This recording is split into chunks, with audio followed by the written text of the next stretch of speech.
The Opie and Anthony Show on XM 202, featuring Opie, Anthony, and James Norton. Push the button! Can you hear me? No! Shut up!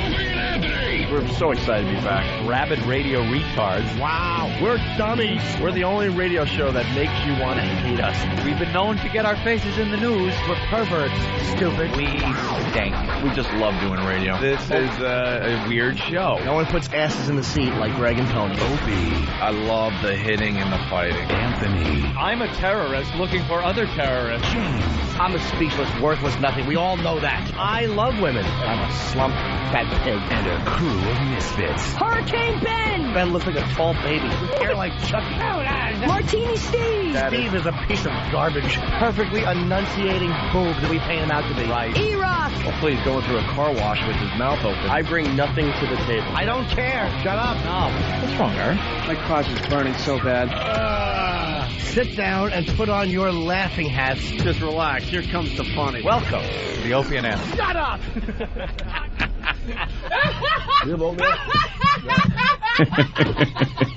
But enough of this palaver. Let's get the show on the road. On the road.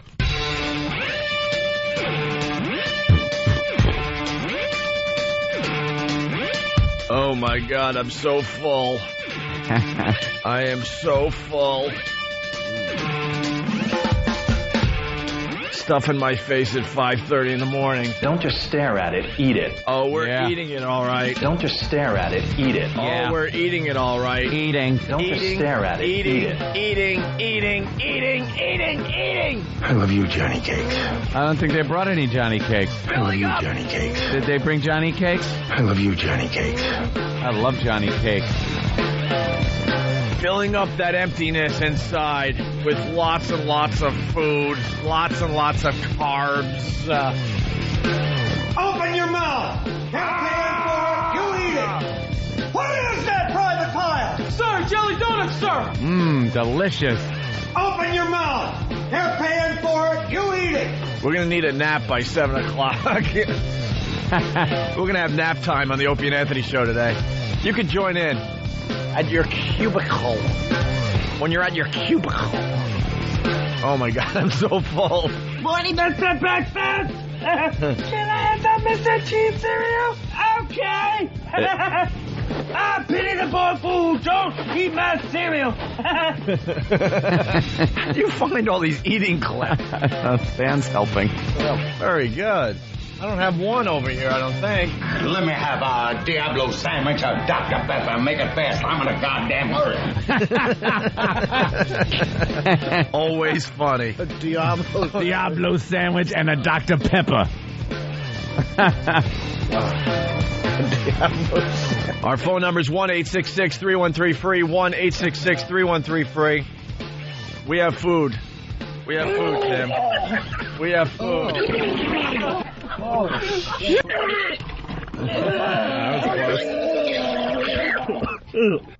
Do the long one. I want to sing a little song. Here it is.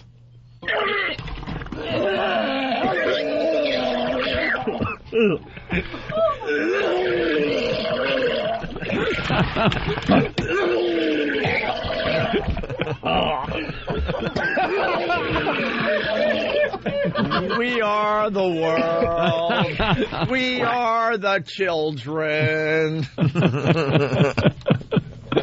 Oh, is that horrible? Anyway, it's the Opie and Anthony Show, and we got a massive buffet under the large flat-screen TV. Courtesy of?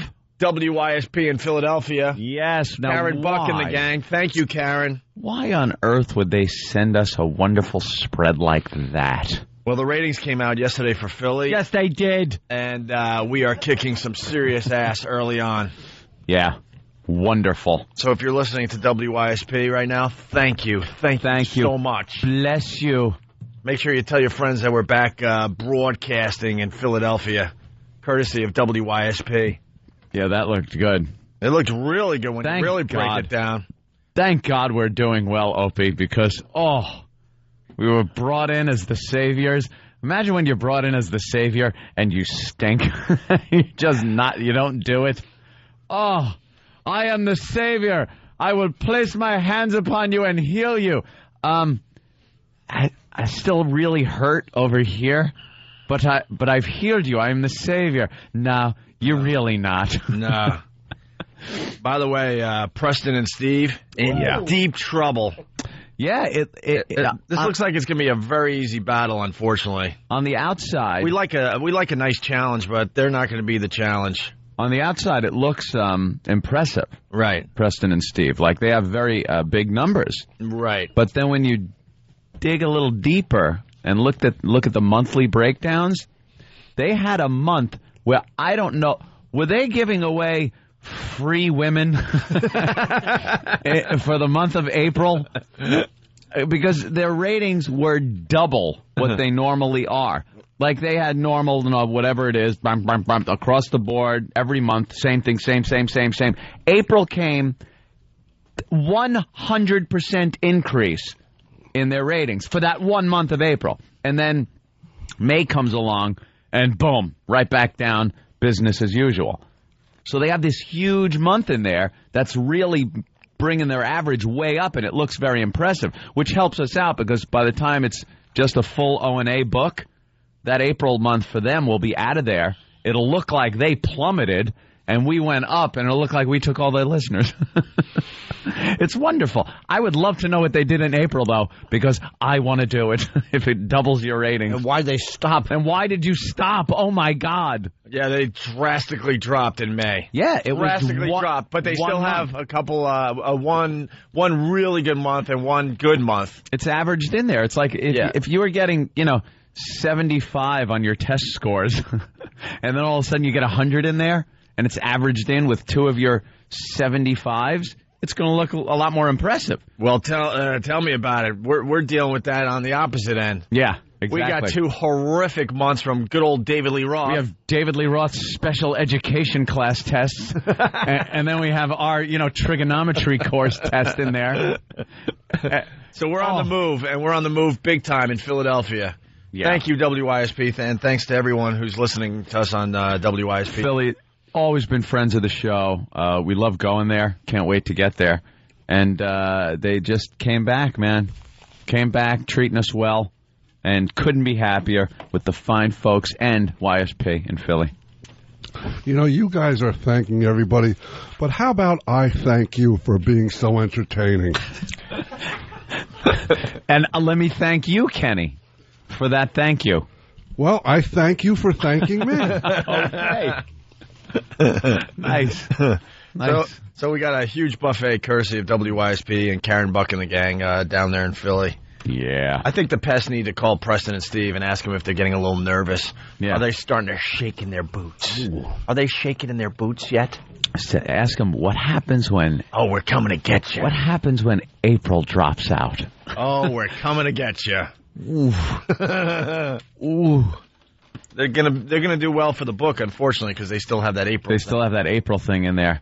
Let me tell you, even if you don't understand ratings, if you're showing sixes, and then all of a sudden that 6 jumps to a 14, that's what happened in one of the demographics. It was like 6, 5, 14 out of nowhere, and then back to the 6s. It's like, wow, what wizardry were they using? What wizardry? Like they were using Jedi mind tricks on their listeners. You will fill out the diary for us. You will give us a 14 share. What the hell they do? And yeah, why'd they stop? Is this their request number? I can only do it once. Hey, to the O&A Pass, if you want to have a little fun today, WMMR in Philly, that's the station we're going to knock off the top. Yep. No problem. I guarantee we'll do it. We're already on it. I think we're going to do it faster than we even thought we would. Mm-hmm. WMMR, Preston and Steve. Ask them if they're shaking in their boots today. Shaking in their boots? When the ratings came out last month, we sent, a huge thing of flowers to congratulate those guys on their last really good book. Yeah. And we're coming, man. And we're coming fast. So for the pest, especially in the Philly area. Sounds like a personal problem you need to work out. Did I say that? I've heard some herbal therapy might work. That's right. Think of dead animals. Look what I just got away with on regular radio. Or nothing. 215-263-WMMR for the O&A Pest, especially in the Philly area. Mess around with them a little bit today. See if they're brave enough to even acknowledge that you're calling their radio show.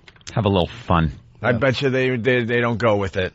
No one ever Why does. would they? We do, and then we get in trouble for it, for putting the competition's cohorts on the microphone. Yeah. Well, it's 215-263-WMMR. Have a little fun with them today, O&A Pest. Just slap them around a little bit. Just give them a little slap, slap, slap. I've been reading the message boards, and they're looking for a good mission. They're chomping at the bit, the pests. They're saying, we haven't been on a mission in a while. You know, they're sitting there at base camp, just hanging around, cleaning their weapons, looking for a little bit of a battle. Go ahead, have some fun with them. Nothing big. You don't have to lob any big artillery shells in there. Just a little small arms fire to start with. That's all we're looking for. All right. And we're going to get very lazy today because the food won't stop. I have not stopped shoving food in my mouth. No, That's you just the haven't. broadcast And the guy keeps coming up from downstairs with more and more Bringing food. more stuff. More food. More food. Is it free? So there you go. That's the deal in Philly. And I guess we get ratings for Boston today. And Boston coming in today. But it's after like 10 o'clock. So it's still very, very early on in the game. But we're looking forward to a little tick up in Boston as well today. We like little ticks up. Unfortunately, like we said earlier, we got to deal with the David Lee Roth, average in there. So 2 of the numbers are Dave's, 1 is ours right now. But still, it goes up because we did, very well. But it's going to be nice when all those David Lee Roth numbers are out of there. My God. Enough already. All right. Hey, we want an update on the guests at Anthony's house. Well, we all know that Anthony hates kids, hates people in general. Well, you hate people in general. Yeah, but family I don't really hate, but I'm just it doesn't matter who it is. Let's just put it that way. Doesn't matter who it is. I like my privacy. I like being able to do what I want, when I want, go where I want, and not really deal with anybody. That's just the way I like to live. You want to be able to march around the house whenever your little heart desires. I've had to put all my uniforms away. There are 3 kids in the house now. And you know me with children. That's not good. And with children, I don't care who they are. One of them is my own godson. And but they're children to me. And children to me are like bugs. They're bugs in your house. And unfortunately, you can't just step on them and throw them out the door. So they're just running around all the time. They're doing what kids do. I'm not telling anybody anything new. They're not doing anything different than what kids do. But I hate what kids do. I don't like it. And then I'm glancing over, and I know they're not doing anything that's damaging to the house. But there's a little R2-D2 robot roaming around the house, which, by the way, is activated by do I have my little thing? Yeah. It's activated when someone comes around it. Now, I'm a very jumpy person. I'll tell you that. Oh, crap. I'm very jumpy. I'm like very aware all the time of everything going on around me. When I walk down the stairs in the morning in my house. Wait a minute. How aware can you be if you're talking to Jimmy's butt and answering Jimmy's butt? I heard something say... That's not being aware. It is being aware because it said, No. It agreed with me. No. I didn't know he's a ventriloquist out his back end. The guy's amazing. That's not being aware. You listen to the tape. It sounds like, You answered his butt. I was being very aware. I heard it. We played it on the show a couple times. Many people did. Now. In the middle of a conversation, Jimmy does what he has to do. It sounds like a and you're asking, where did that come from? Who's talking to me? Answer me. Okay, I slipped up once. I answered his butt. Anyway, go ahead. But I'm very jumpy. I'm one of these people that, I don't like, not that I'm afraid of the dark, but I prefer the light, in the house. When it's pitch black, when we wake up to come in, it's pitch black. But I've gotten to the point now where I walk down the stairs and into the kitchen and everything in pitch darkness. And then I flip a light on so then I could get my keys and leave the house. So it's pitch black. I walk down the stairs, and I'm walking through the dark, and what do I hear?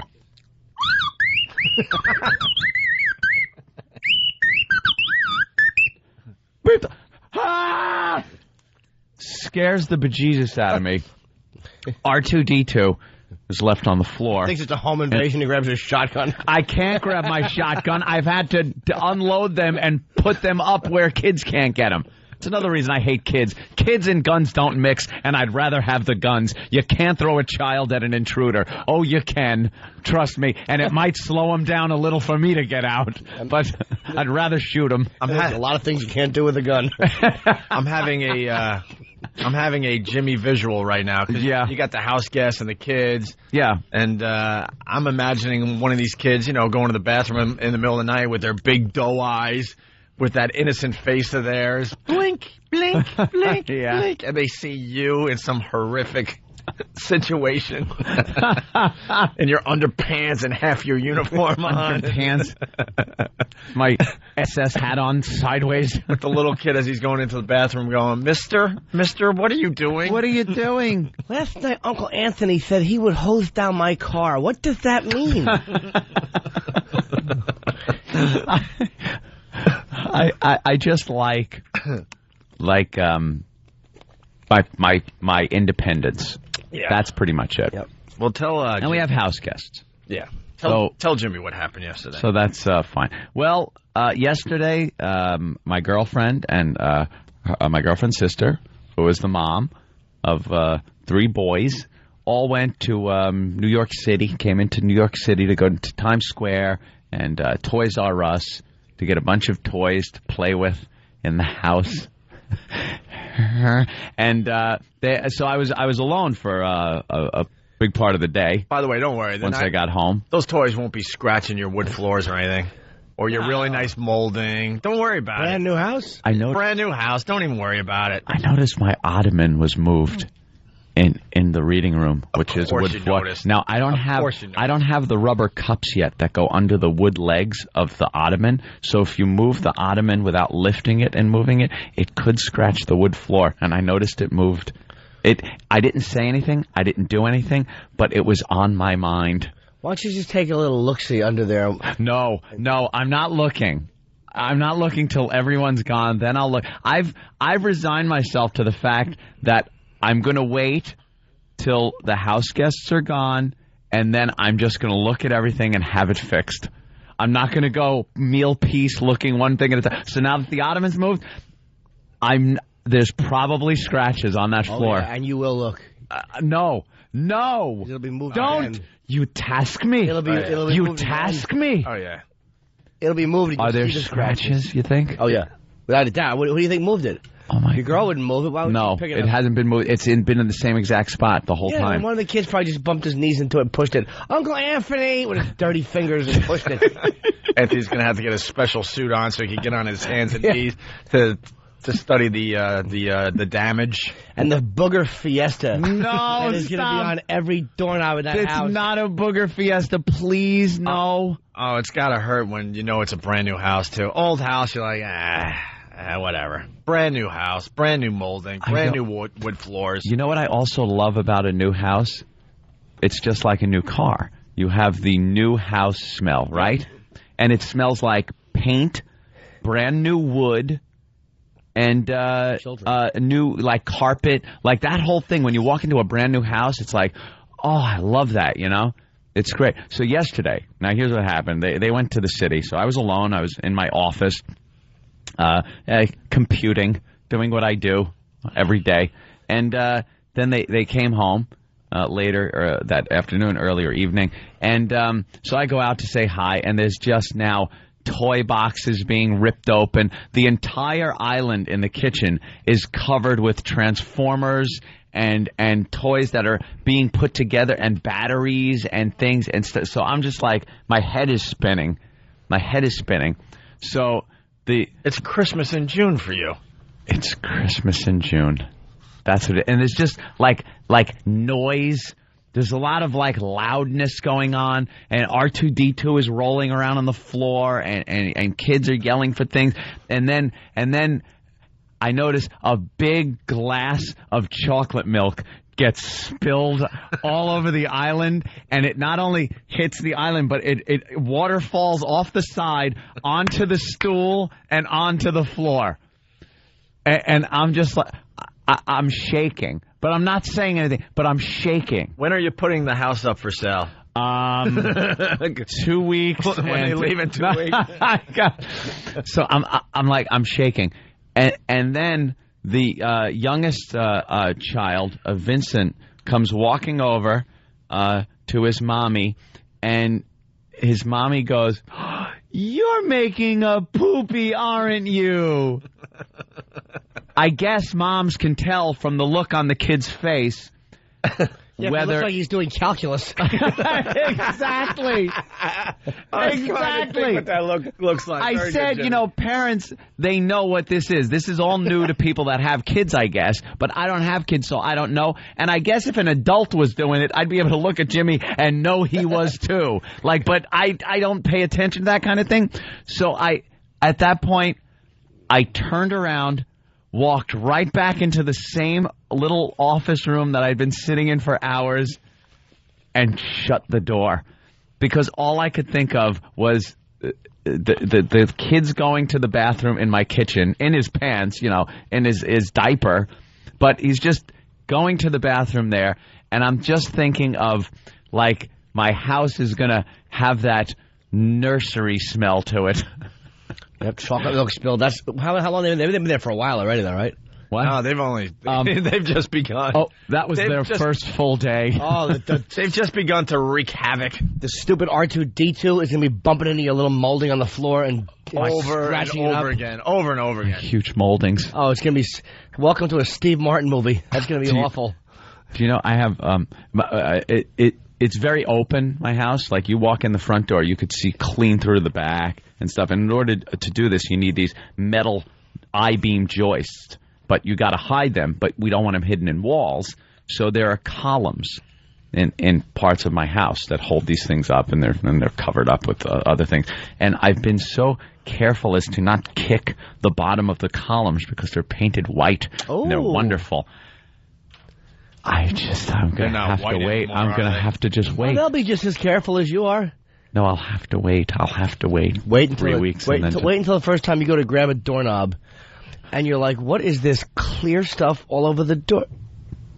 And you realize it's from little baby fingers. What? They cough into their hands. They don't know any better. You know what? You know. Last week, my girlfriend's other sister came over with a young daughter, like 2 years old. So I go to use the bathroom that I always use, which is on the first floor there, and I open it up, and there's this contraption on the toilet, which I guess is a small little potty thing. It's so funny to hear Anthony talk about. You know how many people out there right now are like, "Yeah, of course we know what it is." Dude, Anthony. it's alien to me. You're the only one that doesn't know what kids are about in the entire world. I despise them. But people know what that is. People know all this stuff. I despise their accoutrement. I despise everything that goes along with them. I mean, there's such equipment that is needed. So I go in and I really got to go. And I fling the door open and I'm like, what am I supposed to do with that? You're supposed to sit there and make, mister. No, I'm supposed to now go upstairs. Yeah, he was telling me the story before the show, and when the mom said, "Are you making a poopy?" you just disappeared to your office. I ran away. I just had to leave the situation between the toys all over, the chocolate milk, and then you're making a poopy. What? I just had to run. I was so jealous when you moved into that nice place, all the new smells, the carpet smell.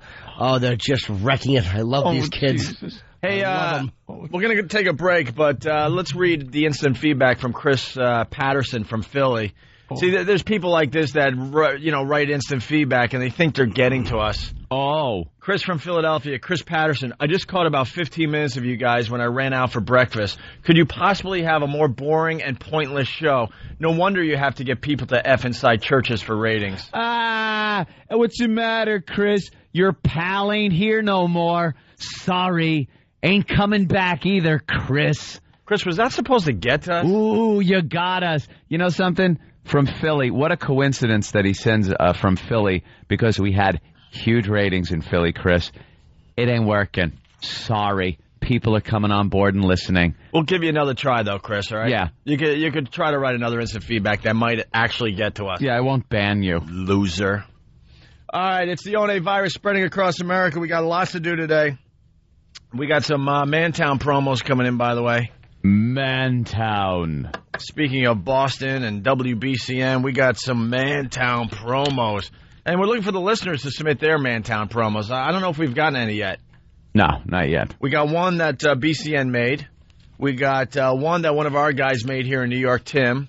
And we also have Dave Wellington's answer machine. Oh, really? Yeah, if he's not picking up, we got his answer machine. It's all about us in Mantown. It's really, really funny. So we're going to do that, and we got some other things to do as well, including the AOL customer service guy we played earlier in the week. Mm-hmm. On the other side of the Opie and Anthony show on XM. Yeah, it made the news. It made the news big time. Wait, who is he? There's a huge follow-up. You know, the guy trying to cancel AOL, and we played it over at XM. Why couldn't he cancel? I might not have been in that day. Maybe you weren't there. Maybe it was, cool, then you're going to love this. You're going to love this. This happens anytime you try to cancel, because I had a problem trying to cancel AOL. You know what? Yeah. We'll do this next, because Jimmy hasn't heard. I'm scared. We'll play the original phone call, and then we got the follow-up to the story for the people that did hear the original phone call, okay? Yeah. It's the O&A virus spreading across America. All right, what's the problem? Oh, boy. What's the problem? What's the problem? The Emperor is not happy with his coffee. Oh, no. Are we going to have to break into Jim Norton. Coffee Diva. Look at that cup. What brand is on that cup? I don't know. It doesn't taste good. I don't like it. Where do we get our coffee every day? I like Starbucks. And I don't like supporting the savages that run most of these delis. You're insane. Yup. You betcha. You might be right. Yeah. What is this? Hey, want to taste this? Wow, that's really nice. throw it against the wall? I'm a diva. I want Starbucks coffee. You betcha. Jim Norton. Coffee Diva. I know Starbucks is a big world order type of thing. At least they're not funding terrorism. Hear what everybody else is talking about. O&A Uncut and Live, continuing the show on XM Satellite Radio, starting at 9 a.m. Eastern. Visit xmradio.com to subscribe. The Opie and Anthony Show. You're checking out the Opie and Anthony Show, live from New York City. The O&A virus spreading across America. We got the Pal Talk cameras on, and everyone's watching us go up to the buffet and eat, and eat, and eat, and eat. Courtesy of WYSP today in Philadelphia. They sent up food. Thank you so much. Thank You're on Pal Talk. We're having a contest. Whoever can I am Anthony the funniest food name. So if you're on Pal Talk and you want to... Don't even start. You are a smartass. Anthony doesn't like to be IM'd at all. No IMs. Because it covers up my whole screen. People think they're the only one IMing me. And they IM it. And you know what happens when you get a screen full of IMs? You can't see what's under them. No IMs. No. Let's say hi to Frank in the Bronx. Frank, what's up? Hey there, Frank. Frank. No?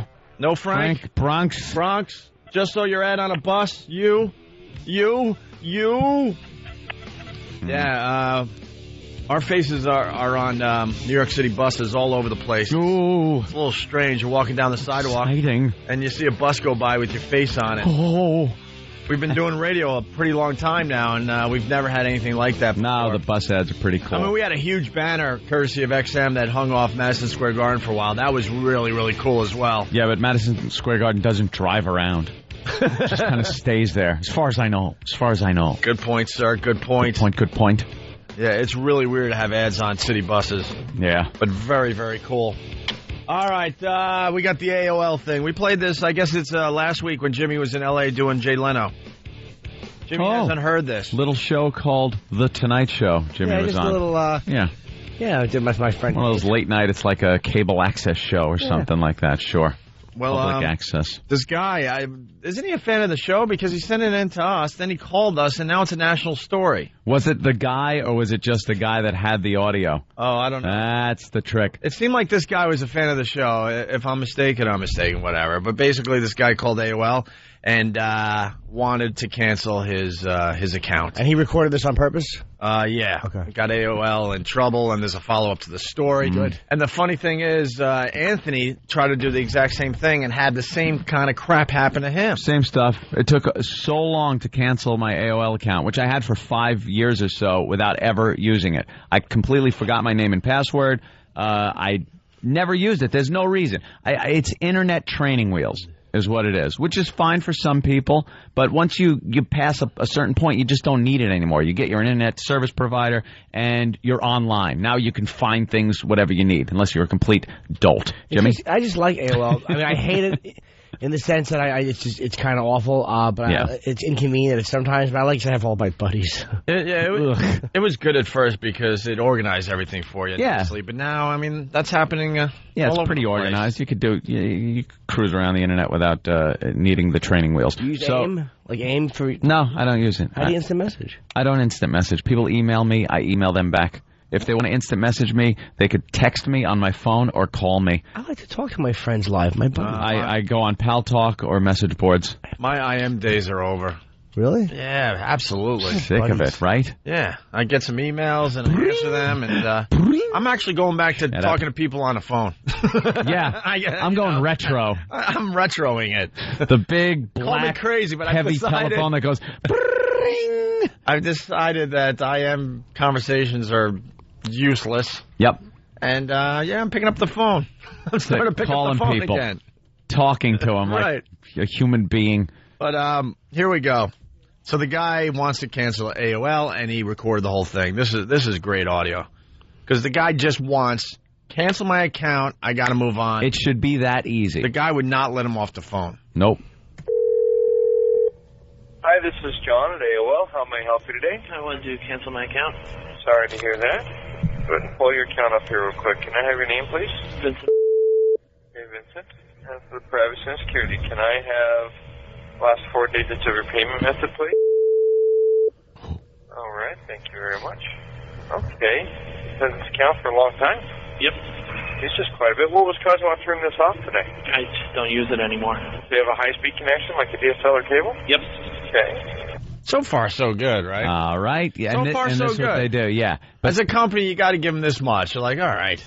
This is him hunting now. You have the high speed, and now he's going to give you the sales pitch about the high speed that they offer. It's all a big sales pitch when you try to cancel. It's amazing. And this, quickly, this is everything that you have to deal with on the phone with any company when you try to do anything. I call up, American Express to have a problem taken care of, and you have to sit through a big commercial first before you can even get to the person you have to get to solve your problem. You know what's annoying about AOL? I've called for problems. I was having a problem where I've given this out many times. Yellow Treats at AOL is my email. And that was for public and for fans who want to contact me or IM me when I'm around. I'll talk to you. Yeah. And young ladies. Yeah, well, occasionally a gal might say, young lady. Why not? It's not important. It's not important. Why not? But I wasn't showing up on people's instant message list. I don't know why. So I called AOL, and they want to confirm, just let me have your social security number, this for confirmation. Okay. Then you get the next foreigner on the phone. I only have this for confirmation number. It's like, why did you just ask me to confirm it by pushing buttons and by telling you, and then ask me the same crap over it? It's awful. It's like with Amex, they make you put in they punch in your card number, and then you get somebody on the line, and they need your card number. It's like, why did I punch that in? I punched it in. Ugh. It's just annoying. All right, so let's get back to the audio. So far, so good. You got to give him this much. Okay. The guy wants to cancel. How long have you had that? The high speed? Years. Okay. Well, actually, I'm showing a lot of usage on this account. Yeah, a long time ago, not recently. Well, the Pops account was on 71 hours since the 24th of last month. No, he wasn't. He doesn't even have the AOL software installed on his computer. You're looking at AIM usage, probably. No, AIM usage doesn't come on to this. He doesn't have the AOL software installed on his computer. No, this is your father then? Yep. Okay. Well, I'm looking at this account. Either way, whatever you're saying. Well, what's causing him to turn this off today? I mean, obviously, I don't use it and he doesn't use it, so we're canceling. I'm telling you, he doesn't use the account. The software is not even on his computer. So. Well, okay. I mean, is there a problem with the software itself? No, I don't. Oh my I don't God! need it. I don't want it. I just don't need it anymore. Is this amazing, Jimmy? And just the fact that he's going into, I'm looking here at how much usage. You know, that's a little invasive, isn't it? Yeah. He shouldn't know that. Yeah, he's sounding a bit intimidating. He's just a jerk off. Oh yes. Oh. That's how you break it down. Yes. Your psychological profile of the guy is a jerk. Well, I'm looking. Your father's used it in the past. Has he? Did he? Cancel it. I'm looking. He's in the men looking for like same men for men. By curious chat room. He's been in that one. Right. That's how we joked about this last week. Because he sounds so intimidating. Like he knows everything. He knows everything about it. He's like, all right, I don't need to cancel AOL. Would you like me to send you copies of the pictures he's been exchanging with certain people online? Because we could do that. Yes. Men looking for men who resemble their sons. He's in that. All right. He's in that room a lot. I could cancel the account, and I'll send these transcripts off to Dateline, because I'm sure they would love to have a chat with your dad. Is your mom home? I want to talk to her about this. All right. Keep the account. Keep Goodbye. the account, whatever it takes. Just I'll send up. double. I'll send Just double. Shut up. So when you use this, use the computer, I'm saying. Is that for business or for Dude, what difference school? does it make? I don't want the AOL account anymore. Can we please cancel it? Well, on June 2nd, this account was signed on. It's been on for 72 hours. On June 2nd. I don't know how to make it any clearer. Last month was 545 hours of usage. I don't know how to make this any clearer, so I'm just going to say it one last time. Cancel the account. Well, explain to me why. I'm not explaining anything to you. Cancel the account. Well, what's the matter, Vince? I mean, I'm just trying to help here. You're not helping me. You're helping me with I am trying to help. Me. Listen, I called to cancel the account. Helping me would be canceling the account. Please help me and cancel. No, it wouldn't actually. Cancel Turn my off account. your account. Cancel the account. Worst thing that. Cancel the account. Is your dad there? My dad. I'm the primary person on the account, not my dad. Cancel. This guy's in his 30s, by the way. The guy? Yeah. You hear it and go, is your dad there? You're almost thinking, well, maybe if this kid is like 14 or 15, the representative wants to talk to his dad for the... No, this guy's in his 30s. My jaw is tightening as I'm listening to this. Oh, yeah. I want to bite. I hope this guy got fired. They said he is no longer with the company. So we'll have the update on the Bye, whole thing. douchebag. But he's very intimidating. No, right? he's not. You want to grab his neck, like where his neck and his cheek, and fold them together and sink your teeth into them and make the yummy noise. I love this guy. Cancel the account. Well, I'm just trying to. Yeah. Cancel it. I've noticed that you've Googled just legal 1,000 times in the last 30 days. You sure you still want to cancel the account? Want to cancel it? Yeah, because I'm just trying to figure out. Cancel the account. I don't know how to make this any clearer for you. Cancel the account. The card is mine in my name. Okay. The account is mine and in my name. When I say cancel the account, I don't mean help me figure out how to keep it. I mean cancel the account. Oh, I'm sorry. I don't know what anybody's done to you, Vincent, but this is... You're annoying the out of me. That's what you're doing to me. Cancel the account, please. Okay. And that goes both ways, my friend. Good. Can you please cancel the account? All right. Someday, when you calm down, you're going to realize all I was trying to do was help you, and it was actually in your best interest to listen. Wonderful. Okay, yeah, great. When that epiphany happens, then just give us a call back. That'll be fine. Wait. As a process or cancellation request, what they say about a free benefit available for valued members like yourself. See? No. You hear this part? Don't want it. I know the drill. I don't even want it. Don't even bother. If you want me to cancel this account, you're going to let me speak? No. See? Okay? That's where the guy... That's where the guy... You don't have to sit through a sales pitch when you want to cancel an account. You say, if you want me to cancel this... No, there's no conditions on it. I don't have to sit through your drivel. You just cancel the account. None of these scumbags give their whole names. You gotta ask for the whole name or an ID number. They'll give it to you in the beginning of the call before it goes awry. Hi, who am I speaking? John. Well, how would I get back to you or whatever? They'll usually give you a number. Yeah. And then... Or just tape it. That was brilliant. Or just tape it. Oh, the guy is actually, because they probably, I'm sure AOL tells these people, look, when someone tries to cancel, you try your best. Here's the script or whatever we like to do to keep them as customers. And I'm sure they high-five, hang up and go, hey, another cancellation. I kept them, though. Hey, good job, good job. How'd you do it? I intimidated the hell out of them. Yeah. I noticed they spent 200 hours on pigtailbabes.com, and I brought it to their attention. They got very nervous and decided to keep the account. Yeah, this Good job. Cruising braces and bubble gum. Right. This guy. To be honest with you. But you're going to listen to me if you want this turned off. So, can I speak now? Go right ahead. Thank you. Appreciate that. He gave in. As I process Yeah. the cancellation He's taping it, too. I'd like to tell you about a free benefit available for valued members like yourself. We will continue to provide you some features of the AOL service even after the membership has been canceled. At AOL.com, you can keep your existing email, buddy list. What happens here, he's just babbling and babbling and babbling. The guy just hangs up. This is AOL's way of continuing our relationship with you. We know you enjoy keeping your same email. Just go to AOL.com, log into the screen name and password. An email confirming the cancellation will be delivered to your free AOL.com email within 24 hours. Complete this cancellation with those important details to Whole Life Connect. Bet you gotta sit through this. And then the guy just gave up and hung up. He Gave just up. hung up on that try. He'd had enough. Just cancel it. Oh, I want to smash this guy's teeth in. But they're all like this. It's just any company you call for customer service, it is a nightmare. I got my my Amex, and it was expired. It was expiring in like a week. And I called him up and said, hey, maybe you should send me a new card.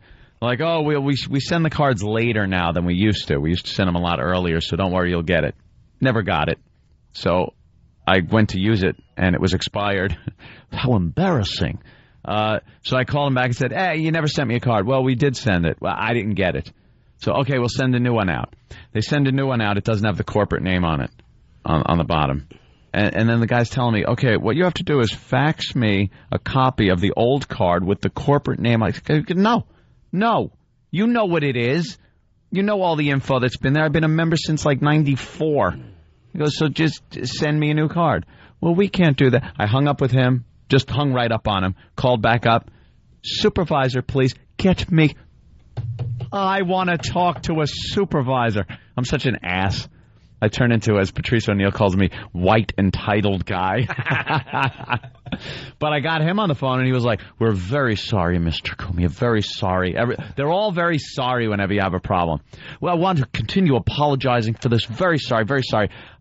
We want to give you a credit. I'm going to put a credit here of $100 on your account. You go out to dinner on American Express, and we'll send that card out to you. You don't need to fax anything. Who told you that, by the way? I go, I don't know. I didn't ask for a Always name. get the name. Hopefully he's got children that are sick and he could be fired and his insurance cut off. I had a problem with a bank recently. I had to open up another checking account. It's a long story, but, they were asking for all sorts of stuff, and they were being a real pain in the ass, right? So I called up the supervisor, and I said, I'm just letting you know I am canceling, I'm pulling all my money out of your bank. And you might want to look up the account. The number is blah, blah, blah, blah, blah, blah, blah. I never do this in my life, right? Yeah. I had so many people calling me that afternoon. What can we do? What can we do? Oh, my God. We'll come to your house right now, and we'll get you a limo, and we'll drive you to the bank, and we'll take care of this immediately. How much do you have? Jesus. How much does he have? I got a courtesy call once when I threatened to do that. Would you like it in fives? With Opie, it's like the banker on the Beverly Hillbillies to the Clampetts. Right. It was always, what's his name? Yeah, Mr. Drysdale? Yeah. Well, oh, okay. Yes, okay, Mr. Clampett. We'll be right over. But I'm thinking to myself, how am I going to take care of this problem? Like, I can't believe they're giving me all this crap. So Yeah. I pulled out that card. And, Oh, boy. and man, did the doors open. Man, You must did have a lot in they there. Open. Jesus. Well, I don't dress the part. When I go to the bank, they treat me like crap and stuff because they think I'm just like a college kid opening up my first checking account. I'm like, College kid. No one thinks you're a college kid. I mean, they think I'm just a high school boy. You know, maybe DeVry. Yeah, right. So, they think I'm a college. They think I'm putting my communion money in, and they give me guff. Well, you know what I mean. Just like, just getting my first freaking bank account going. with who cares money? Like, it doesn't matter to them whatsoever how much I got in this stupid account. That is funny. Stupid bank. Yeah, I guess a college kid would have been a little silly. When I tried to make a deposit, she said, "Did the tooth fairy give you this?" Trust me, I pulled off the college kid thing for way too many years after I graduated, so I guess I gotta move on from that one officially. All right, here's the follow-up to the AOL story, by the way. We spoke with Ferrari by phone. That part is I meant that comment, by the way. That's funny. I meant every second of it. Fat, drunk, and stupid is no way to go through life. That's the only college thing I have going for myself. We spoke with Ferrari by phone. Is your dad there? Ferrari? My dad? I think I could have probably put up with everything, but at the point where he asked me to speak to my father, I came very close to losing it at that point. How old are you? I'm 30. Ferrari posted the call online, and the response was tremendous. Good. AOL sent him an apology. Kristen Ovey of J.D. Power says companies talk about customer satisfaction, but see the call center as a costly investment. They're trying to squeeze every penny out of that cost center without regard for what may be happening, the damage may be done. AOL tells us in a statement that the incident is inexcusable, that John violated guidelines and is no longer with the company. Quote, "We're going to learn from this. We can do better and will." Oh, will ya? No, my you won't. AOL, and again, I'm there just because so many people have my email address. I had my AOL experience when I had this technical problem was abominable. Yeah. It was. I'm not appearing on people's IM screens. They're not seeing me as signed on. I am signed on. I'm not blocking anyone. I have no privacy settings on. Why is it not showing up? And the abomination I had to go through to get this fixed, I can't tell you what a nightmare it was. Well, it is. It's just frustrating. Well, the lesson today, start recording these calls. Yeah. Start recording these calls. That's what you got to do, because look at the results this guy got. Very nice. All I'll right. tell you something, if I can record calls, though, the last thing I'm going to do is call AOL. It's going to be with, what? Oh. Kenny just held a note up in front of Jimmy's face in mid-sentence. Hold on. Kenny's starting to feel really good with himself in the studio. Made you change name. Is that what? Well, no, what he's saying is this. Oh. This is what happened. That he's a big dope? Well, that's obvious. He was very excited to show you that, though. He actually traipsed over. Yeah. My original name, I won't say. Let's just say it was something drinker. Right. My favorite beverage, a salty, popcorny beverage. Who doesn't love it after a hard night of asparagus eating? Usually served up warm. Absolutely. Hold the dignity. And I was having problems on a mass mailing, so they got red flagged when they saw my name. They went, "Wait, this is a term of service violation." It annoyed me because it was right after we got kicked off the air, and I didn't have a mailing list. So I could kind of understand why they flagged it. All right, we got to take a break. We're really late. The story of the day is on the TV right now. We got to get that immediately. The fast food zoning story. You're not going to believe this one. Also, we'll play some Mantown stuff. We got some home run calls that went awry. I guess the Mets and Yankees, there's a bunch of blown home run calls in the last few games. Really, yeah. Yeah, and Travis or somebody grabbed them for us. And then we got the classic Bob Murphy. The Bob Murphy mess up. So we got lots of radio to do today. It's the O&A virus spreading across America. All I want is to get laid and eat sandwiches. That's it. That's the closest reference you can get to something cool, hip, and groovy. Cool, hip, and groovy. Dick. Yeah. Where do you go when your wife changes the locks? The Opie and Anthony Show. I want to be on you. Well, you've come to the right place. I help you, you help me, we all laugh. Don't worry, we're not listening because this is a boring conversation. Love you too, sweetness. If you walk past them, they'll take your jewelry, take your purse or whatever, you know. You have no idea what they are. There are a lot of questions about them. Real. Dirty looking. Freaking naughty. Shut up. Bring on the booze. Is this the Opie and Anthony Show? Okay. Opie and Anthony. The Opie and Anthony Show. Yeah, you're checking out the Opie and Anthony Show. Thanks a lot. We appreciate that. Man, getting ready to box, you know? Yeah, I see you got some boxing gloves over there, Jimmy. Dude, Yeah, what are you doing? Yeah, you know, you hit the bag a little bit. Yeah. I think one of the things Kate liked about me was my upper body shape. Oh. Right. Has she called you? Her assistant did. Her assistant? Well, that's the way it is. Yeah, she's gonna come to the show. No, that's not the way it is. Yeah. Wait a minute. Her assistant called. Yes. We're obviously talking about Kate Beckinsale. Or Beckinsale. Yes. Kate Beckinsale, the beautiful Kate Beckinsale, who Jimmy met while they were both doing The Tonight Show. And somehow, I don't know how it happened, she got Jimmy's phone number. The digits, we call it in the business. The digits. She said something about dog. Let me get those digits. Right. And she said she was coming to New York. She's here. And she said when she was here, she was going to call you because she wanted to see you do some stand-up at the Comedy Cellar. Yeah. Great comedy club, by the way. So her assistant called you. Yesterday. To set something up? Yeah, she's like, Kate wanted me to call you and wants to know when you're performing and all this and that. So now she'll go at some point to see you. Yeah, I don't know if she'll come tonight or if she's in town early next week. I honestly don't know. Whenever it is. Yeah. She'll come in and see you. And then what do you... You're a guy.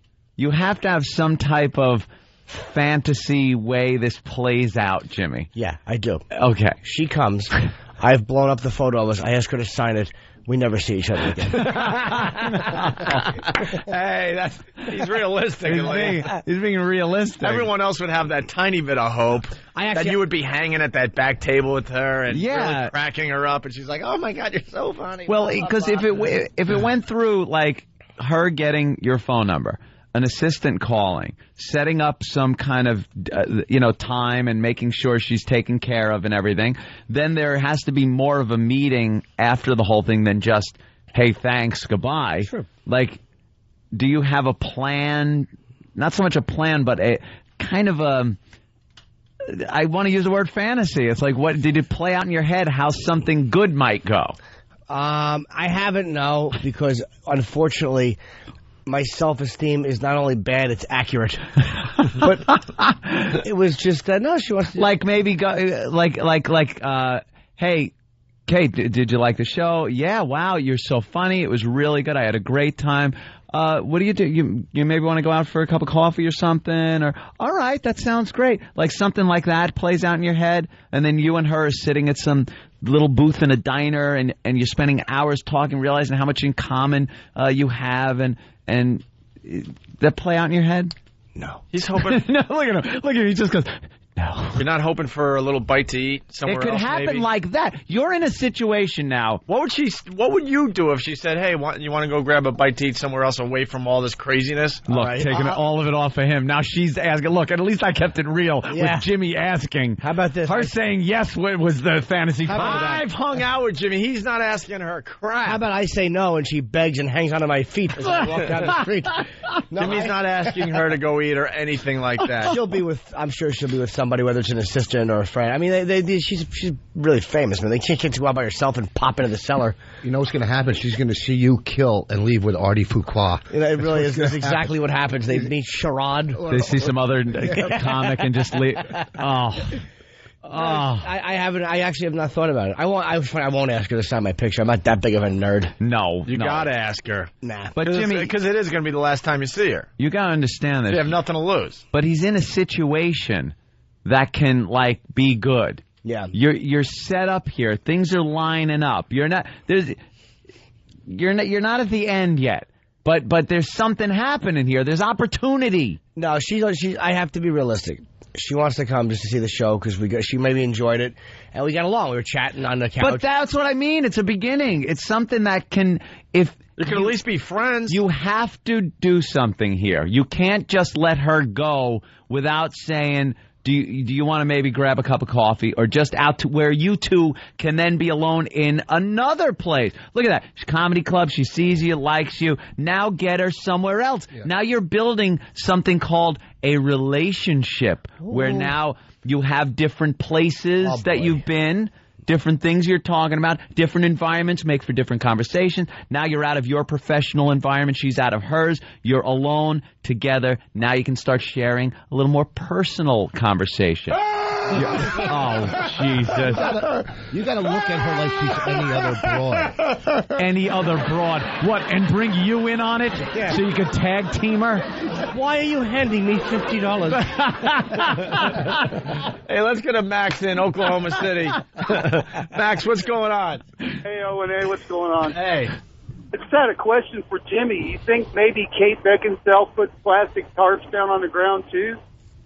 Maybe something you guys have in common. Plastic tarps. Can you imagine? She has it. I didn't hear what he said. Yeah, lining his Jimmy will line his bathroom in his apartment Can you imagine with plastic. She has the same hobbies as you. And let her in on a little secret Jimmy has. I see you're always repenting as well. No, I'm well, very... people are saying she's a dirty girl, so you never know. Maybe, but I believe me, if I thought there was a shot, all I would do is not be a crowing about it. Well, everyone is saying she's married to some director dude. But I heard that she was going through a divorce. Well, I heard she was going through a divorce. Come on. You're the perfect guy for a girl to use to get even. Right. I think that she just wants to come. Imagine a picture of them coming out of a place together. That's who I was with. And the husband sees it. The side. Why are you with this? He's an alien with a reptile neck. Where did you find this little boy? She throws the rag on the kitchen table. Look. They got me walking around with Jim Norton in New York City. And he just looks and goes, yeah, whatever. You want to go get a bite to eat? Yeah, he won't be jealous at all. Like, who is this? One of Angelina Jolie's adopted kids? Are you scared you're going to have a bad set or a good set? Well, I did actually switch spots because I had a really late spot. Yeah. And I asked Keith Robinson to switch with me because, A, I knew she probably had to get up and do TV and stuff. But it's like, you don't want to bomb in front of somebody. Oh, no. Remember I had that girl, this girl I went out with. I met her, and she dated Lenny Kravitz before me. And then she came to see me at the Boston Comedy Club, and I was hosting, but I came out of the gate trying to be too strong, and I was bombing so bad. I couldn't even look at her. And she had 3 friends down from Boston that she brought in. Oh, that is bad. Never saw me do comedy. And it was so bad I couldn't even look up in the corner where they were sitting. And after the show, it was so uncomfortable. Her friend. Yeah, it was good. First of all, it was. First of all, why would you follow Lenny Kravitz? Well, I don't know. I met her in Brazil when we went to Brazil. Remember that girl, the professor? He met a real professor. She was actually a beautiful girl. Yeah, but Lenny Kravitz has got to be, packing. He's packing. And you've discussed your... He's taking her to the garden. He's taking her to the garden, and I take her to the Boston Comedy Club. With my so wait, what happened with the friend? This is the worst. When you bomb, I mean, if I bombed in front of her, it would suck. But again, when we met was on Leno, and I had a good set, and it was funny on the kid. It was like she met me under great circumstances. Yeah. Like, it wouldn't be that bad. It'd be like, it's a bad night. I mean, we all have them. She's a performer, so please, I'm sure she's. I never had. Well, I'm sure she's seen it before. Yeah. She hasn't had one. But when you, like, Richard just met a chick who's a teacher, and to have her friends come from, you actually have a nozzle growing off you by the end of the set. That's how you feel. No, I met a comic, and he invited me down. I want you girls to come and see. He's very funny.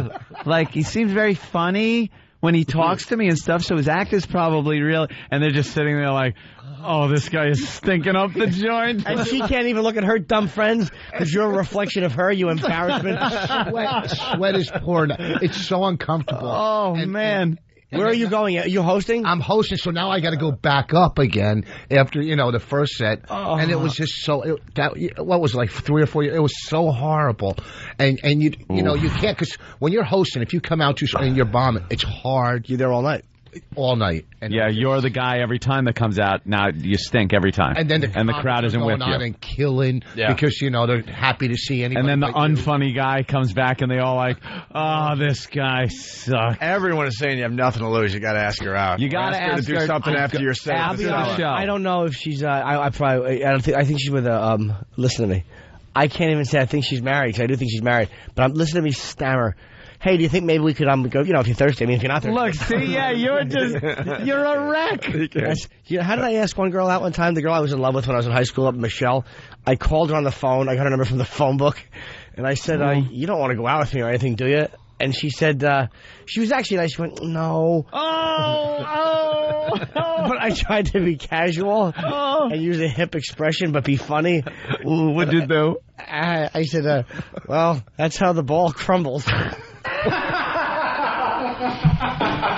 Oh, my God. I swear to God, it was either that or I said that's how the cookie bounces. I did one of the two. What should I use? I switched. Should I go with bouncing cookie or a crumbling ball? The crumbling ball. Let's get some advice from a chick. Julie in New York. What's up, Julie? Hey, Jimmy, you have to ask her out. Yep. You have to ask her out. Girl, you know, I know you know girls, but Yes. you have to. I mean, because she obviously is interested enough to come and see you. She doesn't have to come and see you. Listen to me, though. You have There to... are so many other beautiful women out there, like Julia Roberts, who married Lyle Lovett. And, my God, you are so far better looking than Lyle But Lovett. the point is... Oh, wow, that's saying a lot. It's like comparing Porkwell to Scrap. And that lasted for a week. And she's already got a guy. It's not, that's the point. She's already got a guy. Are you positive she's No, but got a guy? I am pretty sure. Hold on now. I'm good at... What? Jim, funny is better. Thank you, but what...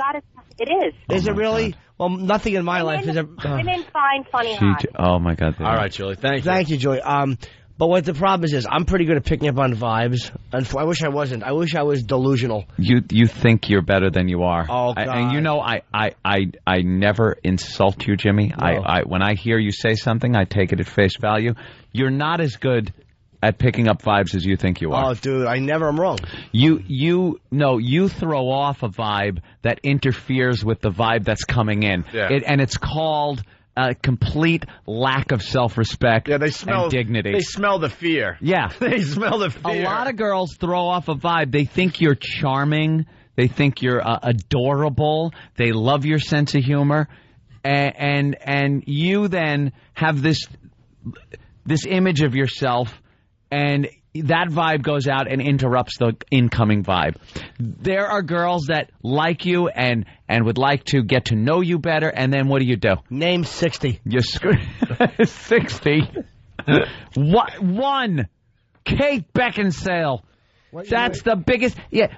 She was interested enough to get your number. Right. So something else might be going on. How many comics? She does talk shows all the time. How many comics do you think she's seen? She goes to every one of their shows. Maybe she's When a she comes real in, dirty girl and she wants some action She off you, pursues it with getting phone numbers and having assistants call and setting things up. Jesus Christ, man. Have some insight here on a How funny would situation. it be if I show up at the cellar? I don't think it's... I'm leaning more towards tomorrow, and I just spoke with the assistant and said, how about if I show up like the Late Show Friday, and I have like a suit and tie, and I have chocolates and balloons? Like a fool. But she brings her husband. Hi. This is for you, sir. Hi. If you want to feel comfortable, tell her you'll pick her up on 10th Avenue and 14th. Just to stand on the corner, you'll pull up. Just in a deep voice, say, "Hi, Daddy." I'm going to the cellar tomorrow night. I gotta check this out myself. Oh, I gotta God. see this. Hamna. You'll just be a wreck. Well, you know, so I switched my spot earlier, and now, Yeah. you know, John Mayer, who's a fan of the show, him and his brother, he's trying to do stand-up. Yeah. Mm-hmm. So, like, I think he actually went on in my spot if he showed up, if his plane came in. So instead of me, they got him. You have to ask, because there will be conversation afterwards. There's going to be some kind of, she'll say you're very funny, things like that. You then compliment her, whatever you do, and then you got to say, hey, what are you doing the rest of the night? You want to, and then have something good planned. You want to, whatever it is. I got it.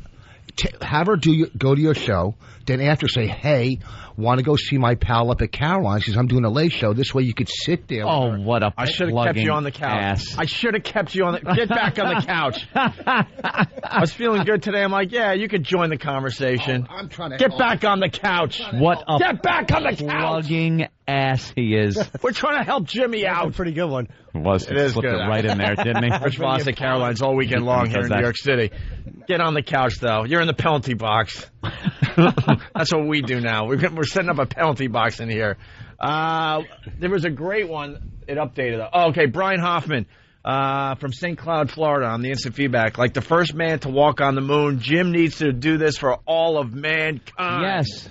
Dude, yes. It'll make great radio. You have to ask her out. You have to. And I'm going. I want to wire him for sound. I'm going to witness this. I want you to awkwardly, try to get her out of the cellar to get a bite to eat. Wearing a wire?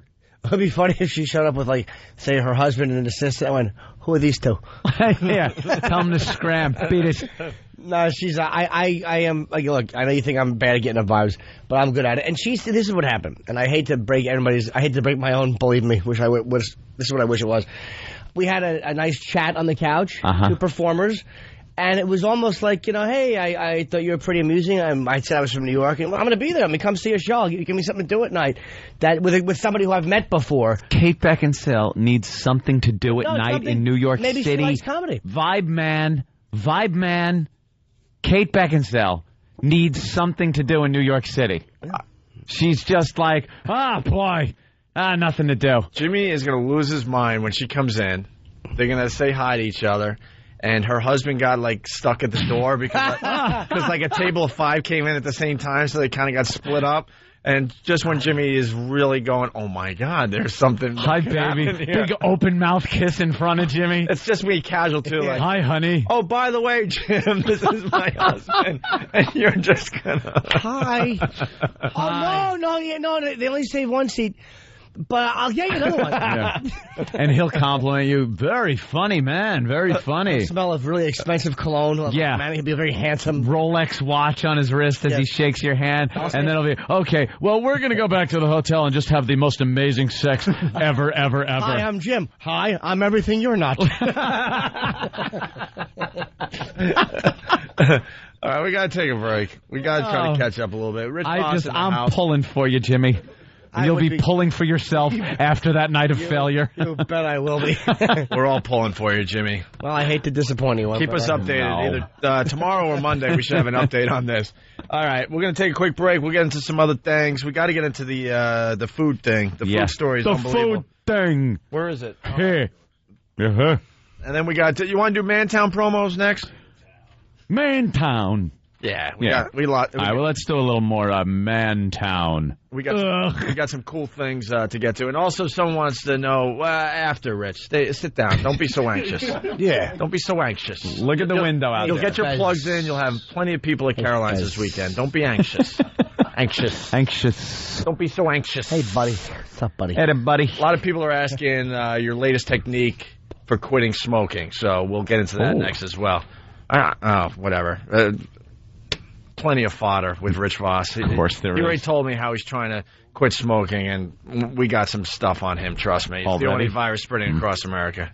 Welcome to the Opie and Anthony. Mister, are you okay? That really looked like it hurt. Mister. Okay, goodbye. The Opie and Anthony Show. You're checking out the Opie and Anthony Show. Tell your friends we're back.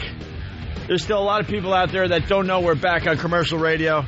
Also want to say hi to the XM Nation for supporting us through this whole transitional period. What's going on with Kate Beckinsale on the instant feedback? Some things are coming in, right, Ann? A lot of people trying to help Jimmy out. Instant feedback coming in with information. Kate Beckinsale moves out of family home. Might mean she's not happily married at the moment. There's some reports that her and her husband are estranged from each other, which right there is a plus, Jimmy. Yeah. And then a lot of people submitting this quote that Kate has on Internet Movie Database and a lot of other sites. It says, quote from Kate, "If someone had told me years ago that sharing a sense of humor was so vital to partnerships, I could have avoided a lot of sex." So get this. She covers both things there. She has a lot of sex with guys. Strangers. Yeah, with strangers, apparently. And what she's found out doing that is that she likes a sense of humor more so. Yeah, this isn't... Now, you could give her both. Or neither. It depends on the night. Both at the same time. you having sex and her having a good laugh about the whole thing. Or me having a bad show and then just being emasculated and trying to teach her a lesson with a mealworm. Cover both I'll bases. show you, miss. Cover both bases with one act. With one awful nosedive with the humiliation. I think you got a good shot here. Yeah, this is probably your best shot at celebrity sex. I would say your best shot. No, my best shot at celebrity sex was when Eric Douglas was trying to get me to go to a party with him outside the Boston Comedy Club.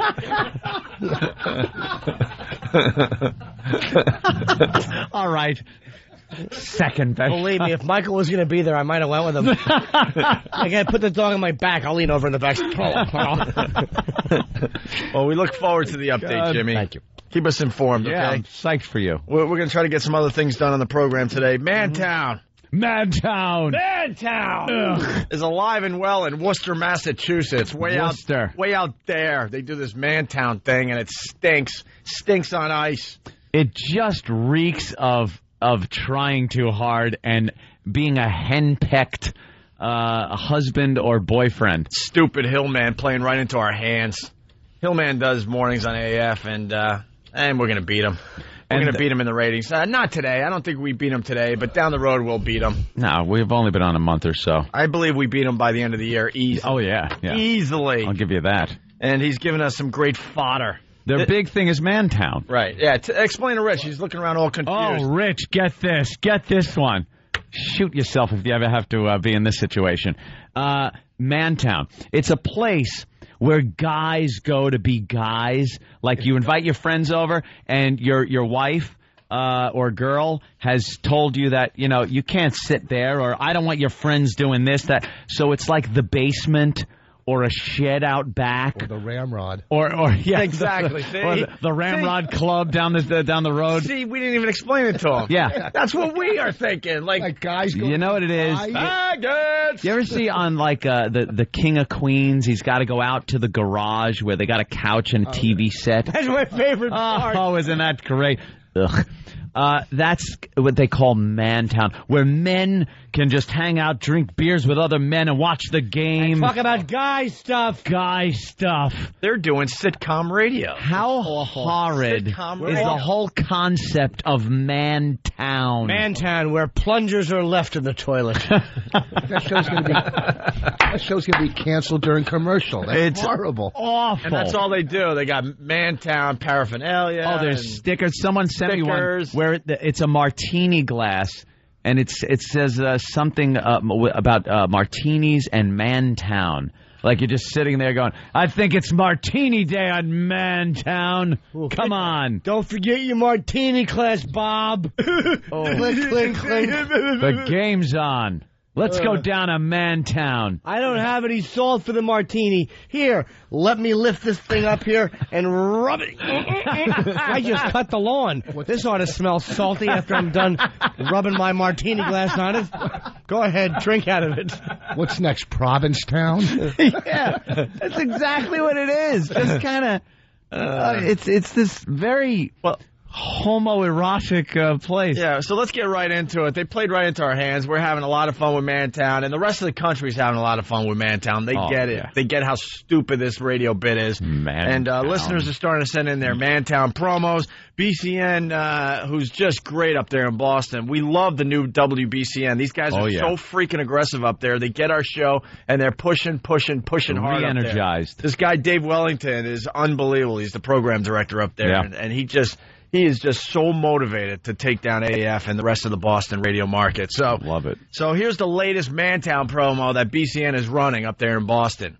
You know, when you're a mediocre talent in a small radio market like Mantown, it's always nice to have true radio professionals in a major market dissect your career. You know the reality that you've been just rotting in Worcester your entire radio career. Discuss your talents. Hillman is the king of the ass kissers. Give you advice. Keep rotting in Worcester, Hillman. You know what the deal is. And let you know how your coworkers feel about you. To this day, the people around him know that he's a joke. Well, let's just hope you signed a long-term contract in Mantown, because you're going nowhere fast. Oh, they're all just fat bastards.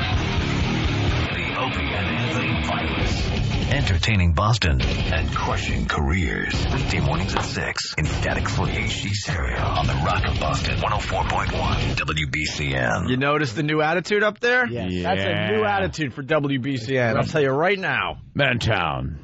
Don't you love it? Yes, and now what's the DJ going to do? He can't bail out of the bit because you guys are now talking about the same thing. Now he's stuck in Mantown. Yeah, them. I'll make it even a bigger Mantown. Yeah, if he bails on it, then it looks like we got to him. Yeah. So he can't bail on it, and he's got it. But how do you make it sound cool? I'll tell you how. He's got his Mantown calendar, babes. Yes. Wow. Yeah, we heard about that whole bit too. Like they hold these auditions. Oh, we're getting all girls. the paraphernalia. It's being sent to us. We should have it later today. Yeah, they're supposed to be all the Mantown crap that they give to their listeners. This calendar that they put together where they get these babes that are supposedly like regular girls, but they're all ringers.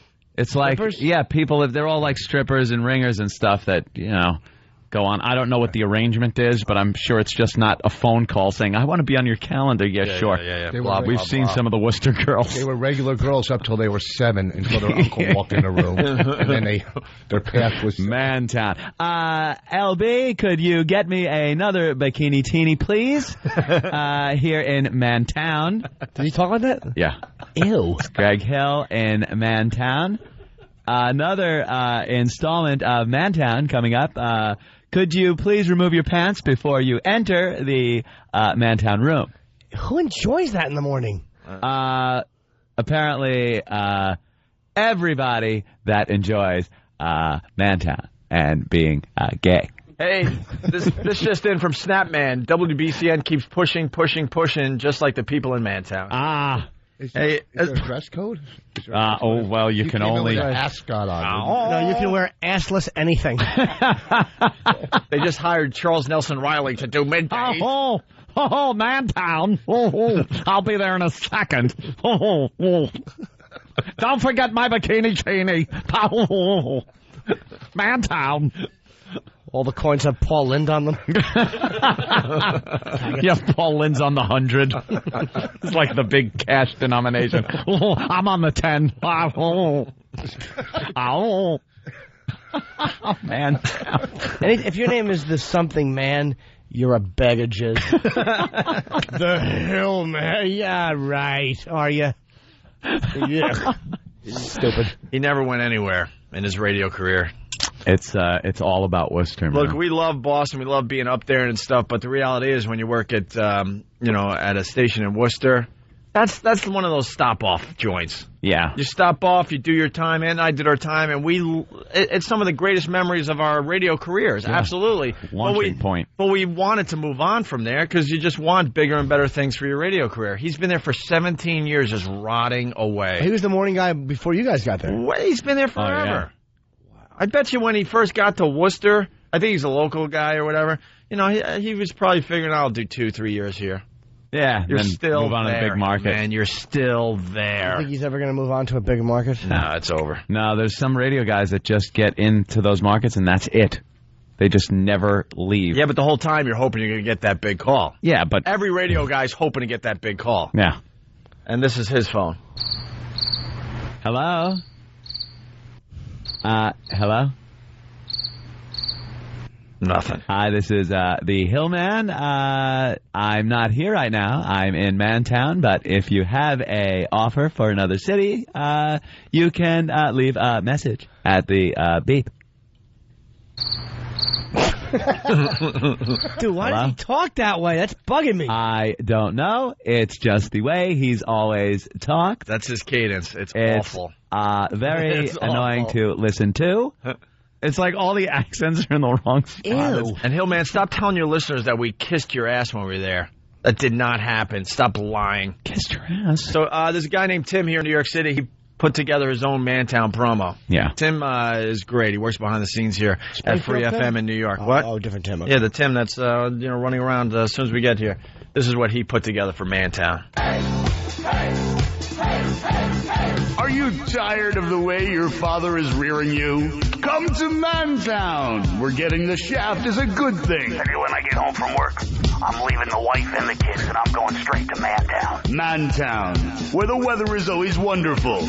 And if you think it's nice out, you can leave it out in Mantown. I saved money when I went to Mantown. The only tip I gave anybody was still attached to my body. I went to Mantown 7 years ago on 1 week's vacation. I still haven't left. It's one of the the best places in the world for me. It's where I can be me. You won't want to leave your friends behind when you come to Mantown. And he's just got to keep going with it. That's right. It's the lamest thing. And he's stuck. Now the whole country is laughing at you, stupid.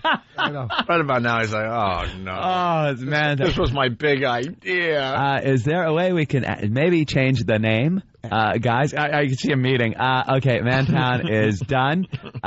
It wouldn't be good to continue the Mantown, but maybe a new name could help. Anyone? Suggestions? Anyone? Maybe the phone? Is there someone on the phone here that could maybe help me out? Opie? Phone? Anyone? Thank you. He talks like he's deaf. He talks like he's deaf with ice cream ears at the same time. I could have saved you, too. I'm sorry. That's all right. A closet full of bumper stickers and Frisbees. With Mantown all over him. Okay. And just a big dumpster behind the radio station full of Mantown stuff. Shirts and hats. And there's a guy behind the dumpster still acting out man time. Did you just say man time? Oh, of course he did. That was man good, time. Oh, God. Hey, I was just talking about Dave Wellington. He's the PD up there at WBCN, and I'm telling you, this guy just gets it. We got to start getting him on the show, matter of fact. He's very aggressive. This is his actual voicemail if you call BCN and you don't get him on the phone. They got this guy, Dave Wellington, who's running the station up there. Hi, you've reached the office of Dave Wellington. The guy gets the Opie and Anthony show. Program director at WBCN. And he's motivated. Home of the Opie and Anthony show in the morning. And he loves when we make fun of Mantown. And Toucher and Rich in the afternoon. And our old station up there. To leave a message, wait for the tone. And remember, your comments or suggestions may be used on the air at WBCN. Thanks for calling, and thanks for listening. That's what you get. That's great.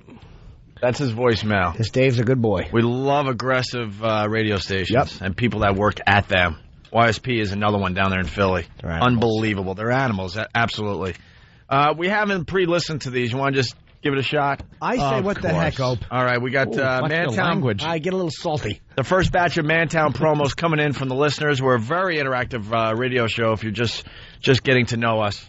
Our listeners are very, very important to us, and we don't just say it on the air like other shows. Right. We get so much material from our listeners on a daily basis. The official animal of Mantown is the mule. That's what a lot of people are saying. Well, how about the ass? I'm sure that's a popular one. Right, that too. The blowfish. Oh, it could be the blowfish also, right? That is an animal. The hummingbird? I think the swallow is the official bird. The swallow could be the official bird. Of course. I got to help you out today. Everyone knows you can't go in through the front door in any of the buildings in Mantown. The entrance is always around the rear. Well, they got They got an ordinance in town. Yes, you got to park in the rear at all establishments. Yes, Anthony. All right, here's the Mantown they promos. Don't even pave. They refuse to pave. They're saving taxpayer dollars. Yeah. It's all dirt roads. So you got to drive up the old dirt road to even get to Mantown. To get wherever you have to go. Guys, that's great. A little message to the Hillman. Please don't make it this easy. Mantown? Please don't make it this easy. And it's like now you have to still pitch it with the same enthusiasm. That's right. Everyone in the country is calling us faggots, but we want you to go there in your sheds. Why am I doing an impression of you doing him? I don't know what he sounds like. That's not bad, though. I don't know. I think a little more, and you'll have it down in no time. You have to put the voice inflection. Right, just like that in Mantown. Here we go, Kathy. Like Hal, the computer. Kathy in Boston, go. Hey, Mantown has this promotion. You can win a traveling roadshow from Mantown. They'll come to your house, and they'll bring you a barbecue, and they'll bring you like a garage band, and it's really bad. They'll turn your house into Mantown? Great. That's wonderful. That's really fantastic. Bunch of guys in leather chaps hanging party favors. Yeah. I think they were the Frisbees. Oh, very good. Thank you, Kathy. Is that true? Maybe they do have some kind of deal with a chocolate company because it seems the Hershey Highway is running right through the middle of Mantown. So they probably have a deal with the Hershey Chocolate Company. Yep. Some Adopt a Road program or something. So, hey, congrats. Don't dump out of this one, Al, because this is real. There are liquor stores up in that area called Bunghole Liquors. Yeah. Yeah, we know that. Look it up. I swear to God. Don't dump out of that. It's just a... Bunghole Liquors. That's an outlet on a big cask that they put the tap in, is what it's called, technically. Look it up in the dictionary. All right, let's go to Rob in Boston. Rob. Yeah, what's up? Hey. They have this thing. It is, they came up on their own. It's called Free NP. What is it called? Free NP. And the NP stands for nipples. So it's like, yo, wow. Free NP? I just don't get it. You don't get it? No, why free MP? N. No, N. Nancy. Yeah. Wow, that's just like having Whip 'em Out Wednesdays. Yeah. Right. You don't even know what it means when you see it on the highway. I know, it's you like, asses. Free nigga, please. Free This nigga, guy is please. just bombing. Rob. Bombing horribly. I don't even know. I got to tell you, though, the callers have been doing a good job because I haven't noticed a bomb call in a while. How could I be in two places at one That time? one, how could you be on the phone, Rich, and sitting in I front don't of know a how mic? many dumps that guy got, so I don't even know what you heard. But basically, they have a Whip 'em Out Wednesday promotion that makes no sense. Free NP. You got to figure out what NP means. I want to help out Mantown a little bit. They're classified ads. They need more help down at the fudge plant in the packing department. Seems to me. So anybody who wants to, That'll gag. You know what's funny? If Kate Beckinsale said to Norton, "Let's go up to Mantow," he'd be Mantow. I don't know what Mantow is. Can you on the couch. speak, Rich? Man time and Mantow. Mantow. How about Man Downs? Because that's what you have. Back to the penalty box. You wouldn't know it listening to today's program, but Rich Voss is a very funny man, and he's going to be at Caroline's all weekend long here in New York City. How he gets through an act where he can Mantow. speak. Mantow. He said Mantel that time. Mantel. Mantle. Mantle. Posing Mantel Williams. Can we have Rich Voss in here every day? Because it makes me sound so much smarter with my my speaking. All right, here we go. Some of the celebrities that have chosen to move to Mantown. Yeah. Dick Butkus now lives in Mantown. So you might see him roaming the streets of Mantown. I'd like to invite our celebrity guest, Dick Butkus, into Mantown. All right. That's great. You want to listen to some of the promos that the listeners came up with? Mantown promos coming in the first batch. We haven't even heard these yet, so they might be horrific. They might be very good. Oh, I'm sure they're gems. We're too lazy to listen before the show, so we do it on the air. Yes. Here we go. The first one from Lev. Where do people turn when they have lost everything? You want to explain the Mantown concept? Well, Where do they turn when they're in despair? I don't think I really completely understand it. Mantown. Where it's never mayo in your beard. Where guys can go and just be guys. More importantly, Or just extremely gay. Mantown, where no one sleeps on their back. Gay Broadway musical. Mantown. Oh, Mantown. Mantown. I want to go home. Sweet, sweet home. Mantown. Wow! That was good. That wasn't bad, right? Yeah. Let's get it right. And old NASCAR driver Dick Trickle also lives in Mantown. But for some reason, I don't even get this. There's somebody that they cannot find in any phone book in Mantown. Michael Hunt. I don't know. Sometimes he goes by. Well, the Hunt family has moved the whole Hunt family has moved out of Mantown. Seems to have moved. Mikey Jr. All of them gone. They were chased out angrily. Pitchforks and torches. Yeah, bad. Yeah, they had a running feud with the gay family, and the gays won. They stay in Mantown. Mantown. All right, here's the next Mantown promo from DJ New Style. Get your butt out of that bed and get back to work. You and Bruce have been gone for over an hour. No judgment, no T-cells. Mantown. And the homos, they touch it.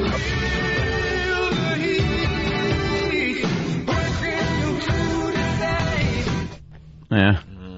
That one wouldn't have gotten played if we screened it. No. Sorry, DJ New Style. DJ New Style? No. Let's go to... It was bad. Let's do Mantown. This is Sniper's Mantown promo. Coming up on the next Mantown. Hillman reacts to this month's Arbitron ratings. Good Lord.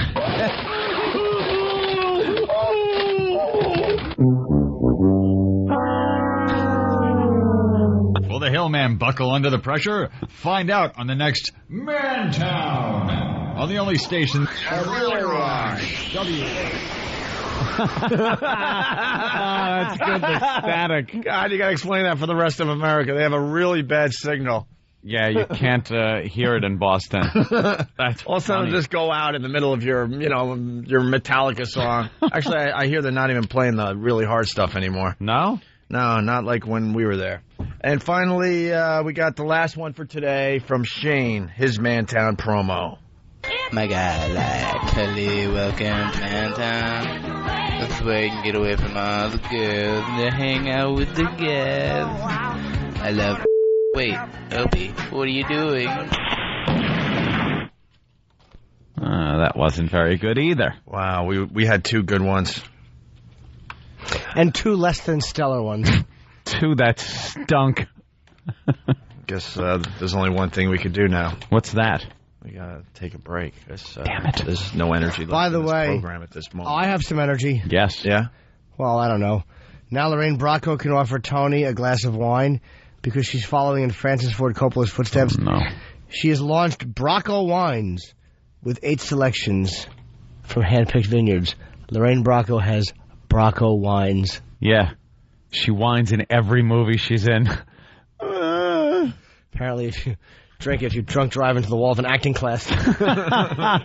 More on that in just a bit. We got to take a break. It's the ONA virus spreading across America.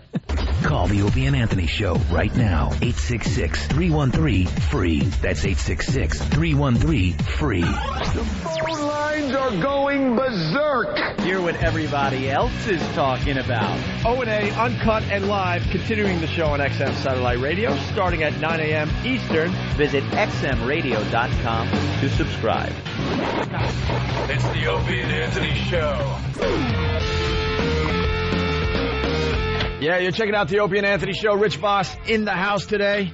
He's part of our Opie and Anthony Travel and Virus comedy event. Comedy tour of 2006, coming soon to a venue near you. Are you excited, Rich? I'm telling you, this is not a lie.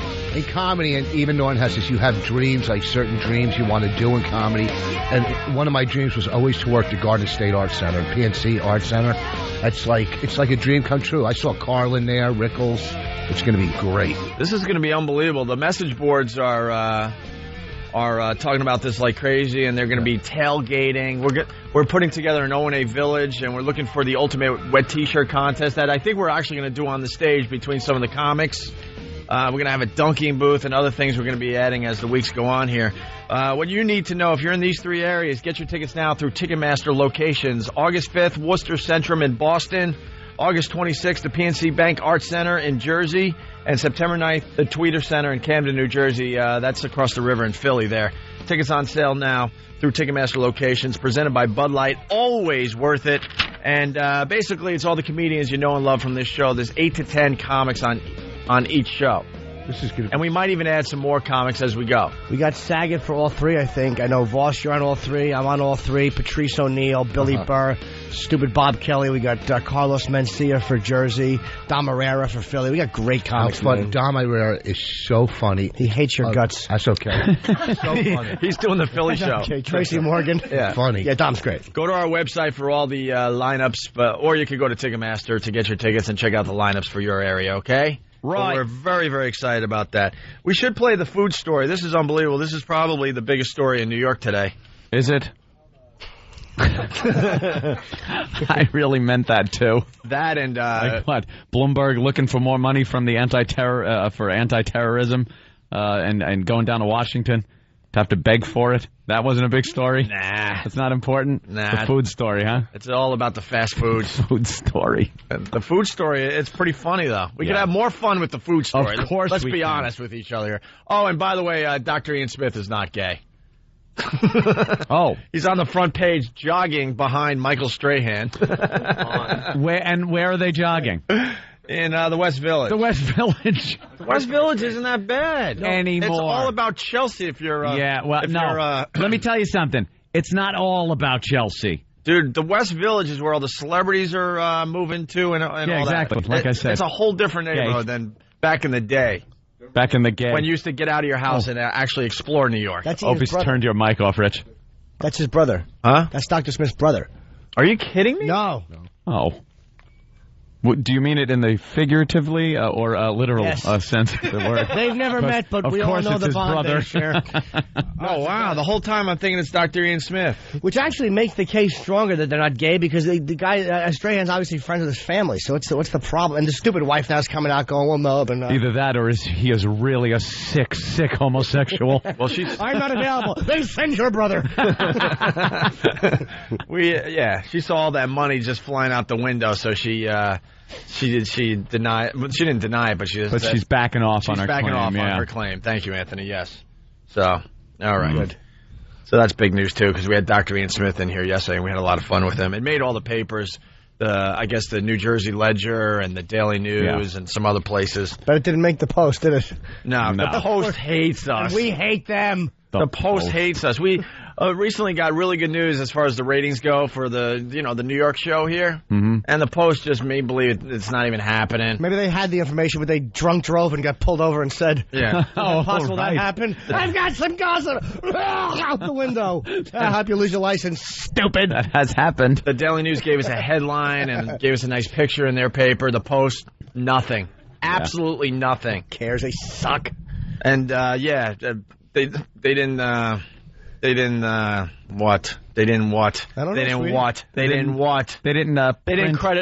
print or credit us for the Dr. Ian Smith big exclusive interview yesterday. Why would they waited for him to go on another radio show, and then they gave her all the credit. That's fine. It's a rag. What do you expect? All right, here's the food story, Anthony.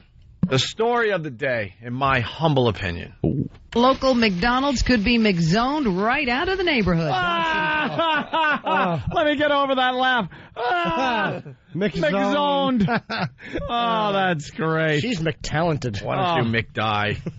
Local McDonald's could be McZoned right out of the neighborhood. Bronx City Councilman Joel Rivera is proposing an overhaul of the city's zoning rules in order to limit the number of fast food restaurants in neighborhoods where obesity is epidemic among youth. Well, that's what he's worried about in the Bronx? Fast food restaurants? You idiot. How about the fact that every corner you go on, they're dealing dope? Why is that not a problem? Selling drugs. Yeah, and like Morton Steakhouse is opening in the Bronx, okay? Why don't you worry about the McGuns? Yeah. I mean, some of the McWeapons going around. There's a lot of McWeapons and McCrack dealers. Well, how about the McNuggets under the dress of the young lady I'm trying to pick up? Get it? LOL. Little McDonald's pun. I get you, Daddy. What a waste of time. Yeah. So they want to eliminate the McDonald's from in the fast food places from where fat people are. Yeah. Is that what I'm getting? Yeah. How do they? How about zoning it differently? So if you're over this much weight, you can't live in the neighborhood. How great would that be? That'd work. You can't have McDonald's because you can't stop shoveling it into your fat face. That's not right. How about if you're over a certain weight, we get to hunt you. Ooh. We get to hunt. Wow, that's fun. That'll keep everyone's weight down. That would keep everyone slim and slender. Imagine everybody just going, there's one. There's one. By law, we can shoot you with arrows, and you have to walk around with Dumbo ears in the neighborhood. A hat with Dumbo ears. We get to tag you. We get to trank you and tag you. That's right. And then to track your eating habits. That's right. Oh. Who's doing this, by the way? I wasn't listening closely. Some councilman douche from the Bronx. Zoning rules in order to limit the number of fast food restaurants in neighborhoods where obesity is epidemic among youths. It would also keep them from opening their doors near schools. Rivera, the health committee chairman, says more people... Again, the schools are the worst culprits. They do stories on what they're serving in the cafeterias of these schools all the time. And horrible food. Absolutely horrible. Again, though, the government... And they get the big corporations to get the contract for the schools, and so, you get your sodas and your candy and everything else. Again, though, we got to get the government involved because we can't do it ourselves. So the government has to get involved now because people don't have self-control. Why do they have to get involved in everything we do under this guise of helping us and keeping us safe and healthy? If these idiots can't realize in this day and age that weighing 300 pounds isn't healthy and maybe you shouldn't eat at these places, oh well, sorry. And it seems like the fatter women in the Bronx are, the more kids they have. Somebody is banging them. It's not like they're lonely. Isn't that amazing? It's unfathomable. The guys uptown there, oof. The hell's going on?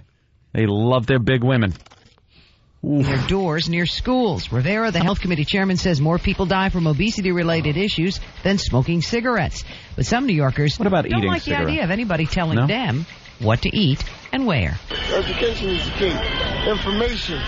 If I'm informed about the food that comes out of fast food restaurants, about, what to eat, what not to eat, then I'm more compelled to eat healthy food. They can't tell us anything. Only your parents can tell you. And the kids have to listen to their parents. If they don't, then they're going to stay fat. Rivera points out that in the city, 21% of kindergarten students are already fat, and 53% of adults are overweight. That's because they're running out of the schools, going to the restaurants right next door to the school. Yeah, right next door in kindergarten. Excuse me, I'm going to take a little time off from finger painting, and I'm going to run over and grab a bite over here at McDonald's. It's the Bronx, and they fry everything. Yeah. That could be the problem. There's no healthy food in the Bronx. It's all rice and fattening fried food. What other restaurant's going to work there, too? It's fast food. You don't have to tip there. So that's why they're going to go. There are just things. This pops up all the time when either the obesity issue with the food or the liquor stores being placed in the neighborhoods and stuff, and people always react and say it's got to be stopped. The government's got to stop it. It's a grand scheme, a grand plan. You're informed enough to know. Use self-control. What kind of education do people have to know that you can't eat an entire bucket of Kentucky Fried Chicken and think it's going to be healthy? Yeah. You are informed. You just have no self-control is what it is. Let people just make their own decisions. If they want to be fat, then let them be fat. Let them be fat. What's next? Let's go after the butter and the mayonnaise companies. And it's where they draw the line. Enough. Where money. It's a slippery slope of lard.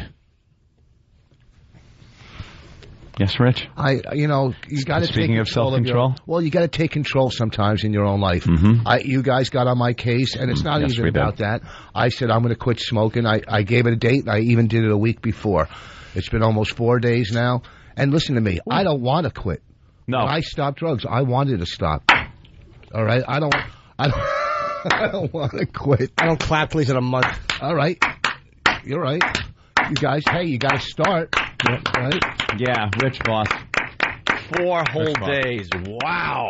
Okay. That's a lot for Voss. Voss is a disgustingly heavy smoker. He walked in. He's like, it's killing me. I'm going nuts. Right? Yeah, because here's the thing. When you stop drinking and doing drugs, you wanted to. You hit a bottom. You want to, but you don't want to stop smoking. You just know you have to. Yeah, that's the way it is. I mean, it doesn't really matter. There's no day that I used to wait for the day where I'd wake up and just miraculously not want a cigarette. Well, it didn't happen. So I had to just go, you know what? Enough. So you smoked enough. So how are you doing it, Rich? Yourself enough. How are you doing it? How are you doing it? With the patch?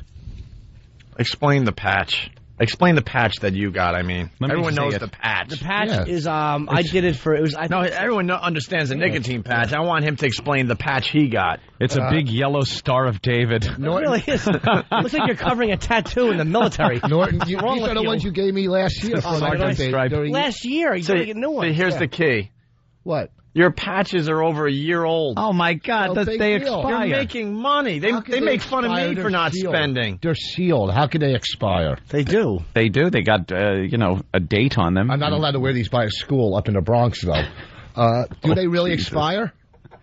I think they do. I'm sure there's a date on there. I'm sure whatever active ingredients are there break down over time, just like anything else. I don't have the box because when I opened it when I was going to quit smoking last time, I threw the box out, but I don't have the box, so I didn't know if it expired. So how do you know about instructions and how long you're supposed to? I just open it and put it on. You don't know how long you're supposed to put it on for each one? Or a day. A day? Yeah, less a day. You wear them overnight? I was, but I heard not to do it. You have bad dreams. Really? Yeah. Yeah, you do. Do you really? Huh? Yeah. Yeah, so that's kind of cool, though. So now, but like in the middle of the night, I would wake up for a cigarette. So now I'll just keep a piece of nicotine gum by my bed or something if I wake up. Did you? It's called nicotine. You racist. He didn't just say that, did he? What? Did you just say that? What? Nicotine gum? What's it called? Gum, Well, way to go. Second try at it. What did I say? Oh, we heard you. We heard you, and I don't know if it made the air. Of course it did. It probably did. I hope it did. Well, just to show how it was dumb Rich, you are. Because it was Rich Voss just screwing up. Well, and is it helping? It's Do you tough, know? because when I'm on the movie set all day, you know, Ooh, you're sitting wow. around On the set. On the set. What movie are you doing? I'm working on Chris Rock's movie. Do me a favor. Let's just say exactly what you're doing. Don't act like you're acting in the film. You're one step above craft services. You know, I'm one of the consultants, and just a friend. He's punching up the script. A little. It's a good gig. And you got to meet Steve Buscemi? Steve Buscemi, and there was some other actor there. How was Steve Buscemi? Pretty the cool. Nicest guy. And nice guy. Great. You just watch him. He's like regular, you know, right in the character. Boom. It's called acting, Rich. Yeah. Some people actually are good at it. Please, I play Lenny Bruce. Oh, stop. You didn't look like him, Rich. Or sound like him. Who, Lenny Bruce? Yeah. Yes, I did. I didn't. Listen to me. No. I was Lenny Bruce. You weren't. I studied You were Dustin Lenny Hoffman Voss. playing Lenny Bruce, and I was good. You were good in White Chicks.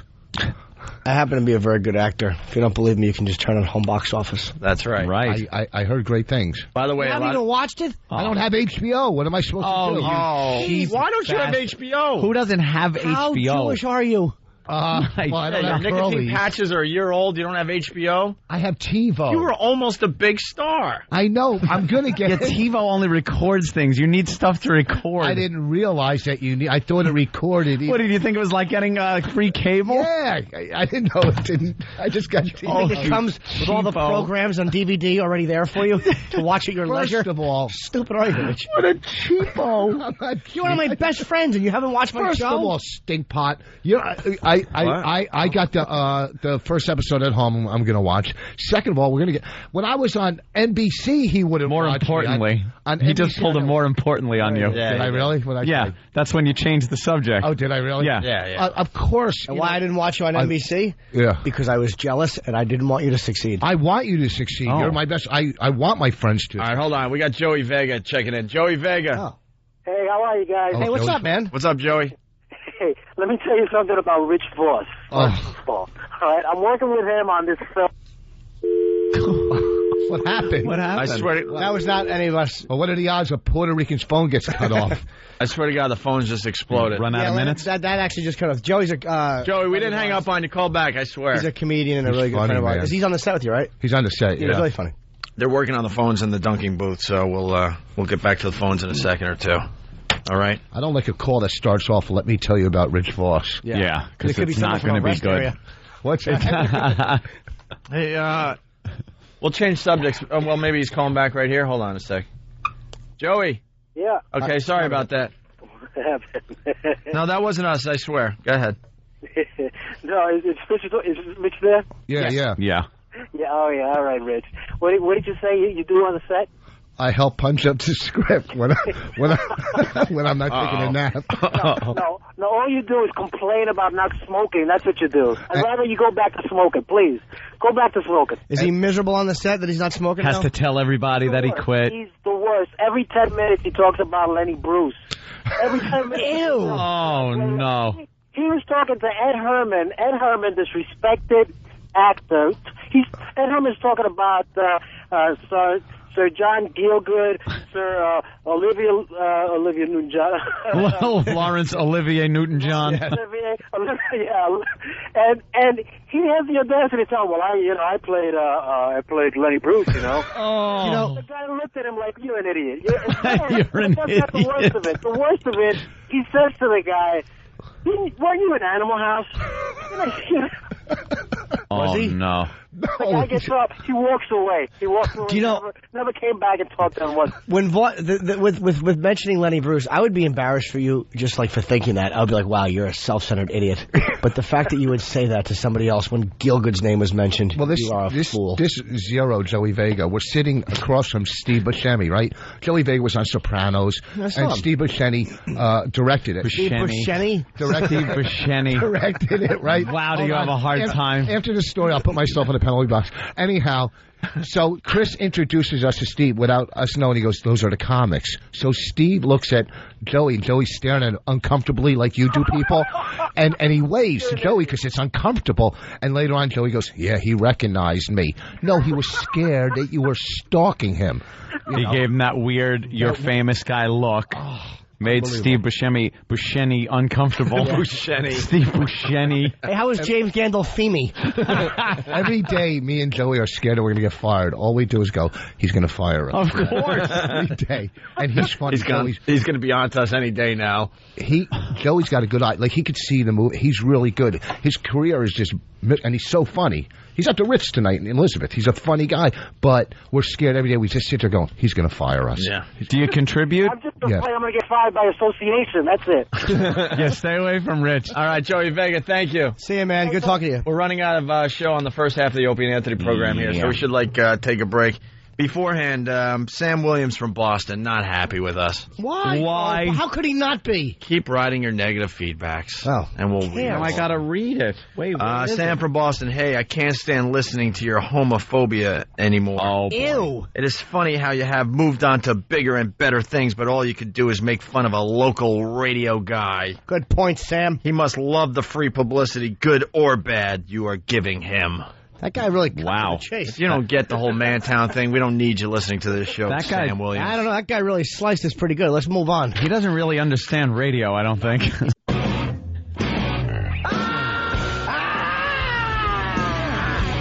Rich Voss in studio today. A couple things going on with Rich. He's going to be at Caroline's all weekend long here in New York City. 212-757-4100 for tickets. I got that number memorized because Greg Charles takes care of us, so I take care of him. Absolutely. That's how it works. I don't need to write the number down for Caroline's anymore. And we're going to be finishing up the first half of the Opie and Anthony show in about 10 minutes. And then we continue on XM like we do every day. And we have this walkover that's exclusively on XM and the XM Nation. Yep. And Rich Voss will be doing... Oh, my goodness. The Starbucks Comedy Tour today. The Starbucks Comedy Tour. We got to rename it, though, because we're going somewhere else. Yeah, it doesn't matter, but still, it's the Starbucks Tour because... Yeah, it started there. And I think they're going to want me to come back eventually to Starbucks. Oh, I'm sure they're going to want you back. It's gone so well every time. Yeah, no, we got to leave Starbucks alone after the last one. No, the one around the corner was... Dude, you're killing all the Starbucks. But the last one, they got really annoyed. The guy that made us all line up. If you're not buying something, you got to leave immediately. Oh, was that Pick a Bagel? No, Pick a Bagel was good, too. The last Starbucks, you don't remember? Yeah. Yeah. I had to buy something there in order to stay and watch your act. Minimum. The guy has a coffee mug and minimum. He's walking around trying to, keep everyone under control. Maybe, I don't know, maybe because it's when someone is working there and you go, check him for a bomb. Maybe that's the problem they have with your performance. The latest buzzkill is this fat guy that works in this building that stands outside now every day making sure we're out of the breezeway. That Aborigine, he makes me such sick an to my ass. stomach. We're just trying to have a little fun, but he makes sure that we're way out on the sidewalk. That guy should be ringing a bell in a white suit and then shooting himself through a pillow. I hate that little short nothing. He's like 5 feet tall. God forbid we bring some complex. entertainment to the streets of New York City. Anthony's got a very interesting little thing that he found in the paper. Well, Opie, all the rage these days, of course, is the Cougars. You know the Cougars are. They're not, everybody knows what a regular cougar is. It's the cat, but there's a new term, the cougar. It's these older women that go out at night to all the clubs. Since we started talking about the cougars and cougar hunting, every time I'm out in a bar now, you look for the cougars. Oh, man, they're at every establishment now, and I just sit back and laugh because of all the stuff we've talked about on the show. It's the older women going out banging the younger guys. Younger guys looking to pick them up in the bar, and the guys are like these college guys sometimes, or just out of college, and they go cougar hunting. Because they say it's easy. It's an easy target. It's an easy target, no commitment. The lights are off anyway. And they say that the older women are more experienced and know what they're doing and, blah, blah, blah, yeah, blah. But they also look like your old cat. I mean, when you brought your cat home at first, it was a nice little kitten. Cute kitten. Fast forward a few years, and the cat can't keep his hair together anymore. A couple of teeth fell out. I met a hot oldie in Miami. I was with a hot oldie in Miami. I think the whiskers saw that one. The whiskers are a little long. Oh, a little too long. Little long whiskers. Oh, it's got that scowl on its face all the time. Yeah, when Rich and I went to South Beach, Rich hit on a grandma. Rich hit on and what, picked up a grandma? Well, I just made out with her breath. It was her and her daughter. And they were... What? Why was her breath horrible? Maybe because her teeth sit in a jar? She was stupid. She's 70. She was an albino hippie chick. I swear to God. And she was a grandma, and she was out on the prowl with her daughter. You might recognize her if you saw Billy Jack. She was tied to the stakes on the beach. And we went to one of those Ian Schrager hotels down there, one of those fancy joints down in South Beach, and they have cabanas poolside, and we're all just hanging out having drinks in one of the cabanas, right? And all of a sudden, Rich gets up with the albino hippie grandma, and, they go off. And all of a sudden, what was her daughter's name? Hiawatha or something? Some bizarre name we couldn't even pronounce. Of course, some old hippie woman's kid's name. So all of a sudden, some time has gone by, and this girl's getting nervous about her mom. So she's like, let's go see what they're doing. I'm like, yeah, all right. So we get up out of the cabana, and we go to the cabana next door, and there's Rich in full makeout session with the freaking albino hippie grandma. Dude, it's one of the greatest visuals of my life. Just say what the hell. The good thing about that is if you hook up with her, there's no time in the month that it's not a problem because she already had a hysterectomy. Right. So you don't have to worry. The only thing you got to make sure is you wipe the denture grip off from the corners of your mouth after you kiss her. No, that's a wrinkle. That's not the spot. When you're drying, if she nods off, you just have to elbow her, make sure she's not dead. She's dead. So you're going to be doing the Starbucks comedy tour after we leave here, and we love cougars. We love talking about them. Oh, the cougars! And the older women that are black, they're called the Black Panthers or something like. Really? What was the name we came up with, or someone came up with that we discussed on the show? I can't remember. Panthers? Maybe not the Black Panthers. Now I think about it. Pumas. Oh, no, Pumas, Puma? right? Might be Pumas. All right, whatever. Screw it. They're all just cougars to me. I don't know. But now, of course, people pick up on this whole thing. And now Faye Dunaway, Jolie Fisher, and Carrie Fisher, her sister, are sharpening their claws. They're all starring in a new comedy, The Cougar Club. About a group of older women who have sex with much younger men, according to to a flack for the flick. Dunaway will portray Edith Birnbaum, the Rolls Royce of cougars. What a sexy name. Edith Birnbaum. Carrie Fisher is Professor Goodbye, while Jolie provides guidance in the art of pleasure in her role as Lulu. This could be the worst-sounding film I've ever heard. Also in it is Joni Laurer, China, from WWF. Who's China male Doll. interest? Yeah, she's the guy. Her new name is China Doll. The story follows two young men who graduate from college and work at a law firm from hell. Boring. The guys start a social club of other young men seeking sex with older women as a means of stress release. And I guess that's when they meet the Cougar Club. I was down in Philly watching cougars, man, dance, and they were like doing the butt bang. Where they have to like hit each other's hips during the song. And I was taking pictures, and that was on my digital camera that I lost. I wanted to like post all the pictures because now when I go out, I take pictures of cougars and stuff. And I'm taking pictures of these women they're squeezed into these jeans that are way too small for them. And they're like hip checking each other to the song with their arms up in the air, and they got their cocktail. And I'm just taking pictures of their butts. And they caught me taking their picture, and they turned around and they started posing for me like I was really into them. I'm like, no, trust me, it's for something that you don't want to know about. It's for something completely different. You know what's to blame for all this is Sex in the City, because it kind of made that cougar thing, kind of put it in the spotlight with what's her name, Samantha. Yeah. Well, I was with my TV repairman last night. Made it sound hip to, like, have sex with everything that moves in your apartment building and at a bar or anywhere.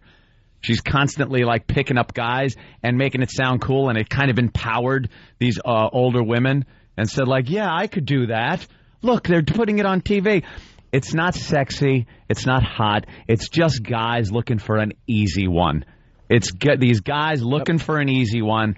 It's not putting these women in an empowerment situation. Yeah. They're not looking at you. The whole lie of it is the older women are so much more experienced, man, and you get so better much, with age. Yeah, but like a fine wine. Really? Ugh. Like a fine wine you leave out in 100-degree weather. Keep the cork in. It's turned to vinegar. That's right. More like grapes. Just step on you in a vat and jump out. When you fool around with a girl, do you let her do things with her fingers, like probe different areas of you? Like, There'll be none of that, Rich Really? Voss. No. There'll be none Not only of do that. I request that I do it, yeah. We'll talk about that on XM. Oh, see, that's something that would never make it listen. through. You're much too What did he graphic. say? No, So say it again, Rich. No, they're dumping out like that. Don't say it again. Get back on the third couch. time? Get on the couch. Back to the penalty box, making Al Dukes dump out of our show. We'll talk about that stuff on XM. That's what we do. We weave the language here on the show. We know what we can get away with. And Rich thinks, We'll talk about that on the other show. That's why he's actually doing a wink as he says something. Yeah. No one will catch that. Wink. We got the best of both worlds. We'll talk about that on XM in a little while. And also on XM today, we got the Spanish HBO of Lucky Louie. My dialogue. So we got Jim Norton, the actor that's playing Jim Norton for Spanish HBO. Do you know who did it? No, we have no idea. Though. Hey, we got a few minutes. You want to do a couple blown home run calls? Yes. Yeah, I love these, man. Doing the walkover, I want to plug my friend because I'm in love with her. Is a porn star. Inari Vox is just walking over with us, and she's dancing tonight at Cityscape at Queens. I am going Saturday night, so Cityscape. I'm in love. Hey, we have we're gonna have a nice walkover today. We got Rich Voss doing the comedy thing, and we got Jimmy's friend. What's her name? Jimmy Inari invited Vox. a porn star for the walk today. Yes. All right, here we go. The Mets announcer Gary Cohen blowing a home run. Oh, good. I hate this dude. Call. That one's driven to right field and deep. Going back, Bernie Williams. Still back. He leaps. See ya! A home run for Burrow. No, it hit off the top. It hit off the top of the fence and then came back. The second base umpire, Tim Welke, out there. Bernie didn't know where it was. And the ball had carried him back out onto the field. Oh, that's Michael K. It is high. Did I do, It is far. It is a bloop single. Which one did I just do there? You said Ed Coleman. Didn't he say Ed Coleman? I don't Gary know. Cohen? Oh, did you say Cohen? He said Cohen. None of us really listened. No, it's Michael K. Well, these are all screwed up then. That's fine. Oh, no. Well, here's the other. How did this happen? We got two anyway. The next one's even worse. And we're leading up to something, actually, so hold on a second here. And that's where there's been the talk that does Reyes identify the pitch out of the pitcher's hand? Does he identify a curveball? LaDuca to deep left center field. Back goes Griffey looking up, and it's out of here! Or is it? No, it's off the wall. My mistake. Reyes scores. LaDuca to second. I thought the ball was gone, but apparently not. That was Gary Cohen. Yeah, okay. I like that one. Stupid They call. got mixed It's up. out of here, or is it? We'll tell you at 10. That's out of here! Yeah, is it? Stupid. Or is it? Travis brought these to the show today, which Yeah. are good. And it reminds us of the best one that we play from time to time. I don't think we've played this in a couple of years. Old I don't Bob think Murphy. I don't think we've played this since coming back to radio, actually, on Yeah. FM a couple of years ago. I love this one. My favorite. This is great. 'Cause he's confused. Listen to He's this. just confused. Good old Bob Murphy. Bob Murphy. The old Met announcer. The pitch. High fly ball. It leaves the left center field. It's way back. It may be playable. Agbayani can't get a play. It's gone. A home run. Oh, he caught it. He caught it at the wall. I thought sure he was unable to reach it. It's caught by Agbayani, and I apologize. He was way out there, and it didn't look like he had a play on it. But he caught it against the wall in left center field. It is so obvious the guy caught the ball because no one was cheering. No one. There wasn't like a cheer. He just missed that call. Even if this was an away game, you still get the cheers if the other team is hitting the home run. That one, God, is way back. Agbayani going back, and it's a home run. Oh, wait. Oh, he didn't even throw the pitch yet. Okay, by mistake. Yeah, I think at the end there he couldn't see. It was just. Oh, I love that call. Agbayani back. It's a home run. It's what foul tip caught by the catcher. Okay, a very similar situation. Oh wait, I'm not even at the ballpark yet. Wait a minute, I'm driving to the game. Poor bastard. Yeah. Banana. Ah. No, he's gone. He's Bob. He's dead now. He's the reason I can't Or is he? the Mets. Wait a minute. No, he's still here making the call. Really, I thought he had dropped dead, but he's still alive. I could never listen to the Mets because of him. No? He bugged me so much. That accent, I could not like. They all kind of have that thing going on. Remember Ralph Kiner? Yeah. Welcome to Kiner's Corner. Kiner's... It's that baseball announcer talk thing. That one, a towering high fly ball deep in center field, and it's caught to end the inning. We'll be back after this. Words from Budweiser, the king of beer. What? Extra syllables. Towering fly ball. Extra syllables needed. Yeah, extra syllables all the time. If you're a baseball announcer. Well, we had a lot of fun. We gotta bail, man. We want to thank WYSP once again for sending all the food. Yes. And we are so full. Listeners. WYSP and the listeners. Giving us some numbers. Yeah, we're doing very well in Philly so far. It's early, but we're doing well so far. Tell your friends. We appreciate it. Has anyone heard my Spanish HBO, by the way? No. We're going to do that in a few minutes. No, I mean, does it sound bad? It's hilarious. Right. We're going to have a lot of fun with that in a few moments on XM. We're going to do the walk with Rich Voss in a few minutes, and I guess that's it for today. Yeah. Thank you. See you tomorrow. See you tomorrow, yeah. Opie and Anthony Show. That's dope. Why is the word homophobia thrown around so much? No one's afraid of homosexuals. Yeah. We're just making fun of something. We love them. Exactly. The more of them there are, the better shot I have at hooking up with a chick who's not 400 pounds. And with that, we'll continue in a bit. Robe, Soup, Tears, Poodle, Robert Reed, and repeat. The Opie and Anthony Show. The Opie and Anthony Show. The Opie and Anthony XM walkover begins now. So far, so good today. Outside 3FM in New York City. Pretty nice day in New York. It's not too bad. It's been hotter, right, Ann? Nice. It's a little muggy. I won't complain about the heat. I love it. Nice and warm today. And a little crowd gathered out here. I gotta tell you, I think our porn star is wearing too much clothes. Where's that? Hi. How you doing? What's up there, Kenny? How you doing? Yes. Hi. Of course, from Vegas. Yes. A couple years ago. I remember. It's good to see you. Oh, you remember me now. Remember?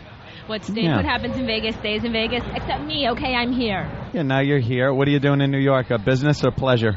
Oh, a little of both. A little of both? Yeah, I'm dancing at Cityscapes on Queens. Very good. So come Very on, good. come many times. Nice. What do you do? Specialty show? What do you got? Donkey? No. Anything like that? Oh, yeah, you can tell people whatever you want, but now I dance, man. That's like a great show. If you just want to be entertained and see some hot nakedness.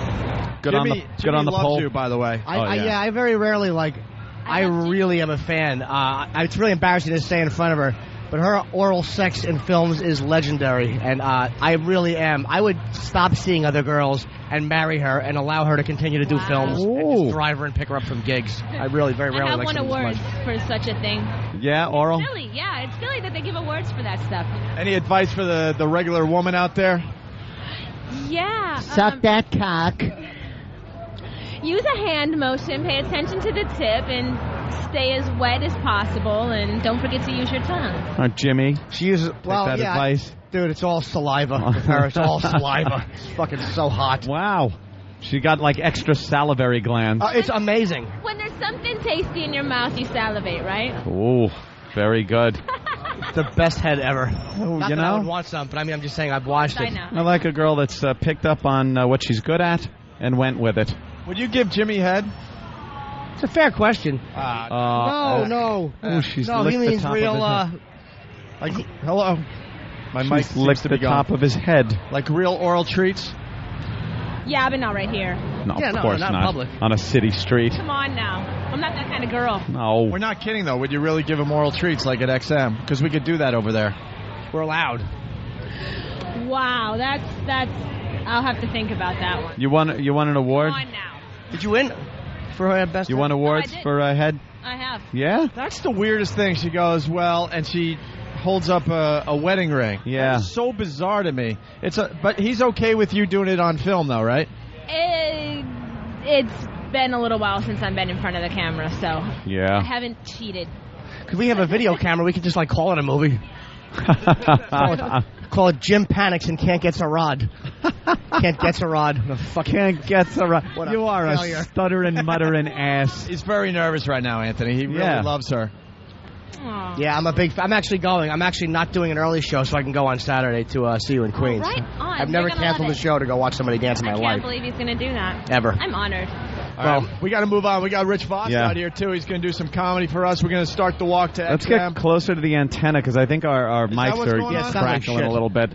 Or maybe the you know how it batteries is. are going or something. Could be. Did we check the batteries before today? There you go. Hey, hi, Patty. William H. Macy, how you doing? Hey, Rich, you getting a little nervous? Come over here. Get out of everyone's way, because these people are just miserable out here. Good, very good. You know, I look forward to some of these gigs. It's going to be a lot of fun. This club, I think, is going to be good because they're sitting down. They're not just standing on line. Right. This might be a captive audience. This might be a good one. I think after this one, I'm going to leave my card. I think they're going to want me back. Rich, why do you have a Bluetooth in? Oh, because I was just on the phone. Oh, no! He you wants left it to in there look cool. important. You're the worst. What a zero. We all know you so well. I guarantee he's like, I'm just going to leave the. Probably doesn't even work. Just found it on the street, you cheapo. First of all, you know what? That's homeless people should wear blue teeth. Yeah. Hold on. Homeless They should wear people. blue teeth. Blue teeth. Bluetooth. This way you don't think they're crazy when they're talking to themselves. You know what I mean? That's not what I'm going to do at Rue. You know what? I'm going to buy you cigarettes. I want you dead. Fucking blue teeth. He's starting to dress up for the comedy gigs here on the street. Yeah, true religion. $300 jeans. All right, well, we're just about at your comedy club, man. Yeah, here it is. Where are we doing it? Right here. You want to regroup? Oh, wow, first? I eat lunch here. Fuck. Are they going to be? Are there going to be people? I love this place, actually. Well, this is how it works. If you're listening for the first time to the On the Street comedy from Rich Voss, the Starbucks comedy tour, I guess. Ben's checking right now to see if there's people in there. Yeah, we have Club Soda Kenny. We got enough there's people. Club Soda Kenny bursts into the establishment and introduces Rich Voss, and Rich comes running in, does some comedy until it gets really, really uncomfortable, and then we all run and flee. What mic am I using? You can use mine and whichever one you want. All right. I'll share with Sweetie. Kenny gets the mic. Kenny intros. How many people are in there, Kenny? I just saw a couple, not too many. Well, we need the whole crowd. All right. Everybody this way. We're going right in the store. Right in the store on the left. Oh boy. Here. Well, there's like workers. Oh boy. Here he goes. How's it going? Good. Are you the manager? Yes, I am. How are you? Rich is going to do a few minutes, okay? All right. Oh my God. You can stay for a minute. Good morning, good people of Rue 57. Coming to the stage, your next comedian. You know him from Last Comic Standing. Let's give a warm New York welcome to the handsome Rich Voss. Thank you. Thank you. It's always been a dream of mine to work here. This seems like a nice crowd. It is the widest audience, so let's get the meeting to order. Excuse me, sir, can you turn around? This is a big show for me, all right? It's good to see you. Where do you work? Right down the street. Is that the name of the place? Right down the street? All right, good to see you. You're cute. Don't ever go to prison. Anyhow, let's start off with a joke. A guy comes home from playing golf and he punches his wife in the face. She said, why'd you do that? He said, I've been eating everything fat today. Come on, that's a good one. Listen, stop. I'm not politically correct. I never was. Even in elementary school, the teacher used to say, sit Indian style. I get a bottle of whiskey and lay on the curb. Hey, I'm starting to warm them up. They like me. I am kind of dumb myself, though. Here's a little tip. If you're ever going for a gun permit and they ask you why you want a gun permit, you might not want to say because I'm tired of being a nobody. We have a Jewish guy over here. Hey, how you doing, sir? 10 blocks from the Diamond District. I'm a Jew. It's tough being a Jew. If Moses would have walked 2 more miles, we'd have all the oil. That's not bad, is it? You like that one, didn't you? How you guys doing? What country are you from? They don't speak English. What are the odds? Anyhow, this has been a great gig for me. Where are you from, ma'am? No, I like this crowd. A big closer? Any Mexicans here? Oh, my God. Okay, that one, huh? Well, anyhow, I got to wrap this up. I will be at Boston Comedy Club this weekend. My name's Jim Norton, if you didn't like me. You've been a lot of fun. Thank you. Ladies and gentlemen, Rich Voss. He only walked 2 tables of people. Take care. Good night. Wow, Rich.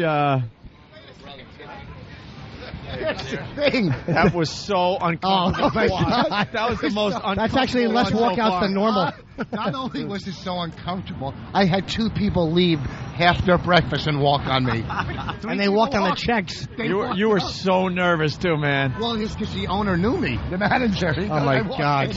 Of course I'm nervous. They're all staring at me like I just The manager actually had to give people their money back as they were leaving in anger. Oh, my God. That's how good you were, Rich. We should do something for them. What's that? Fuck them. All right. Yeah, fuck I actually eat lunch here all the time. The food is lovely. Yeah, it's going to have a nice wad of spit in it next time you come in. The manager was into it, so it's Route 57 on the on the corner of 57 Yeah, he had a 6th sense of Avenue. The food is How about great. the great guy shaking Voss's hand? Hey, bro, we just... Atlantic Grill. You and your dad. I'm Joe. I'm over here now. How's it going? Joe, we just gave you a great plug. We all eat here all the time, by the way. Yeah, you guys. I always see you guys walking by. You guys, so please come in. Oh, we're going to be Please shot. come in. Thank you. Thanks. Thanks for having a sense of humor there. Come in the back. Look at these dresses. We're finished. They have our fucking feet smashed. Oh, man, he was so nervous. So How you doing, sir? Rich was bombing. Oh, good now. Oh, you fucking... He had a couple of good jokes that kind of start... See, that's what happens. He kind of gets the crowd and then completely alienates them with his bad racist Mexican joke. You laughed? Yeah. They don't want to hear racial stuff. It was uncomfortable laughing, though. It was I know. I think I was laughing because everybody else was mad. He does wife abuse jokes and racist jokes in a family He restaurant. really bombed. That made me very happy. And you know what he'll do? He'll spin it and go, I thought I had him okay, but I started... Shut up. I had him at the beginning. The guy that was annoyed at first was laughing. People were disgusted. They were like, what the hell is going on? Yeah, I like the people that have no clue. I saw one guy right after Kenny's introduction that looked up at his friend he was eating with, like, and his face said, what the fuck is this shit? Why are you here? Like, why are they interrupting our meal here?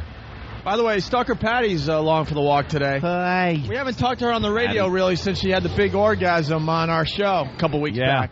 Completely naked, having an orgasm for the first time. Are you getting that? I have Patty right here. Patty, did you... the manager just asked me back. Oh, really? You got a gig out of it?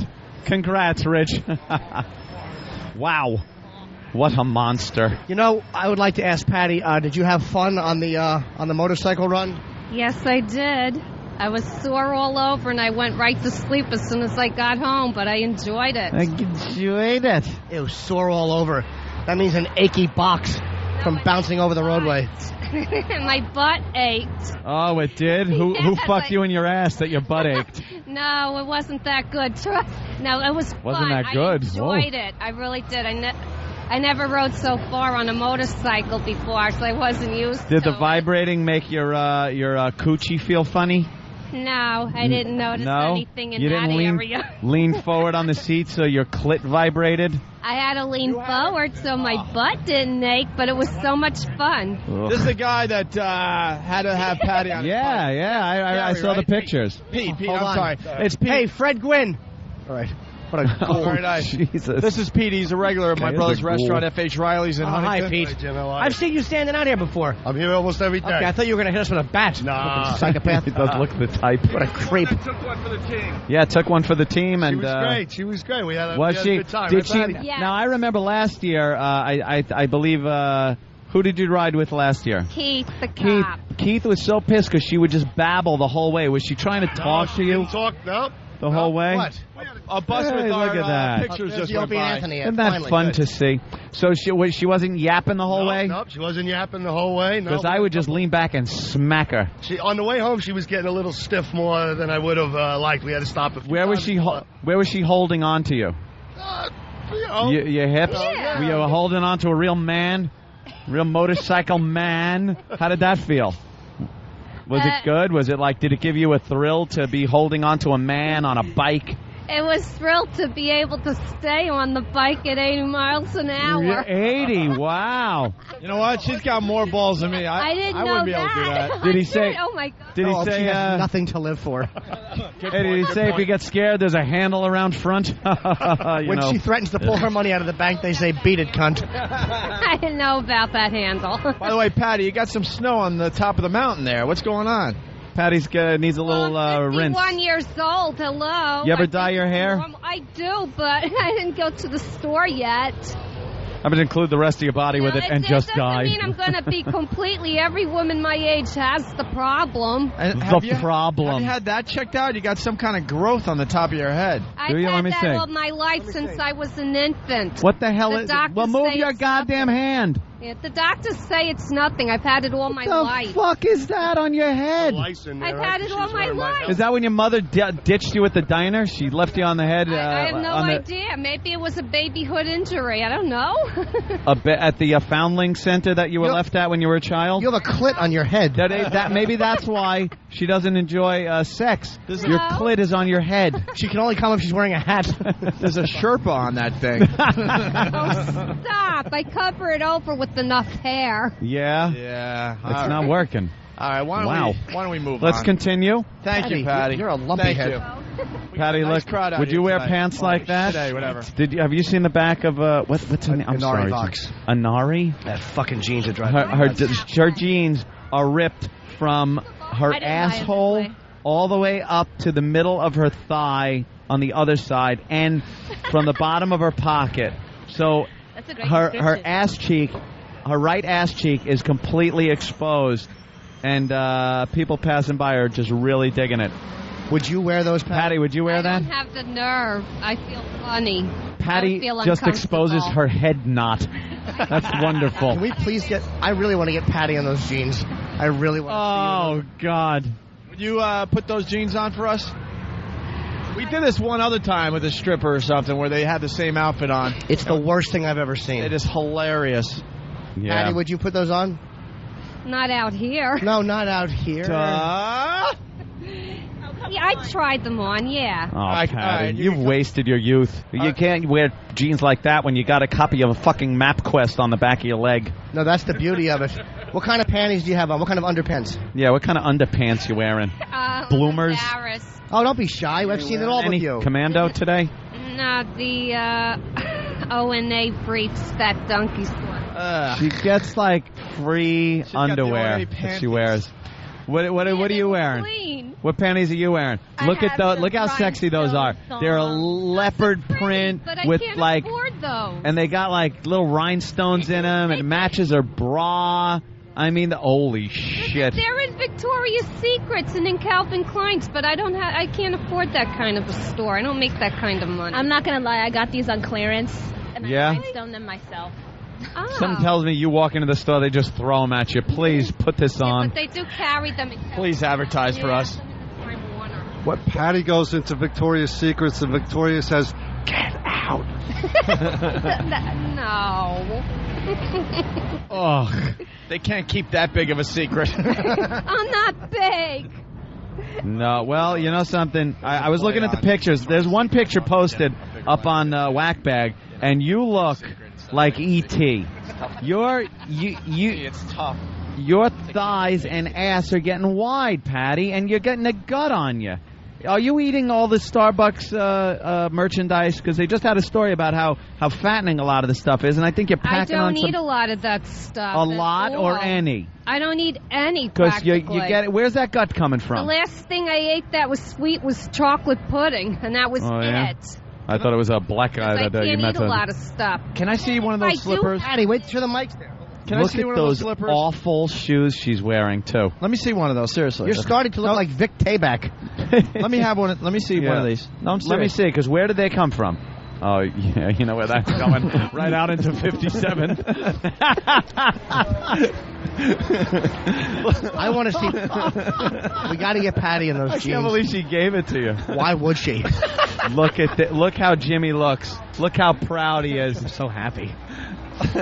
Beautiful girls. Couple Yeah, of tourists here. Hi, where you from, people? Where you from? Oh, Jesus. Ireland? Love Ireland. Want to say hi on the radio in New York? Look at that fat Did Irish you see girl. that kid? Did you see the kid? He must have been about.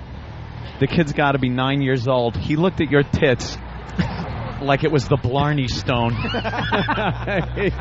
That kid from Ireland loves America. You have just made a friend of America. Did you see the fat... At the end of the rainbow. Yes. See the little fat Augustus Gloop daughter who just fucking hustled up and erected for the whole family? Looking for a weenie cart. She ran away. Yeah, they did. They hauled ass. Oh, Patty, don't be sad. What's the matter, Patty? Yeah, he could have really tossed it in the middle. He didn't have any... Are you sad? It's a lot easier. I got to say, Sad at all. it's a lot easier to do that stuff when I know people aren't watching. And if I do have something sweet, it takes me about a week to eat it. Shut up! All right, already. Patty, come up with us. I want to see you in these jeans. I think that you're going to look a lot better than you think, and then other people think you're going to look. Yeah. We gave you your first orgasm. It worked out better than you thought, right? She's coming up with us. We got to go because it's starting to rain here in New York City. A little trickle. Oh, my God. Look at this guy coming down the... Wow. He buys at the Big and Tall shop. Yeah. Fat fuck. How you doing? Just one more wafer. One more wafer. I really want to see. I have to put my arm around my friend. There you go. Look at you. Oh, can't a man be happy? For a minute. You know we'll have to tear you down and knock you down a few pegs where you belong, Jimmy. I just like the fact that the guys walking by saw me walking one day with Debbie and then now with her, and they're like, how did this fucking disaster land chicks? People are mouthing, it must be a Make-A-Wish Foundation thing. I swear I just saw someone mouth that. It's Jimmy's wish. I'm very happy. I've been kickboxing lately. Do you need me to whoop someone's ass for you? Yeah, mine. Pick 'em. Oh, she just spanked Jimmy. She could do whatever she wants. Well, what a fun... What happened? Problem? Back of the bus, the third city bus with the Opie and Anthony on it. Nice. I like it. Thank I like you for that they're New York City. Fantastic. All right, why don't we they're go advertising upstairs? for us. Let's go upstairs. We have a lot of ground to cover here. Yes, we do. Hi. Very good. Thank you. Thank you, everybody. Thank you. There they go. We get a crowd of people that I don't even know what they're all about anymore. Like old people are out there and fat people. I'll get to see. Oh, I don't know. We'll see you in a couple of minutes. Oh, what's up? XM202, the Opie and Anthony Show. Opie and Dopey. Two guys that hate each other. Just shut your mouth. I hate them. Shut up. Don't be unkind. Shut up, bitch. Oh, very nice. Shut the fuck up. You're a fine bunch of bullies, aren't you?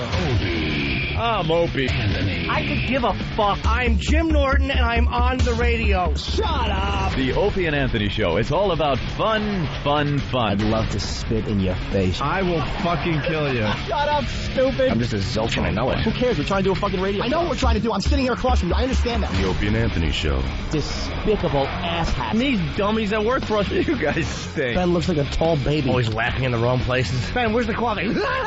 You rock. Hopefully he's going through a car wash with his mouth open. And there's Steve. Steve is a piece of garbage. And you stink. You are cordially invited to a robbery rape. This is family entertainment. This show is a disaster. Opie and Anthony Show. If you have any poo, fling it now. But enough of this palaver. Let's get the show on the road.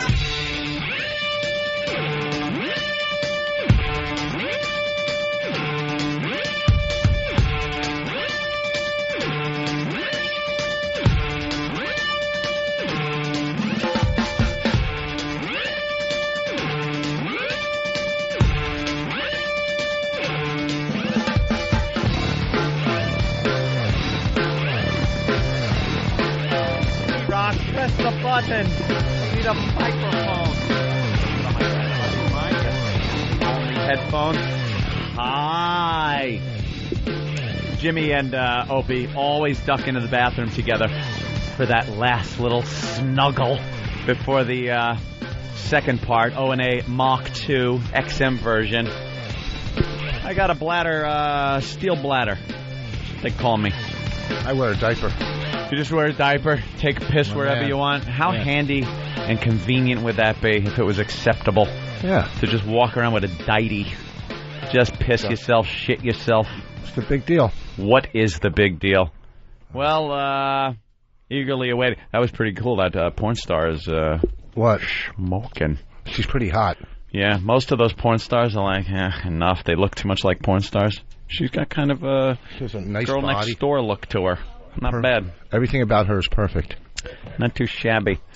And she's walking down the street with Jimmy, giving him like one of those boyfriend-girlfriend things where they got their arms around each other like they're a couple. Hey, what's up, bro? That annoyed the shit out of me. What, sweetie? Jimmy. What, baby? The whole way you were walking down the sidewalk with your arm around each other like a new high school couple going out with each other. Dude, it was really so like her. silly. I know, I don't care. I never get the chance. It's like, you know... She's a porn star. I know. And you're walking around like you just gave her your pin. But she likes me. We're going steady, I think. She's got to go to work. I can't tell you the hours I've spent alone looking at a computer screen with her face on it, just fucking treating myself. And your horrible. hand just moving rapidly. Dude, very few do it to me like that. Yeah. Yeah. She's cool, I'll tell you. Because you know me, I don't find porn stars attractive. Usually they just look like bad, weathered strippers and stuff. She got a nice girl next door quality. Yeah, she really does. And, ring-a-ding-ding. I'm actually going to go see her on... why would somebody be calling me when you know I'm on the radio? Why would you have that ringtone? Answer the phone, Jimmy. I hung it up. I have to answer with my... It was Kate's whatever assistant. And you just hung up. Yeah, you just hung up on her. No, decided to call you personally. Why would you call me at 9:25 when you know I'm on the air? All right, here's the deal. Here's the bit. We're going to get... what's her name again? I'm sorry. That's right. And Ari Vox. And she's dancing at Cityscape in Queens all weekend. Wow. Yeah. All right. We have to get a picture of her in those jeans, bending over, and then she's got to let Patty's got to do the same pose. We did this once with another stripper that came in. Remember, it was like some kind of a white bodysuit. A white bodysuit, fishnet type thing, and it was just horrific. Maybe the boys could repost that picture on OPNFA.com or on Whackbag or something. It really is amazing. Because her head was shaved at the time, too. It was just very, very funny. We're done with that. Where's Patty Hawk? Can I have 1 minute just to explain the audience I just went up against? Okay. It was pure white people, businessmen with their backs turned. I to saw me. fear for the first time. Because their backs were turned to me. It was for the first time I saw fear in you. Well, you know why? You were a little nervous. I was nervous at that one. You know why? Because their backs. Fine. I'm just. How could you not be nervous when no one's looking at you? I try to get some jokes out. I think I got one chuckle. I'm going, oh, this is going to be well, and then it just, ugh. And the manager knew me, knows my father, Yeah. That was cool. That was the first time the guy in charge was cool. So you know what you did, though? I wasn't able to get a good view of the entire place. Yeah. But I saw that table that was just as you walked in the door to the right, those two guys. Yeah. And they were so annoyed when Kenny first gave the intro. But you won them over. So at least that table you won over. The guy that with the I'm hitting everything fat today. Yeah. Oh, that was really funny. The golf joke. And, of course, those two look the type that, play golf. He turned to his friend. He went, that's funny. He probably goes home and smacks his wife around a little bit, so he found it funny. You had that table, but, one table out of the whole place. Well, here's the thing. When three tables leave... They really left because I got to admit. 3 tables left. I was very uncomfortable today. Dude, he cleared that place like salmonella. I rarely get uncomfortable, but I was feeling for you because they were staring at you like they wanted to kill you.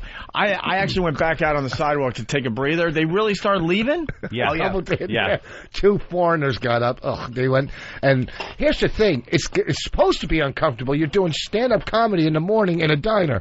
But you understand that people gave up food that they need before work because they hated you so much. They decided I'd rather be nauseous at work with a coffee stomach. You ever have an empty stomach with coffee in it? They opted for hypoglycemia. It was than to watch the rest of your act. I was kind of nervous. All right, let's go to Ken in Florida. Ken. Hey, boys. First of all, Jimmy, you fucking rule. Thank you, sir. I want to call out Voss. Voss, you got to start writing your own material, man. You just told a joke about walking 2 more miles, we'd have all the oil. Anthony told that joke about a month ago when he was imitating Muhammad Ali. Yeah, I hate to tell you, that joke's on my album from 4 years ago. Hold on, you idiot. Hey, Ken. What are you selling me out? I never even used that joke. Right. It's on Voss's album from 4 years ago. Shut your mouth. It's on an album. That's all you got? That's all you take one joke? First of all... I didn't steal No, I don't joke. care about it. First of all, the garbage joke I did today was a joke. I'm not doing Caroline's. I'm doing a restaurant at 8:30 or 9 in the morning, you idiot. Are you that dumb? That's right. Excuses. Throw yourself out of a window. Leave Shecky Voss alone. Guys, I like to take my cummerbund off and wrap it around your neck. All right, we got the dump sheet for today, or we're still where is it? It's got to be, Rich Voss has got to be all over the ass end of that one. What, I said one thing, I said hemorrhoid. No, twice you said it. I love when you do that. See, here's what you did. You said, you could say hemorrhoid, right? Yeah. You got to follow us. Yeah, you were talking about an asshole. I know what Dan's going to say. Yeah. And it was like... do you like when they use digits? Then you say you like when they, use Instead digits. of sticking a finger up your ass. Around back door. But you were trying to keep it clean for and you said, regular radio. A girl did it once and she hit my hemorrhoid. And I said, you can't say that. And he said, I can't say hemorrhoid? It's like... You did it again. So then they have to talk about again. It's like shooting someone and you go, no, you can't shoot that person. And then shooting him again and go, I can't do that? I worded it. Identify your mistake. I worded it. I said, do you like when a girl takes her finger and probes certain areas? You didn't even need to say that. You could have just said, you could have just said, do you like when a girl uses a finger? Like, who wouldn't get that? Like, nobody thinks you mean for an eye exam. Well, that's a good point. Grab wax out of your ear. You got to let the listeners try to figure some of this stuff out. And then, because they will. They know what you're talking about. And then when you say hemorrhoid, where else is a hemorrhoid going to be? Exactly. I'm sitting right across from you. So they know now that you're talking about an asshole. It's getting too graphic. Yes. And then that's where they have problems. Little controversy. Jim in Philly's backing up that last caller. He absolutely did when he was Muhammad Ali. He used that exact joke. That might have been a really... Anthony do Muhammad Ali? Was that a replay? It must be a real old That must be an old bit from then that. That's 5 years ago. And I started at 7. Wait, you stole one of Anthony's jokes and put it on a CD? I want to hear that because I don't know. All right, we'll try to find it. Pope wrote C-word and Norton pissed himself. It was hilarious. All right, we'll figure it out. I don't know what you're talking about, sir. Pope wrote cunt, sir. Yeah, but see... You know what? I could easily defend Anthony. When he did that Muhammad Ali thing, it was Muhammad Ali doing jokes. Doing punchlines. Yes. Only punchlines. And you were stealing my... He was stealing everybody. On purpose. He was stealing from everybody. That was the bit. He was stealing from Rich, who stole from the Catskills. Do you have to do that with so much conviction, like you're giving a speech at IBM? He's acting like he's talking the to new head of Microsoft. I know. Hey, wait, what happened? Where'd you go? Where'd our Reuters friend go? We have Reuters following us around today, and she just quickly got up off her... Did we say something? Off her chair and ran out of here. Reuters goes all over, too. Uh-oh. Is everything cool? Thumbs up? What happened? Thumbs up. Maybe she just has to leave. Has she seen enough? I think she wanted to see the walkover and then the transition to XM, so... Doesn't want to really see the XM material? She was just waiting for the first curse and going, oh, okay, I get it now they come over here and they're potty mouths. Yeah. Hey, everything okay? We got a thumbs up. Karen Mateo saying thumbs up. Okay. Well, but Ben, why did she leave? How'd it go? No. Ben's saying she has a drinking problem. And Jesus. No, she has to go. And Ben would know. Just look in a mirror.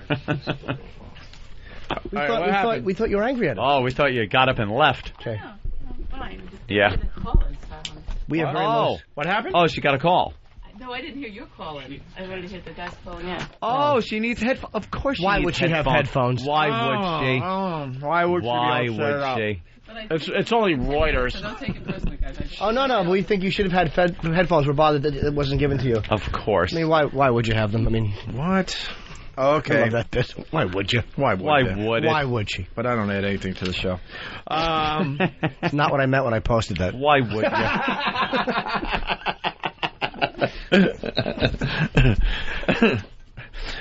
We got the dump report.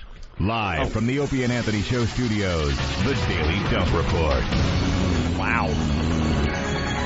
You know, we've got to start cursing more, I think. You told me to stop cursing. I start cursing again we tomorrow. should. No. Cursing. I start cursing again tomorrow. I'm very proud of what we're doing over there. Blatant curses by me starting tomorrow. No. Yes. We start at... We got to keep both sides happy. 6 a.m., and here's where we keep them happy. How? By cursing here. I think XM people are very happy when we're doing bits. I haven't got any emails saying you guys don't curse enough. There's been material we do over there that is very risque. Ooh. It's just a matter of weaving the words properly, unlike Rich Voss. Wow, the first dump didn't come until 7:54 a.m. That's almost 2 full hours. And this one never should have been dumped. This has nothing to do with the FCC.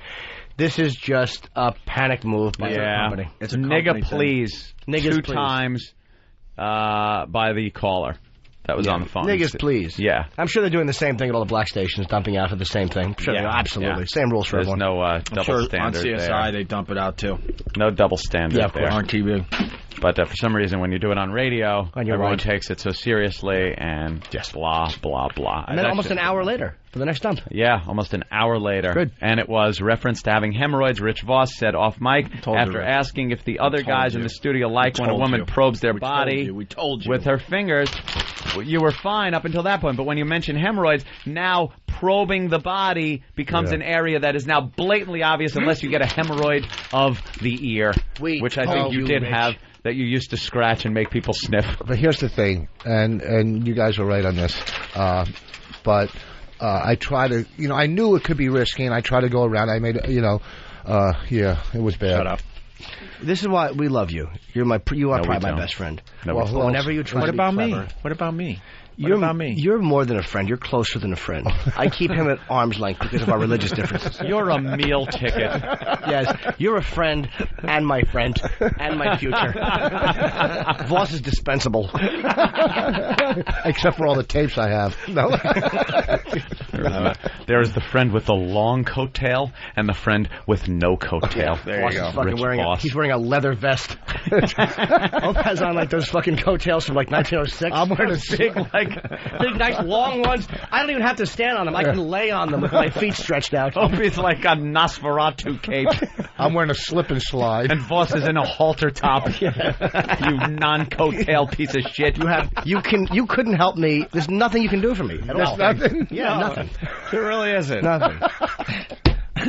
You had there your is last, nothing your in last show comic, business. standing thing. First of all, we were hoping that it might lead to something for all of us. It left. We got nothing out of that. Things are going well. I'm happy with my career. I'm so happy for him. I had to take he was you with fat chicks. That's what I got out of your last comic standing. Listen, let me tell you something. First of all, thank God I'm not involved with this season, all right? But then again, I'm not crippled or retarded. Dude, we gave up.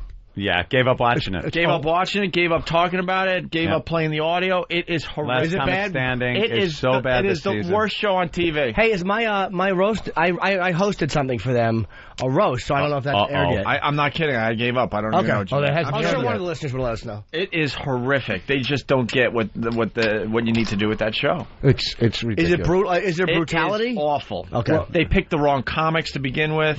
Let me tell you a little something about Rich, though. Because they had to get the black guy. They had to get the chick. It had to be cast. They had to get the a reality show. Yeah. Yeah, they had to get the comic that has some kind of physical problem. Oh yeah, the one with crap. The one with he is funny, by the way. He's really good funny. He should have made it. So so that's not fair. But they were obviously typecasting and trying to get people to fill roles. And there's one dude that looks like Gene Wilder, whose name I don't remember, but he's also really funny. Yeah, he's funny. He did one of my lines, but he's funny. What was your line that he did, Rick? I did it on Last Comic. I don't know. What was the line? Yes, you do. That's not being. I used to do the thing about Statue of Liberty.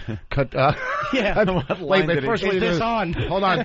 First of all, you're going to say, let me tell you something about Rich. So it seemed like it was going to be a compliment. So I wanted to say that he is doing something for us. If you look at his latest, is it a DVD? Yeah. He's got us right on the front cover. It says thanking Opie and Anthony in big letters. But I saw the ad, the thing that's cover sheet. Cover sheet for this.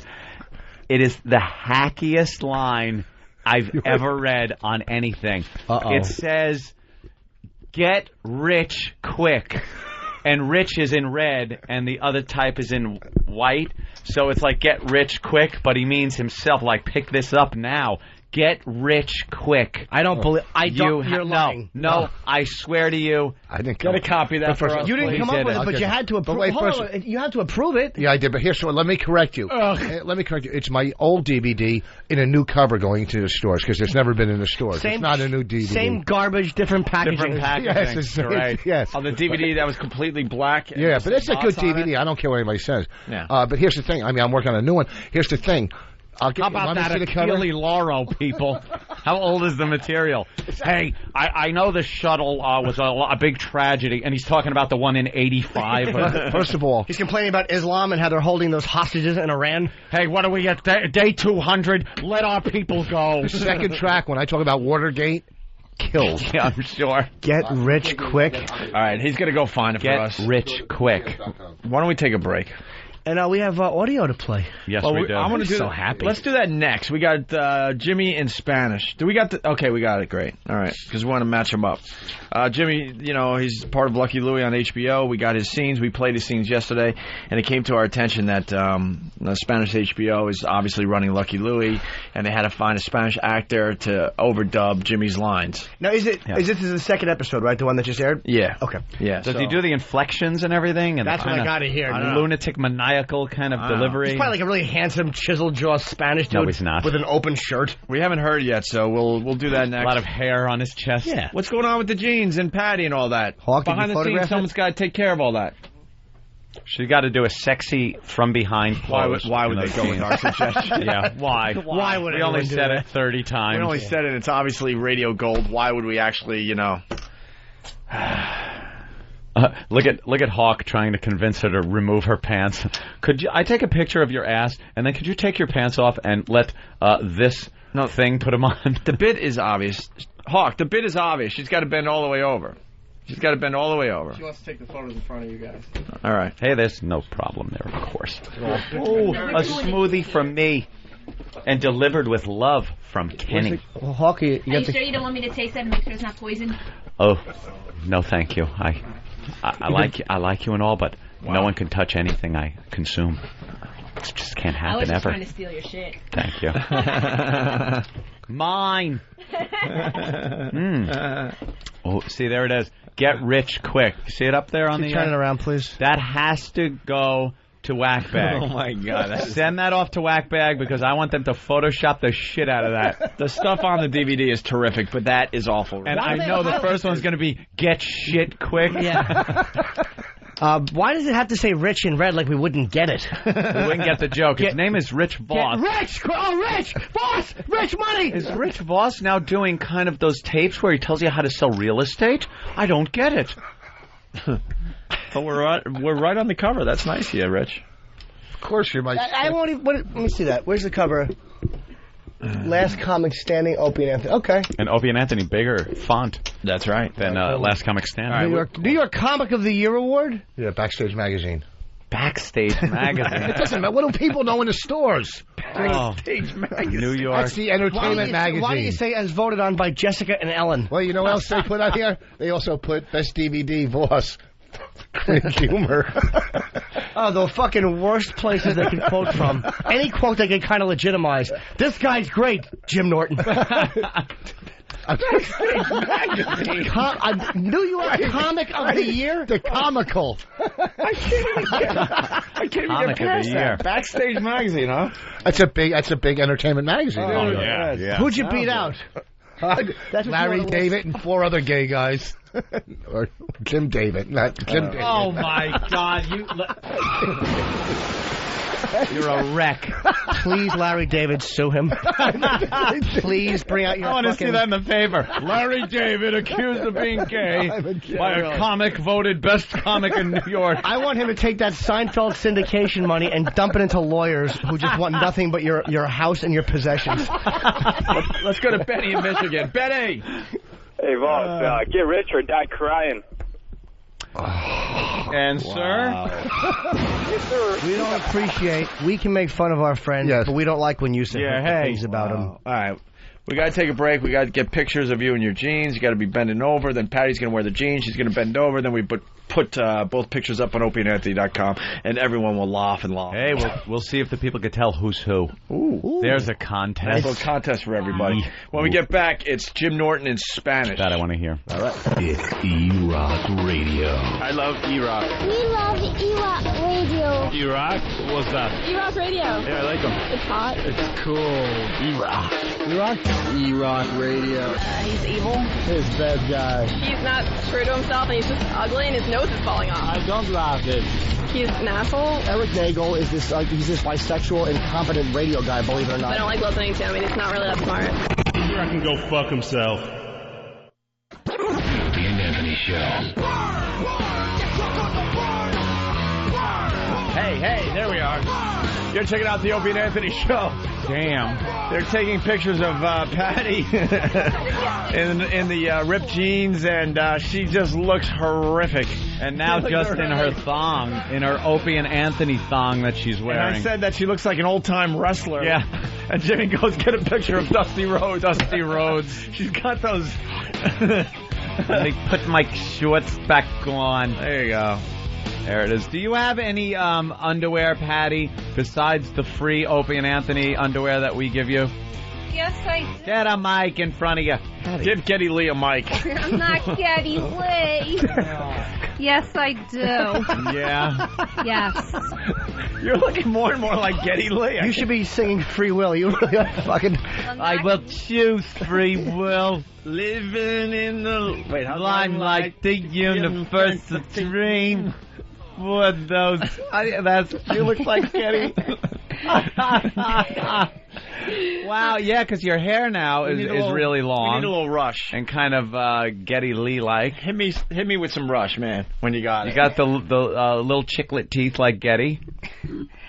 Look, there are 51-year-old ladies that would envy me. Yeah, cemeteries are full of them.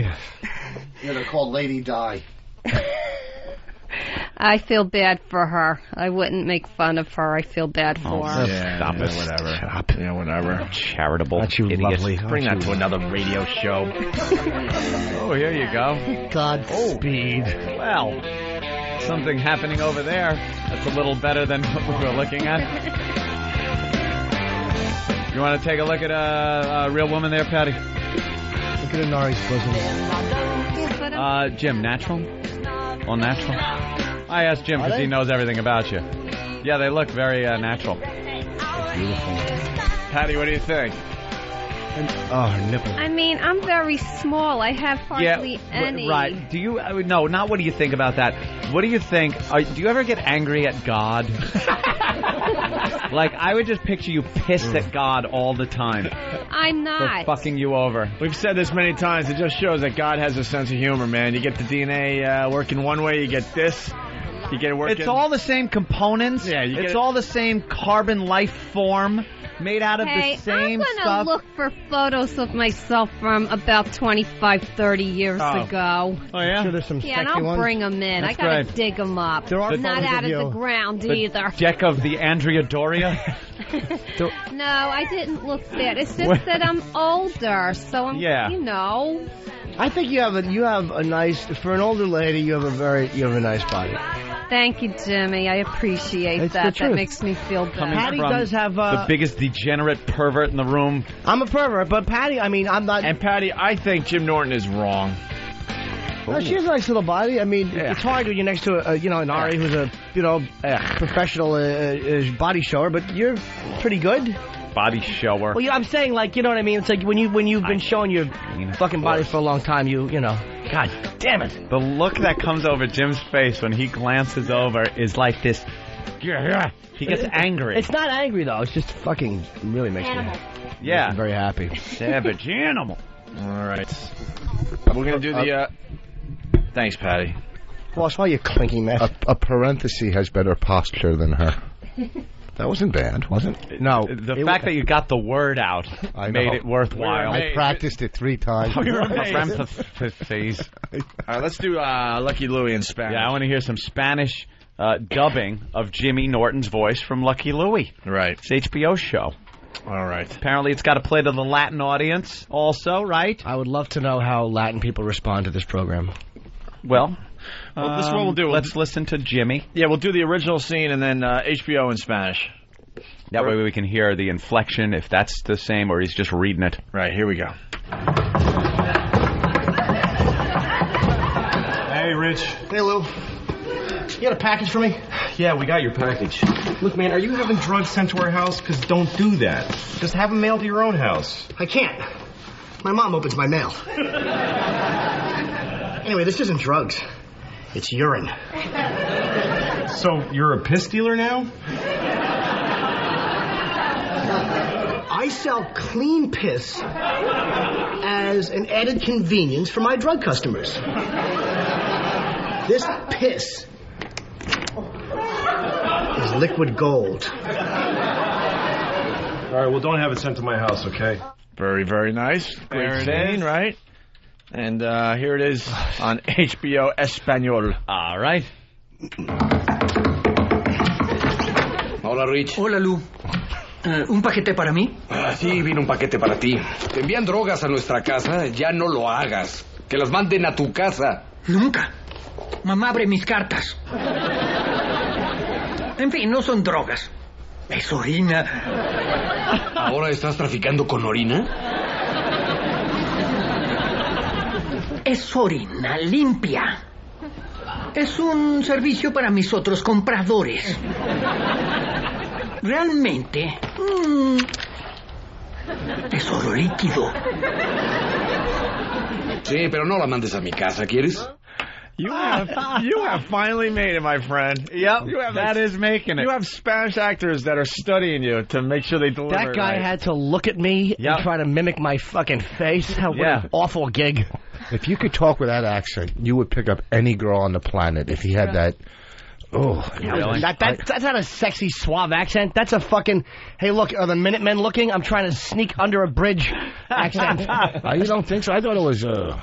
Because you're dumb. You think that it's not a sexy accent. A sexy accent is like a French or a foreign or I Spain. disagree. No. I spent a lot of time in Costa Rica, okay? And I tell you what, there's Spanish language can be hard, especially when you say something like, darme la lengua, chico, por favor. Oh, what is that? Give me your tongue, boy, please. No. See? But here's the thing. Pulled out through a slit throat. Yeah, exactly. Colombian and that of your family, too. No, that's different. Costa Rica is different than this guy. This guy's not Costa Rican. This is some fucking guy. Yeah. Who probably, he probably threw his apron at a manager and walked away to bring $5,000 worth of yayo to Omar 6 months before he fucking did this. All right, back to Lucky Louie with Jim. Here's the original scene. What is that? It's Alan. Ooh, Walter sounds like a master coxman.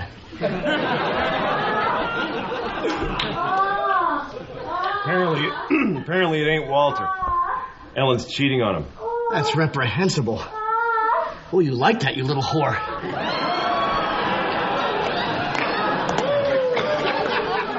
There you go. For those of you that can't see this, Lou and I are standing at his door, and we're in the hallway, and that's coming from the apartment across the hall. So I'm sure most people got that, but that's what that is. All right, and here's the same scene in Spanish. ¿Qué es eso? Es Ellen. Walter debe ser un amante experto. Al parecer, ese no es Walter. Ellen lo engaña. Eso es incalificable. Es una zorra lujuriosa. That is so weird.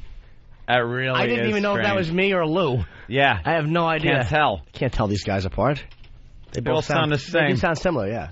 All right, here's another I want to scene. meet the guy or see the photo of the guy they have doing my voice. Look like? You trying to find it? Okay. Oh, you got his name? No, that's what I'm trying to get. Here's the original Lucky Louie scene.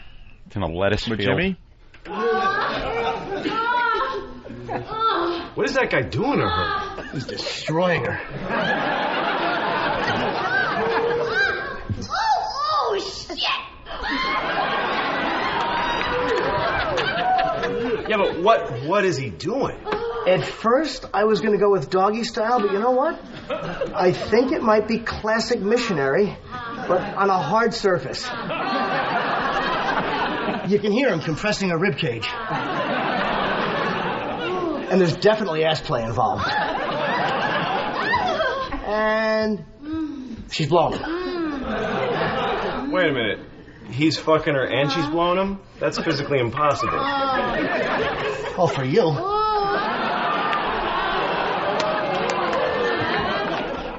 right, now here's the same scene on HBO Español. Oh. ¿Qué está haciéndole? La destroza. ¡Maldición! Sí, pero ¿qué le está haciendo ahora? Primero el baile del perrito, pero ¿sabes qué? Creo que también puede ser el misionero, pero están en algo muy duro. Le está comprimiendo las costillas. También la está estimulando por atrás. Y chupa también. Un momento. ¿La coge y le chupa? Pero eso es imposible. Para ti. Para ti. Para ti. I'm fucking killing in Spanish. Yeah. Para ti. The Spanish Jimmy is killing. The American Jimmy stinks. That guy's a better actor than I am. I was going to say, it sounds he's like better than me. Para ti. Hey, he means it. Let's go to Francisco in Los Angeles. Francisco. Hey, what's up, guys? Hey. That fucking guy kind of killed a joke. He said he was an expert lover, not a master coxman. Well, how would you say coxman? Maybe there's no word. Coxman might just be an American slang. Yeah, I don't know. You could probably say something like pitador or something. I don't know. You got to ask Bo. What would that be, sir? What? What the word you just said? Like, what would it translate to? Well, slang for dick is like pito. So, I don't know, like pitador, like matador. I don't know. Dick man. You need a Spanish jokesman. A jokesman. Right. Yeah. We got a lot of comments coming in. Let's say hi to Rob in New York City. Rob, what's up today? Dude, that guy just stole my Sunday. They're butchering Jimmy's lines all over the place. Oh, God, they're killing me. They fucking it up, really? See, we can't even tell. Yeah, give us an example. Dude, he said the exact same thing. The C-Smith, being that I'm at work, I can't use the C word. Cocksmith, yeah. Yeah, they used the same thing. They said great lover in Spanish. Translated, it's great lover. That takes away a joke. Coxman is a funny word, yeah. For someone to say a master coxman is just a silly thing. Yeah. A great lover. Great you lover sound like a fucking homoerotic idiot. That's exactly how it sounded. It came off, too, when it translated. All right, thank you, sir. No problem, man. Let's go to Scott. Scott, what's going on? Hey, just want to point out that the Spanish woman moaning is so much more hotter than the American girl. Yeah. Replay that, and forget Jimmy's lines. Listen to the Spanish girl, and that makes that whole damn scene. Well, sir, it's not supposed to be really sexy. It's kind of funny. The woman, Kim Hawthorne, actually did those moans. She had the flu. She was violently ill that day. Really? Yeah, she was really sick, and she was perfect with the way the moans were timed out. She was great. She couldn't see me. Oh, boy. All right, boys, punch it out. Opie's pulling this gag on me again. This time. No! I want to see. You want me to go, shall I retrieve it? Boston numbers have arrived. We just want to finish this bit first. The bit? No, I like the bit. All right, we'll finish Jimmy's because it's about Jimmy right now. Jimmy. James in Dallas. Hey, yo, what's going on, Jim? What's going on, guys? What's up? Hey, it sounds like these guys came from a Spanish soap opera. They said, hey, y'all want to make $20 extra? Read these lines. Right. Maria. Yes, sir. All right, thank you. And Dave in Sacramento. Dave? Hey, Jimmy, my dad's from El Salvador, and he fucking loved the show. Oh, nice.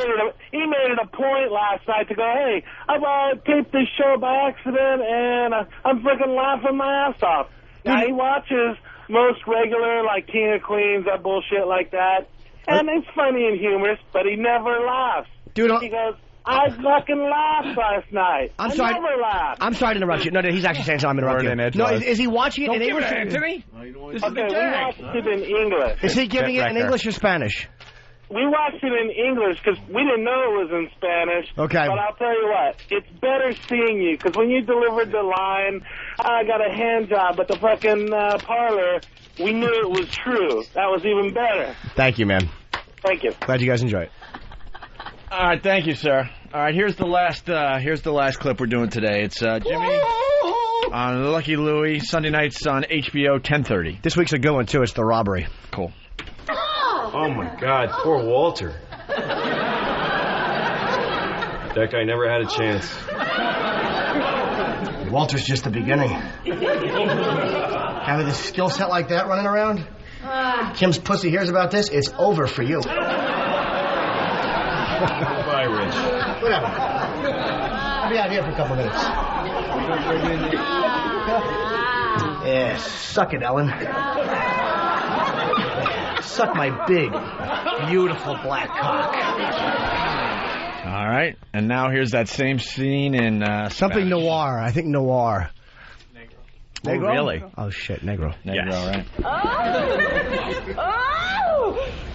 Pobrecito de Walter. Ni cómo ayudarle. Walter fue el primero. Con alguien con tanta habilidad, si el coñito de Kim llega a saber de esto, estás acabado. Adiós, Rich. Sí, vete. Voy a esperar un momento. Así, Encanto. Chupa mi grande y maravilloso pingarrón. I sound really like a fucking lecherous creep when I say it in Spanish. I prefer it. I think he's more of a perv, the Spanish guy. He's dirty. He just added his own dialogue. He probably said Lucy instead of Ellen, because Lucy's the kid. Creep. Fucking dirty Spanish man fucking up my lines. Who would know? You know what I mean? Could tell he's unclipped. Oh, what, Rich? A little private conversation going on between Rich and... Rich, we're doing a radio show right now. Rich Shapiro? Yeah. Has he been on? Yeah. Just bringing up people's names, comics, Rich, whatnot. Rich, focus over here. Why are you making a jerk-off sign? That one. No. Okay. What are you doing? Rich is subtle, man. I'm asking about the show, but I don't want to say it on the radio because I don't want to give anything away. Then why wouldn't you ask me on a break? In case it didn't... You do know the mics are still on. Yeah, that's why I went over here. So, say something from over there. There's ratings that I want to know. It's, you know... Yeah, I can hear Aren't you. there ratings? Yeah, you can't hear that. Opie's right. pocket. Oh, ratings. Before we do ratings, I have to pee. No. All right, let's let me take a break. Ow. You know what? You want to wait in? Comments? I got to pee too, but I want to see him now. No?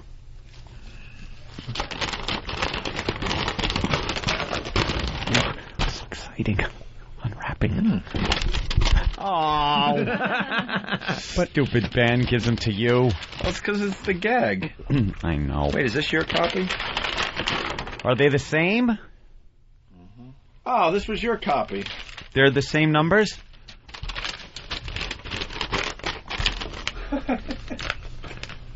See, that's what they're expecting. Gonna rip it up. That's why I hand it to you. See, they expected the other thing. The ratings for Boston, as you know by now, and some people out there don't care about this stuff, unfortunately. We do. But we do, and I'm sure there's a lot of listeners out there that do care. We're back on regular radio in a lot of cities, and the ratings for Boston came in today. They made it very easy for us in Boston. Yep. Okay? 12 plus in Boston. We're on WBCN. April, that was just David Lee Roth. Yep. Just David Lee Roth. We had nothing to do with that. They had a 1.6. Okay? Mm-hmm. For May, that would be us, obviously, just us. Yep. We did a 3.4. We more than doubled David Lee Roth's audience good. in 1 month. Nice. 1 month. Does that go by, like, millions of listeners? How does it... Don't even try to think about it. Or, Is this your orange juice? You'll strain yourself.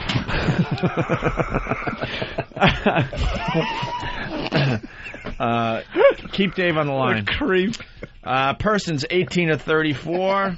April was all David Lee Roth, and he got a fine share that added up to a 2.3. 2.3. May was the Opie and Anthony show. 6.7. Ah, that's nice. Fuck, that's almost tripling it. That almost is 3 nice. times. Wow. Persons 25 to 54. That's the gals and the guys. April, David Lee Roth, just David, 1.5.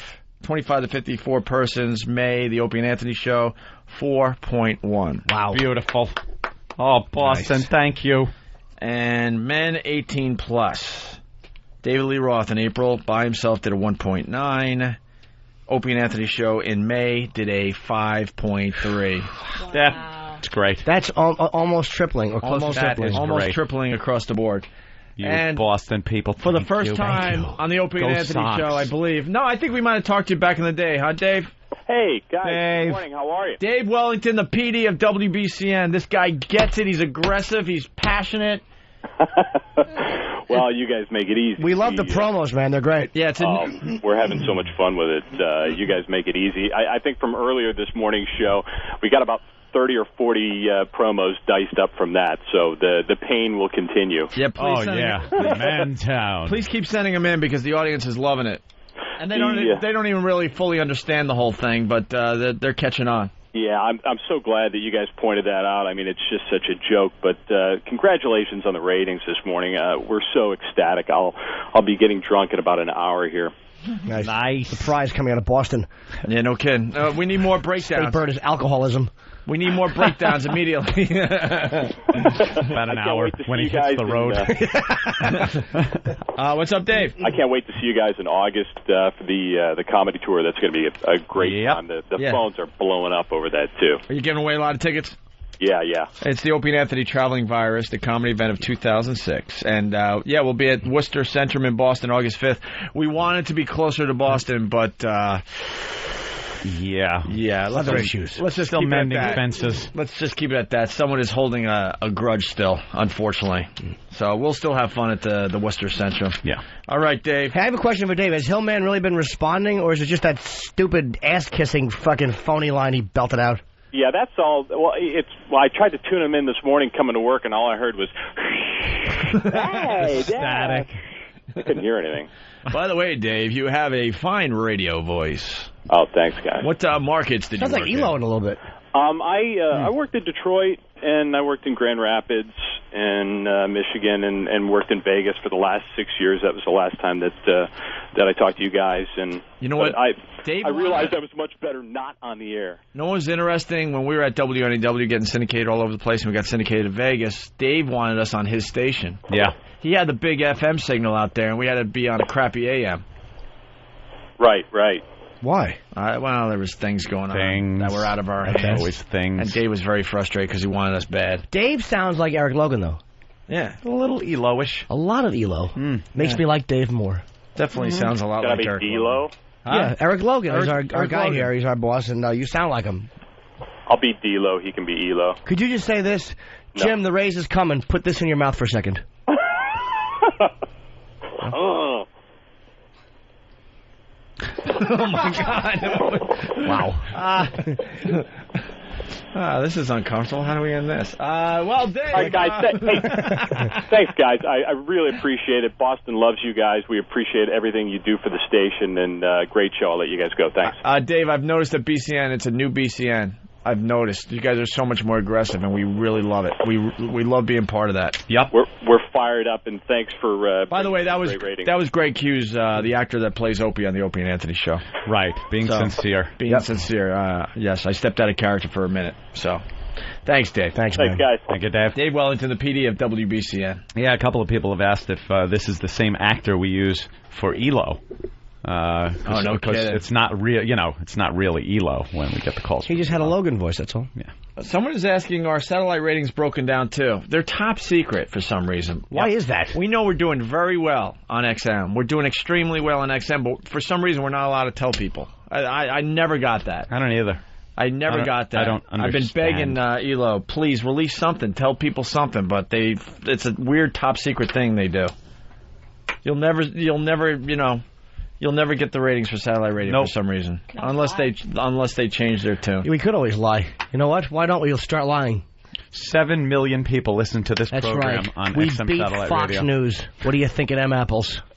#1 show on the platform. That's true. Mike in Jersey. We are #1 on the platform in the morning. They told us that twice. Opie? I've been caught. Yes, Mike. Opie, you took your mother to see the 3-penny opera yesterday. What? Where was Opie? Sweet. Let's take a How break. How can you do that? I thought Where was Opie? I thought some creep was looking at me a little extra long. Was that you? That was me. When I was walking up the aisle? You looked so damn serious. I was going to come over and say hello, but you looked so serious, like you were embarrassed to take your mother, and you were pushing her the hell out of there. No. Embarrassed to be in the theater. I used a serious face so people leave me alone. Yeah. See, it worked. Hoping you were going to. Honestly, I like the play. or the opera, whatever it's called, just whatever it is. 3-penny opera. I didn't realize it was going to be 3 hours long, though. Oh, did your mom want to see it, so you had to go, right? She actually bought me the tickets for my birthday. Yeah. 3-penny opera. What is this? I don't know. Yeah, Alan Cumming was in it. Yeah, he's a good. Alan Cumming. Yeah, we heard you the first time. Joke. Wait, say it again. I didn't get it. Alan, on your way out, I noticed you were glancing at that product that he was selling. Voss thinks there's 2 pennies too many in the title. Yeah, I know. Coming all over is this product that he sells. Yeah, and what I noticed that Lindsay wanted to buy a bottle of it. Yeah, she noticed it. What was that? It's body lotion called Coming All Over. Oh, because she asked me. Pretty funny, actually. Yeah, it's his. She asked me. It's his product. She didn't ask me if I saw that, and I'm like, where? At that point, I'd been up for like 20 hours. I was exhausted. Yeah. I didn't realize the play or the opera, whatever the hell, was 3 hours. Why were you there, Mike? Yeah. Good question. Turn it around on him. Good well, point. I like the theater. What if you had to go through a list of plays? I saw Glengarry Glen Ross. I saw a couple of things. What would you say are some plays that you really liked? Oh yeah, that's a good question. Oh well. Why would you? I love it. Why would you answer that, sir? All right. Piss break, huh? Yeah, I got a tinkle. Let's bask in the ratings. We should give her another plug for Cityscape. Hey, thanks. My favorite, Inari Vox, Cityscape this weekend in Queens dancing, and I think I'm going Saturday. Jimmy never takes off from hitting a stage, so you must be something very special. I'm in love. Thank you. Thank you. All right. Well, hey, I'm really nice and really friendly, and I put on a great show. Cool. There you go. And she bangs everyone that comes in. Hey, you deal with it at the door. I'll give away free shit if you say that you heard me on Opie and Anthony. Oh, your own shit or no? Other people's? Have a log, sir. Bring your own crackers. Have a log. Godspeed. No, I'm just allowed to swear here, so. That was amazing. That was wonderful. That actually added to it. Yeah. More breakdowns of the ratings. We'll do that next. Coming up next on Opie and Anthony, Jim Norton sings Forget Me Not, you sightless twat. Your dog just shit on my rug. Thought that was pretty fucking funny, didn't you? How's that for a sketch? The Opie and Anthony Show. You don't do sketches, stupid.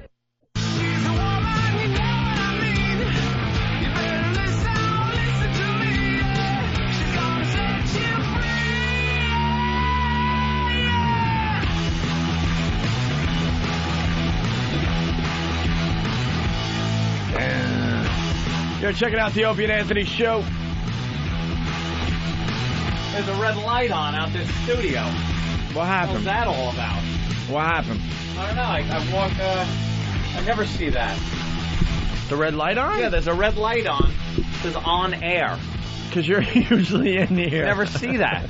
You're usually. What does that mean? You're usually so responsible that you make sure you're back at your post. I didn't run to take the whiz. I read some ratings first. By the way, I did a little thing really fast.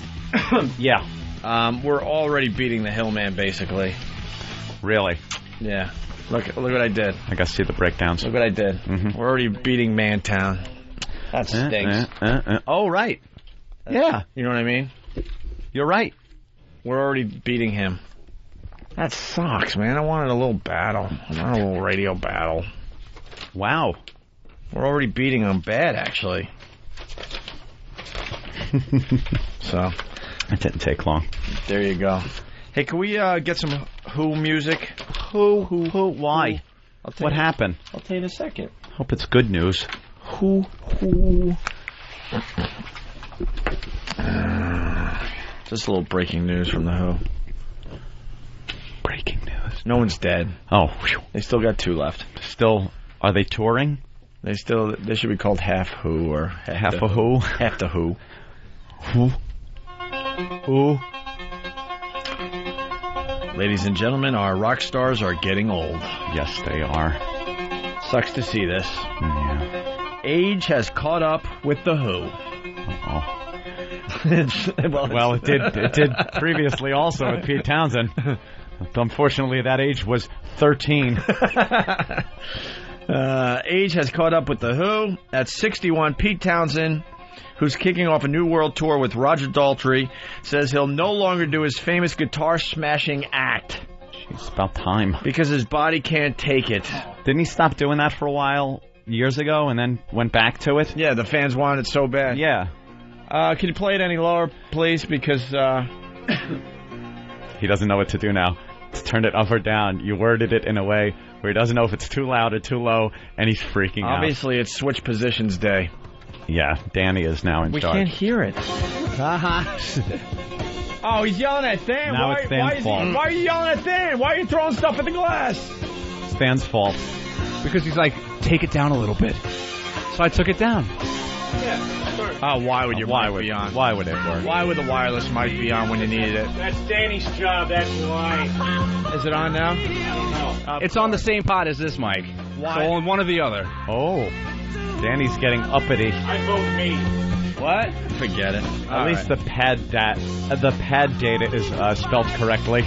Age is caught up with The Who at 61. Pete Townsend, who's kicking off a new world tour with Roger Daltrey, says he'll no longer do his famous guitar-smashing act because his body can't take it. I have smashed my last guitar. This is heart attack stuff. Townsend told the London Times, still the hundreds he did demolish over the past 40 years probably added years to his life because if ever I wanted to deal with any kind of hidden rage, I could always take it out on the guitar. Nothing beats. Remember Woodstock? He used to watching him smash it and throw it into the crowd. He used to do the windmill with his arm. He's playing, but now he throws it out of socket. That's why he doesn't do it. I had third row for them. Leonard Skinner. How does it go back? How does it go back to you again? Because I want to talk about the Who. They were my favorite band growing up. I had third row. Jimmy hates The Who. Are you crazy? They were rock and roll. 50-year-old. I don't like them. They're not Sabbath. No, they were okay. I don't hate them. I think they're very overrated. Overrated? I do. How do you ever say The Who is overrated? Listen, I'm listening. Hold on, listen. Legendary rock band. Absolutely legendary. Listen. And this is actually one of their really good songs. This is great. It's okay. Listen to that drumming. It's amazing. Overrated. Good drummer, though. Yeah, Moon was a great drummer. Keith Moon Great was drummer. amazing. All over that kid. Yep. It was just a quickie, but he can't do that anymore. And then you got freaking David Lee Roth, a year or two away from the Ascot. What happened? What happened to the guys? The new rock stars. That's why it's cool when your favorite rock star dies young. But do you think it's the coolest thing for them to do? Do you think new rock stars years from now are gonna have that longevity where they get the opportunity to look old and stupid? Not many, no. Not many. Because there aren't. How many super bands? You got U2.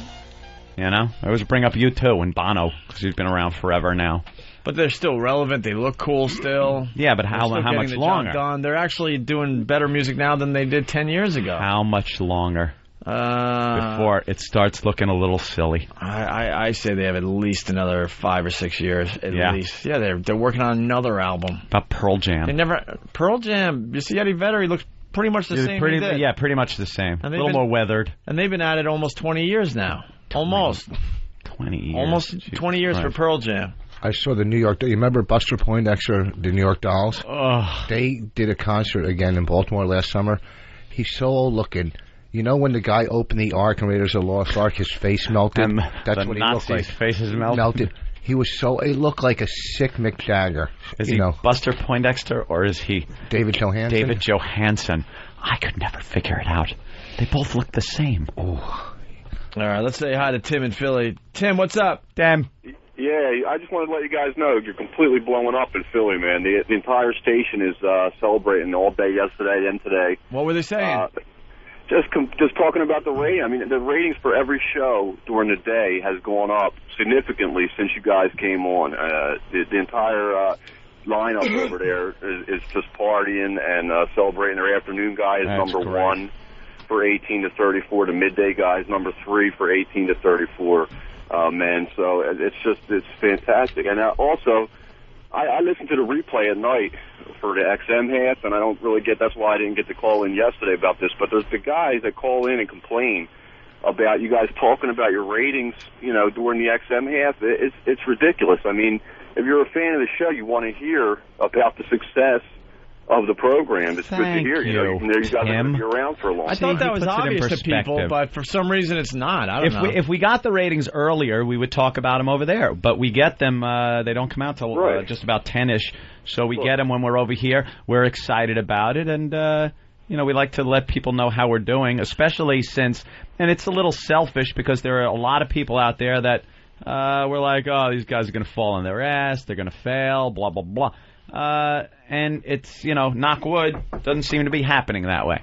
Look, if you're a fan of the show, I've been listening to you guys since you guys first came to Philly the last time, and it sucked when you got thrown off. You want to know that the show's going to be around for a long time. They're going to be able to do bigger and better things. This is vindication, my friend. And I got to tell you someone that's not celebrating the last few days, and that's Howard Stern. We haven't talked about him in a while. No. Howard thought he was going to go to satellite radio, and the company would completely just collapse. Self-destruct, fall apart. Completely collapse. And it's pretty obvious now that it's not going to collapse. Mm-hmm. That we're going to save the whole freaking thing, and it's driving him nuts. I know it's driving him nuts. The fact is, Howard couldn't adapt. Someone came up with it the other day. Howard is a hack that couldn't adapt. He couldn't adapt to the new rules of the FCC. And it's unfortunate that those rules are there. Believe me, they don't have to be as strict as they are. They really don't. There are some rules that should be in place, fine, blah, blah, blah. But they're too strict. But you have to learn to work within them. Or not work on radio. He chose to not work on terrestrial radio. We chose to do both. Yeah. And we can do it. And he blamed the FCC, and he's just lazy, so he spent most of his time at the end there just yelling and screaming about the FCC, and I can't do anything. And we say, bring on the new challenge. When all you have is, you bring a stripper in, have her get naked, have her shove a dildo in her, or whatever it is, that's fine every so often. And to have that taken away from you on regular radio, it kind of sucks, you can't do that, but you find other things to do. When you realize you really don't have much else to do or talk about, when you're interviewing celebrities and all you can ask them are, who did you fuck and did she like it in the ass and stuff, you can't adapt to the new rules. So you got to leave radio. Yeah, the guy wasn't able to. Everyone always crowed about what a great interviewer Howard was. He'd ask the things no one else would ask. It's the same interview every fucking time. It's not a hangout kind of talk about what's going on thing, really get information on the person. Hey, who you banging? How's she? How's that? All right, we heard it for 20 fucking years already. Where's the revolution? And you got to adapt. You got to be able to adapt to the rules that are in place now. And if you can't, you're going to be fucking done. And when we get to the point where we get really frustrated, we just bring that material over here. That's it. We would have loved to have played the Spanish Jimmy over on FM radio. For a bigger audience. For a bigger audience, let him hear that. But we knew that to bleep it, and we needed a Spanish guy that could come over and see what dirty words were in Spanish. Oh, we forgot to tell people about that. Yeah, we couldn't play it over there. We were thinking about playing it over there, and they got a censor guy, Al Dukes, who dumps out of the program, blah, blah, blah. Al Dukes says they have a Spanish guy on call for situations like today. Spanish filth. So he had to run it by the Spanish guy to make sure we weren't going to get in trouble. Yeah. Because the FCC goes after the Spanish stations as well. So you reach a point where you just go, something, we just can't do this over here. And it's not like, fuck, man, we really need to play this, fuck. Then we just go, all right, at 9 o'clock, we'll come over to XM and we'll play it here. Yep. Look, I just want to say to the people that complain that have the XM, I mean, they save up all their money from whatever menial job they have and bought the XM. Now they think that the show should be tailored to their sense of humor, and now they complain that, turn your XM in, get rid of it, because no one's going to miss you. The show is moving forward with or without you. It's going to go. Dude, the thing about XM that's great, it's not just the content freedom, it's the replays. Like, you could listen to us, whether it's on XM or if you can't get reception, say you're in a basement somewhere doing a weird job and you can only get terrestrial.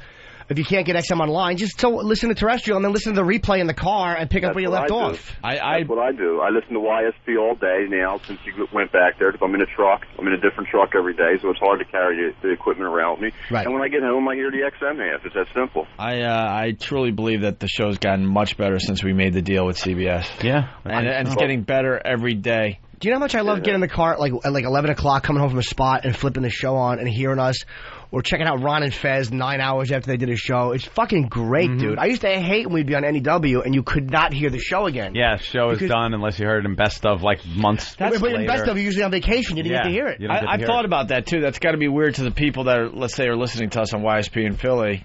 They get one shot. That's it. Yeah. That's it. Yeah.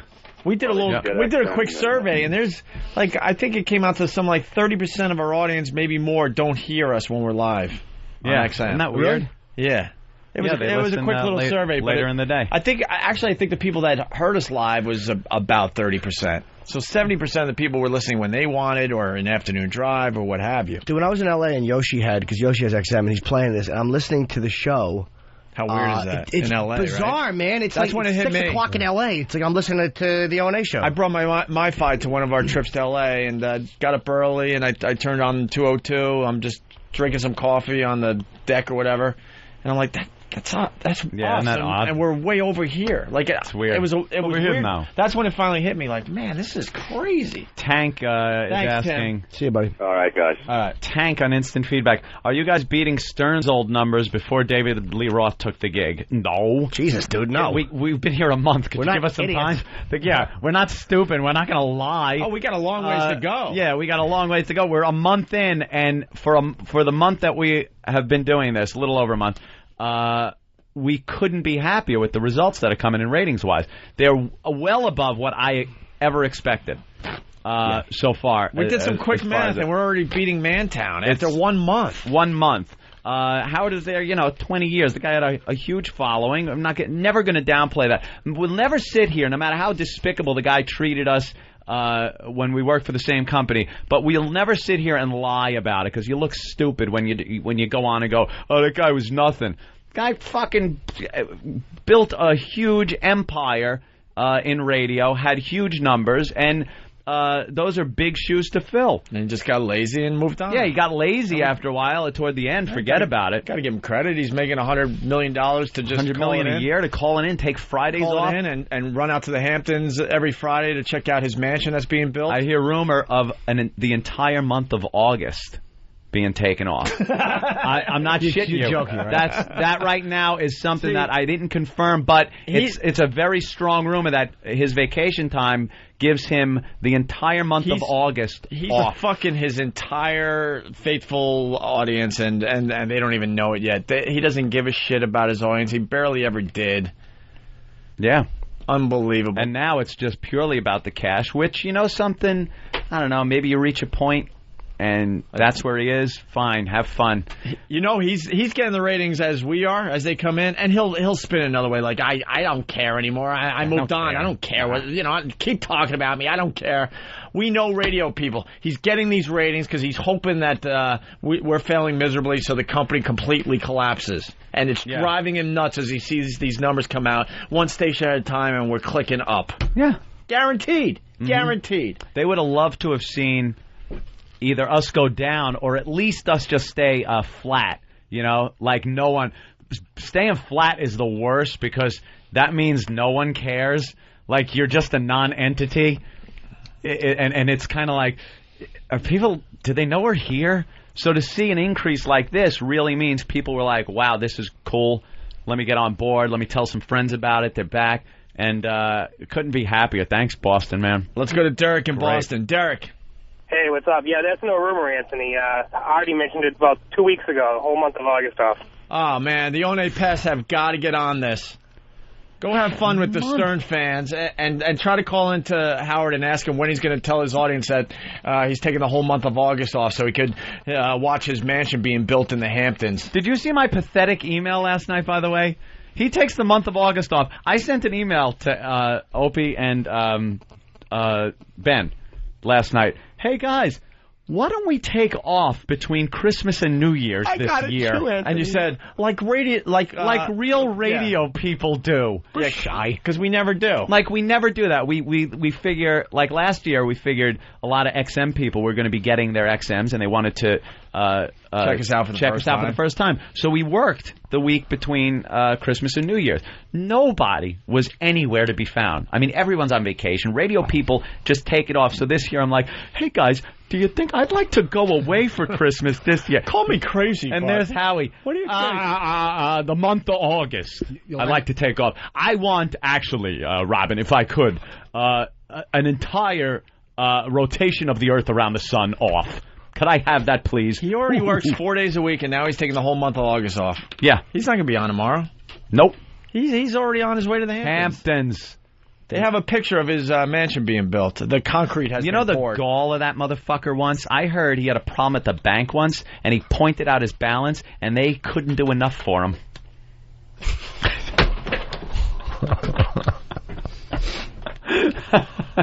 Oh, come on, I'm teasing. I just wanted to feel like a big shot today. Big shot. I just want to feel like... Hey, big shot. I just want to feel like I actually accomplished something in my life. Big man, biggest man in town. Hey, Luigi, how about the deluxe short dinner for my friend? But, Mr. Udo, the kitchen is closed. Let's go to Rick in Philly. Rick, what's up? Best slap ever. Hey, what's going on, guys? Hey. So you're on a good topic here. It's not even on today? Hold on. Howie decided to take today and tomorrow off. Yeah, he took today off. He's taking tomorrow off. But it's news to me that he's taking the whole month of August off. I mean, he's real good at hiding that kind of stuff. I must admit that. God damn, man. You guys are coming in loud and clear in Philly now. I feel sorry for Mel Karmazin, our old boss. Thanks, Rick. Yeah, there you go, Mel. Have fun with that. Yeah, what's the that deal one's with going to hurt now, you eventually. When he finds out that you guys are doing real good in Philly, and he's always been real competitive, trying to start something, but he's on satellite radio. Like, what's his how's he going to get to Philly? Philly seems to be a real big market. Dude, I'm born and raised dude, we're knocking him out of the headlines. Right. They're not talking about him as much, and guess what? More and more stories are coming out about us. We had the lady from Reuters today, and we're talking to AP after the show today. We got the Washington Post next week. Oh, nice. It's all, because we're starting on WJFK There's a on story Monday. right here in the Jersey Star Ledger. Right. There's a story about our conversation yesterday with Dr. Ian Smith. I mean, these are things that... Is regular radio completely done for him, you think? I mean, forever? He's just going to take this payday after 5 years? I know he said it on the air. He goes, I'll never go back to terrestrial radio. He said it. Even if competition, takes over big markets like Philly and stuff like that. Dude, years ago, I say bring it on.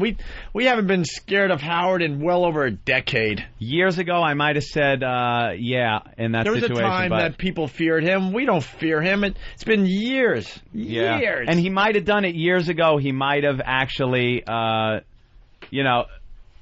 back. Just out of competition. But now he's making so much money. I don't think Sirius would want to take away their exclusivity. I think Mel's got a plan where he's going to be making money with a lot of commercial time. But they're even having trouble with that. I mean, it's very hard to take a limited audience, which is what he has, and go to an advertiser and say, look, we want this much money because it's Howard. Well... yeah, but it's not Howard talking to a lot of people, so I could care if the fucking Pope is selling my stuff. If he's talking to, 500,000 people as opposed to 12 million, I'm not going to pay you as much. It's just the way it works. And you know what's really killing him? Like, if you're... guys, man, I'm Voss is talking, and I know it's unimportant. No, this is very important. All right, thanks, Rick, man. Yeah, he just wants to say goodbye. All right, Rick. What's killing him is, too, like, when you have such a big audience, say you're working theaters, sold-out theaters, and they go, okay, you go back to those theaters for 10 times the money, but there's only 50 people in there. Right. You don't care about the money. You're going, I can't do this. That's the competitive nature of people that are in this business or your business. Yeah. You could be handed, and it's true, you can be handed a lot of money for something, but when the time comes to perform, if you're performing in front of a very small crowd, that's what hits you, not the money you're making. Yeah. It's like, fuck, man, I want the big crowd there. I want the, that whoa sound when you come out on stage. You want when you go out in the street and you're doing something, you want a crowd of people. And no amount of money changes that if you're a performer that likes people, likes having a huge crowd. I had a gig. I did. Dave Attell and I did the Borgata in Philly, and we sold it out in 11 days. And Dave's agency, the Gersh agency, I think hates my guts because YSP I knew was going to be big for us. Yeah. Lovable angel. But I know that, you know that, Ope knows that, Dan knows that, Voss knows that, Eric knows that, Ben knows that, Steve knows that, but a lot of people don't know that. So, like Norm the trucker, he's listening to us for the first time right now. Norm knows that. Now Norm knows. But we want to do a second show. We did the first show, sold out. Gersh comes back and goes, well, we don't think Norton's helping with the ticket sales at all. It's all Dave's fans. And Philly, he's No, but I mean, and this nothing to do with Dave. This You're not kidding? No, this is not Dave at all. This is agent stuff. I swear to God, I thought you were just like joking. Agent shit. No one would ever say that. Shit completely. So, I really thought you were like setting up for something. No, Dave is great, man. Dave has no ego about that stuff. Like, he was like, yeah, man, he wanted me to headline the Late Show. He headlined the early show. I mean, Dave's like, he's not the fucking, I got a headline. Yeah. Mm-hmm. At the headline, I literally could have made, probably, if we had sold it, 3 times what I made on the first show. Yeah. And because Gersh had done that, I'm like, well, maybe, I don't know, man. Maybe we're just not strong enough yet. Maybe we just came back on YSP. And I'm like, now we'll probably sell it, but I didn't know. So I didn't take that Late Show because I didn't know if I had enough new stuff for Philly. Do you really want to follow Attell on a Late Show killing? I mean, that motherfucker, if he hits, is devastating to go on after. Yeah. So I'm like, I wanted to make sure that it was going to be a great show. And I didn't point, I'm babbling, but I turned it down because the money wasn't worth possibly not selling the show or having a bad show. It wasn't worth the money to embarrass that's what yourself. it's about. I maybe at some point we will get to that point where we go, you know something, fuck the product, fuck the people, just give me the check. I say eventually we do. You think some? I root for those days. If we're going to be honest with each other, yeah, I think eventually we head down that same road. Unfortunately, I don't know, man. They'll lose the passion a little bit. I'll think about it during the 3 weeks we're taking off in August. Only 3 though, people. That's And right. you're probably going to do a live remote from one of the weeks on your vacation, Dude, right? this is how pathetic we are. Howard's taking the whole month of August off. We're taking a week, but we have to come back early to do one of the comedy festivals. Yeah. The August 26th one. That's still part of our freaking vacation. It's vacation time, damn it. You know what we got to figure out how to do? We're losers. We could have went to Montreal for the comedy festival. I know with XM and CBS it's kind of hard because they both kind of want now their it's kind of facilities. hard, which is, that's something good and bad. We'll figure it out. But I mean, from having to go to fucking D.C. We could have. We could have broadcast. I don't know if CBS broadcast up in August. In August to have coffee. Oh, when he does that accent, I want to fucking hammer his cheekbones. That was really funny on the replay, by the way. What? His You saved that bit. I was going to play that piece of crap. Oh, and then move on. And then Bill? And it was like 10 minutes I of gold. forgot Steve's acting. You saved that because I was just like, all right, let's move on as quickly as possible. No. Jimmy's like, no, let's stop the show and rewind and go through this slowly. Oh, that fucking... Even Bill's knock stunk. I forgot about how awful that was. Fuck, what was the line, Steve? When, what are you doing in my... That's terrible. I'm sorry. That's terrible. I'm sorry. What, Steve? That's terrible. I'm sorry. That's him just trying to act. Oh, he should be fucking belted right in that little change purse belly. Trying to be an actor. Wait, what the fuck is going on? You in my house. Get out of my house. Get out of my house. I'll handle this. All right. Let's Honey, I'll handle this. Honey, go back into the living room. Do you think he wants a piece of cheese? Welcome back from your grandson, Steve. Let's go to Michael in Atlanta. Michael. Hey. Hey, Michael. Oh, good news for Jimmy. What up? What? Oh, first week, Lucky Louie, 1.5 million viewers. Second week, 3.8 million viewers. How do you know that? It was on TVGuide.com. Are you bullshitting? I am absolutely not. That is a 153% gain in viewers. So long, That's Jimmy. almost unheard of on TV. It was good. I'm talking up. Let's just say adios to Jimmy. No. Let's say nothing. It was good working with you. Dude, are you fucking bullshitting me, man? Don't do that to me. Absolutely not. Let's give us a small part in one of your movies, please. Here's what That's all we ask. A little small. We can even play the jocks. Something bigger than Boss is Dude, getting let me tell you on. No, something. we wrote you into our movie. Don't on think HBO. Don't those think I numbers. haven't thought about how to have you guys on. Don't think I haven't fucking wanted to pitch that to Louie about finding a way to have you guys play jocks, and I'm as rich. Fucking love you guys, and you destroy me somehow and wreck me. Believe me, I've thought of it, and I want to. Now that I would love. But Louie told me that the first week is all advertising. That's the promo department. The second week, he said, is the key week. That's the one that matters because then it's like, did people talk about it, whatever, and that's why we both did press in the second week. And believe me, don't think that they don't know this fucking show. I'm not going anywhere. I'm fucking Barnacle Jim the Leech. You think I don't know? You think I don't know? Barnacle and the Leech. You think I don't know? I'm on that show partially because of the fucking advertising power I have. You think I'm deluded? Wait a second. Shut your... God, I got a question to I'll ask suck you. your cock right here. I'm in such a good mood right now. What a threat. And do you know, and for those are gigantic numbers Huge. for HBO. 3.8 million. That's wow. Thanks, Rich. That's great. I'm Dude, what complimenting did them. Entourage do in the second week? I don't have that in front of me, but just 18 trillion. I imagine they probably retained all that number. I mean, Where do we find this? Because we're trying to find it. TVGuide.com, and you go to the entertainment news, and you have to click down through to yesterday's news. Entertainment. I tried to get through to you guys yesterday, but I couldn't get let through. Baby Doll is looking for it. If we did that, that's a really good sign because. Oh yeah, then again, Louis did do The View, and I did Leno, and Louis did Conan, and fucking all right. Brock from Brownsville, Texas, is saying looks like Kate Beckinsale is going to be calling Lil Jimmy. Yeah, of course he will. Well, you look at something like Sopranos. They may start off with 5 million, but they decrease throughout the whole season, and it's unheard of a game on TV. We were basically in the second week. I was. I wanted my goal in the second week was basically to at least just maintain what we had the first week, maybe a little bit more. Might have been much to ask for. Again, it's only the second week of the show, man. Yeah. So I was just rooting for kind of a maintenance thing.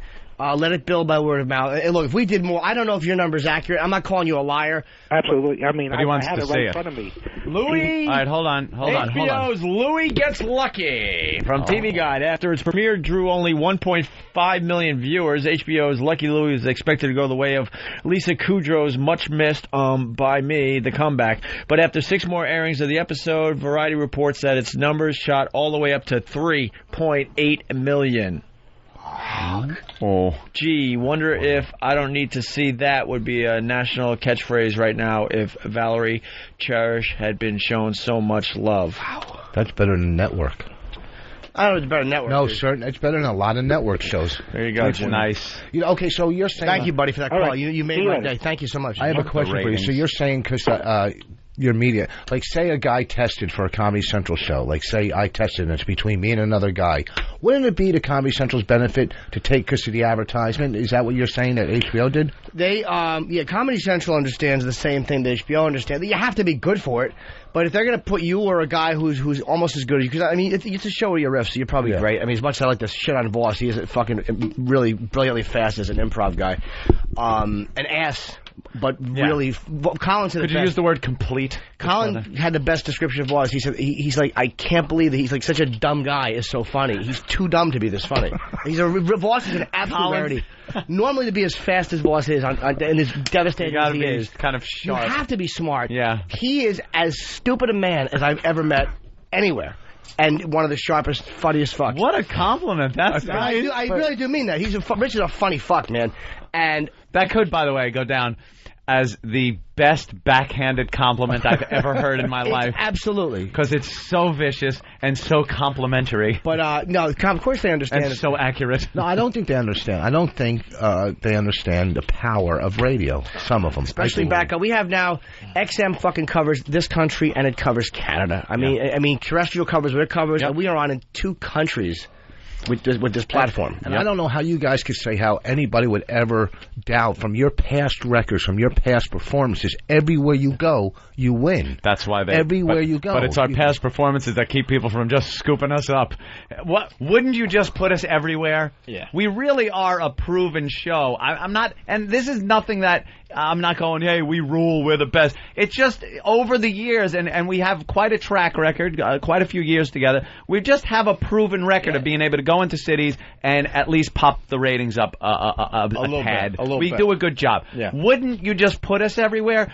But the reputation that precedes us, along with the nice ratings, is that we are horrific. We get entire staffs, entire floors of buildings fired. So, but listen, I've once started counting the amount of people that got fired. Oh because my God! It's like the Holocaust. I gave up somewhere in the 30s. It's awful. I'm not even kidding. Oh no, I know. I had to start thinking a little too much after that point. I'm like, wow. Oh, That means it's got to be close to 50 people. I was We're in the 30s. despicable. I was in the 30s, but I think we're gonna try to stay around. We're gonna really try. The photos of Patty wearing the porn star's jeans are up on OpieandAnthony.com. And Don't you love that with the internet? And go to like instant. And go to iliketolisten.com. iliketolisten.com. We're trying to get some traffic for those guys. They're a sponsor. iliketolisten.com, but the photos are up on opieandanthony.com as well. The thing about this show that people love, well, one of the things is that it's a funny show. The listeners know that we love the listeners. They understand that because the way we interact with them and they know. And call them idiots. Yeah, but I mean, look, we credit them, all that stuff. But there's also this volatile sense to this show. And I have it, and I'm on the fucking show, where it's like, you know what the show is? It's the hot chick that for some reason is fucking you, and you're like, I know this is going to end soon, so I might as well enjoy it while it lasts. We'll just be gone. Yes. Oh, boy. What is that? Oh, good. Oh, you got Mantown stuff? Oh, we got some Mantown merchandise. Save this for tomorrow, please. Oh, boy. Don't even tempt us. Save this for tomorrow. Just tuck it away in a safe spot. We'll do it tomorrow. Let's tease it. What is They have an actual DVD out. Fahrenheit. Just start pulling clips. I know it's going to be hard because every one of them is going to be a douche. Just show me the CD. I won't say anything. Yeah, just keep it for tomorrow. We got Mantown merchandise coming in. Hey, when do we start in Washington? Monday. Monday. Yeah. DC. God. We never did play. Don't tease us. We never played that audio everyone else was crying about either. Don and Mike? Yeah. All right, we can play that tomorrow. We have to actually leave. We have an AP interview. Yes, we do. Rich Voss is going to be at Caroline's. Oh, yeah. All weekend long. Thursday through Sunday. But I might be there tomorrow, Rich. Tomorrow's what? Friday? Yeah. Late shows, so you can come in. Oh, you're doing late shows? Yeah, late shows. Who's doing the early shows? It's Gay Pride Week. They got some guy, Hal Sparks or something. Is he really gay, or you just I don't play know. the gay guy on TV? I know. I don't even know who he is. I do. What He's on the fuck? He was on that show. Are you serious? Lindsay's family's coming up and her parents and stuff, and they're all excited to go to Caroline's, and crap. Why? What day are they coming? I know. Hal is this weekend. Hal's pretty well known. They don't known. want to wait till 12:30 to see me. I mean, it's a better show. Every weekend there's a good show at Caroline's. The one week I need to go there. I'm not going there, by the way. Don't even. You can start the jokes, whatever, but I ain't going there. Why? Hal Sparks might not be gay. I hate theme comedy. Yeah, good for you. As you should. Hold on. Gotcha. Because a lot of people are going to go, oh, you're gay bashing again. I don't want to go to gay theme night. I don't want to go to the Italian theme night. No, I don't think it's a theme. I hate theme comedy. There's no theme. I hate when you got to get It three. is theme when they're all gay. I hate when you get three cripples on one bill. Nothing against I'm Lewis. Everything against Louis Twitchell Santani. And I'm Louis Twitchell. Shut up. I'm not a fan of the theme comedy. As you shouldn't be. Oh, God. As you shouldn't be. My show's not a theme. Yes, it is. Awful. No, you're doing the late shows. Yeah, we're doing the late shows. Maybe we'll go to the late shows, but then it's like women's comedy Well, night. if you come Saturday, Vega's hosting. The guy who called is funny, Bonnie and me. It's a great show. But Rich shows up. It's all Down syndrome comics, and he wonders why he's there too. And I don't even get the headline. and they're all sitting there picking apart his punchlines while holding medals. Joey Vega, I love, man. You'll enjoy Vega. Vega is a cool motherfucker. He's just here Saturday with us. All right, maybe I'll go to the late show then. All right, we got to go, but you're going to do the late shows at Caroline. I hate theme comedy too, Opie. I hate it on principle. Are you with me or what? Fuck yes, man. I hate it. Yeah, so it's funny. Hate it. Funny. That's what I was thinking. How was on that Queer as Folk? What's that? How was on Queer as Folk? I don't even know who he might be a good comic, dude. I don't know if he's a funny stand-up. I think. I don't like him because he didn't like your joke that you played on him. No, he hated my Collins guts. show. But again, I can't say he's a bad act. I just don't know. Where Jimmy asked him a question, he started answering it, and then Jimmy just walks out of the room and slams the door. It's the greatest. In the middle of the story. It's one of the greatest gags you can pull on someone. It's so funny the thought that someone's sitting there thinking you're interested, you ask him a question, they start talking, the guy turns around, walks out of the room, and slams the door. You'd be left there. If I was that guy, I would sit there laughing my ass off that you pulled that over on me. Patrice would be sitting there, like there was a barber chair in the green room, and my favorite was when Patrice would be on the barber chair, and whether Richard would be there or fucking Robinson, And I would go by the door. I would stand with one arm on the door jam and one arm on the door itself. And all the regulars knew what was coming. Yeah. And Patrice would hide his face because he couldn't look. Oh, no. And the greatest... He can usually look, by the way. Oh, he would always have to be quiet and not look because he knew he was going to laugh. And as soon as I got somebody, Colbert was one of the best ones I ever got, and this is why he's so funny, because he loved it. Dude, what the hell you been doing out in L.A.? Well, I started... and that door slams, and the greatest part for me was to hear Patrice's roar. He was so loud, he would fucking roar. Dude, and I knew it was a good one. Funny bit. Stephen Colbert, by the way, that Colbert Report is one of the best shows on. Is it really that funny? So goddamn funny. He is, and it's not a whole big staff thing. Right. It's just him. It's better than the Daily Show. I gotta say, Absolutely. the Daily Show's kind of wearing thin. It's a lot of the same type of material all the time. Jon Stewart's getting a little too serious about himself as far as the newscaster goes, and Stephen Colbert. It's a perfect parody of all the independent shows that are on Fox and CNN. He takes the right-wing angle on it and twists it around where it's so ridiculous that it's just hysterical. Prediction, Jon Stewart jumps to MSNBC. So he can still go, but real news guy, serious. but with a comic angle. Yeah. Yeah, I like, think so. What? Wow, good call. Like maybe. Ober, right. Well, Colbert's fucking hysterical. I would love to get him on the show. Stephen Colbert. Well, why don't we call Comedy Central and try to? Try to get him on the show. I think we said yes to that. Stephen Colbert. Yes to a lot of no, people, we said no Steve Carell. Oh. Yeah, he's funny Steve too. Carell? Yeah. All right, we got to get out of here. We really got to do this interview. So, and hey, guys, book Colbert. Thank you for having my friend in today. I know the guys don't do a lot of porn chicks, but I know it was a big favorite for me, and that was Cityscape. nice. Anari Vox, yes. But thank you guys. I appreciate it, man. She was very, very lovely. I will. And I want to thank you for setting up Rule 57 for my comic performance in the morning. Bang up job, man. Thank you. By the way, can you tell her it was nothing personal?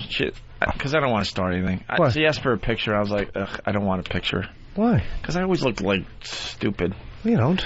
I look so like. I swear to God, over the years, I look at me with like a picture with a porn star. I look ridiculous. Why?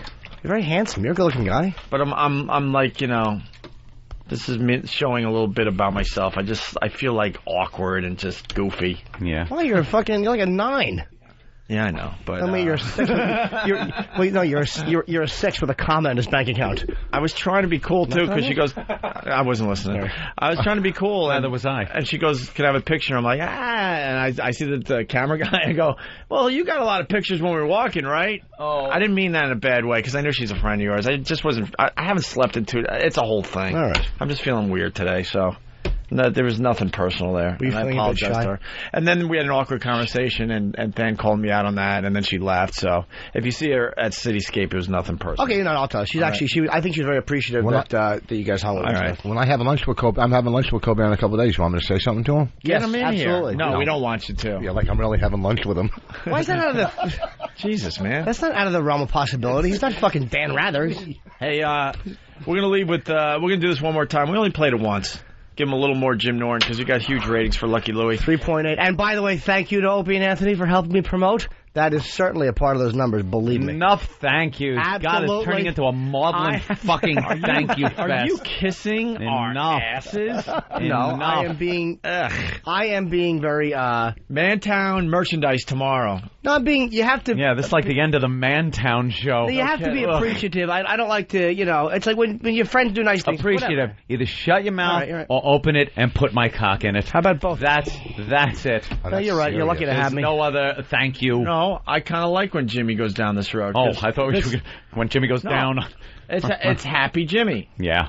Yeah. So continue, Jimmy. It could last for minutes. Continue. Well, it's Happy Jimmy. I don't take my Shut up. We leave you with Jim Norton on Leno, his 4th appearance. What a cock. Oh, you fuckers. You're lucky to have me. What? There it is. We leave with this today. We'll see you tomorrow. Alrighty.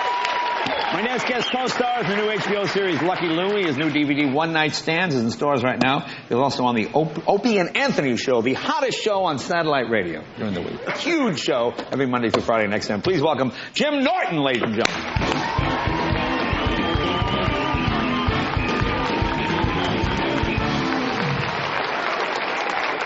Thanks, everybody. How are you?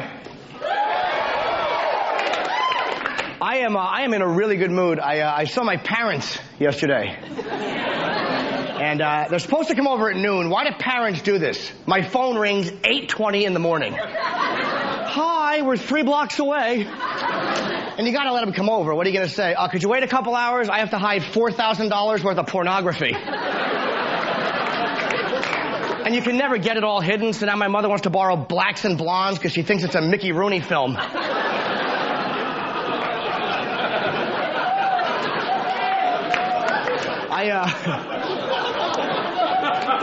I occasionally watch adult films, whenever I'm awake.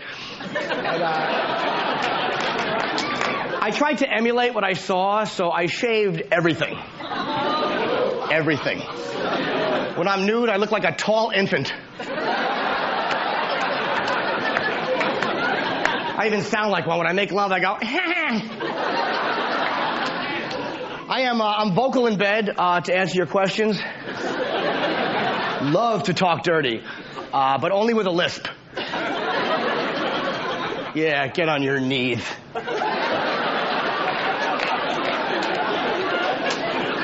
There's a fine line. When you're talking dirty, there's a fine line between sexy and horrendous, because what works in real life does not work when you're trying to be dirty. Like, being polite is acceptable, but in bed it's kind of a vibe killer. If a girl's like, oh, I like that. Hey, thanks a million. Sarcasm. I love sarcasm in real life, but in bed, it wrecks everything. You're with a girl, she's like, oh, that feels good. Does it? I couldn't tell because I'm stupid. Everything in life is tone. It's not what you say, it's how you say it. That's my problem when I approach women. I try to be fun and endearing, but it comes off as menacing and unpleasant. Like, I'll see a group of girls and I'll walk over, hey, it looks like the party's over here.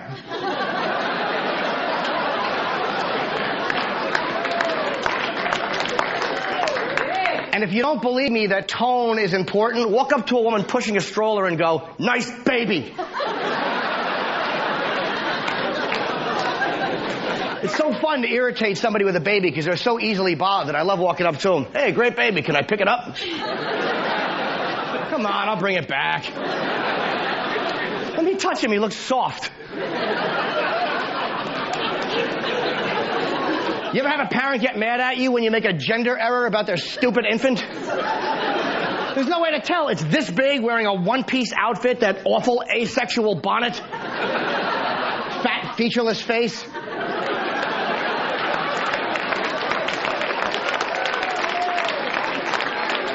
It's the ultimate poker face. It gives away nothing.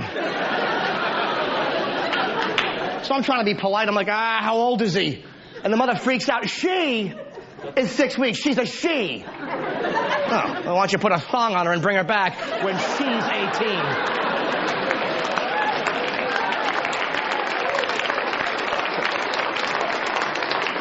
I said 18 to make that joke slightly more acceptable.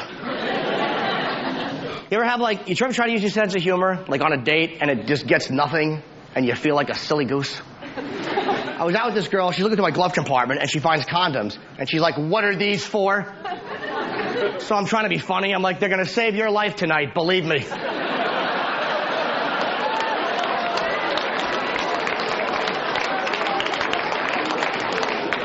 How else do you respond to that uncomfortable question? I don't know, I never use them. I just put them on my fingers and act wacky. For the record, I hate condoms. Hate them. But, I use them if she says something. If a girl doesn't notice, it's potluck. Come on, healthy.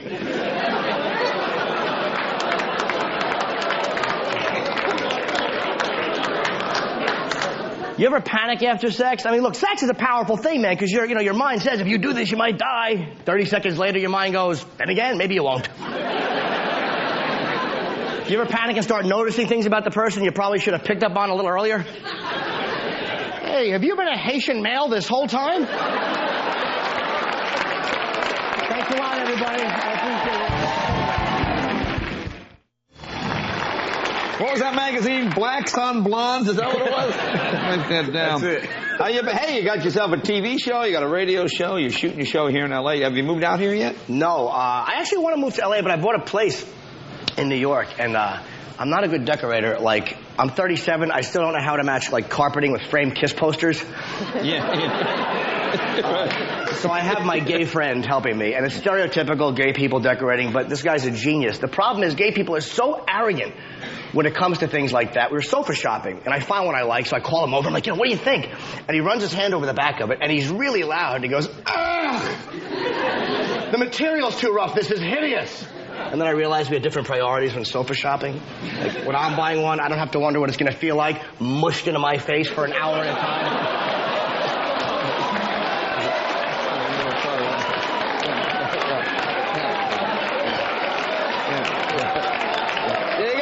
Think of those things. Yeah. Well, look, I try to react the same around all my friends. We had a really uncomfortable moment. We're hanging out, and he sees this very good-looking blonde-haired guy across the store, and he kind of says to me, you see him? And he goes, we used to work out at the same gym. I had him in the shower. And I kind of wished he wasn't comfortable enough with me to blurt that out. Yet I still found myself going, what happened? Well, Jem, congratulations. You got your radio show, you got your TV show, you got your DVD. Give it up. Thank you, buddy. Hi. I like to listen to Opie and Anthony when I'm feeling blue.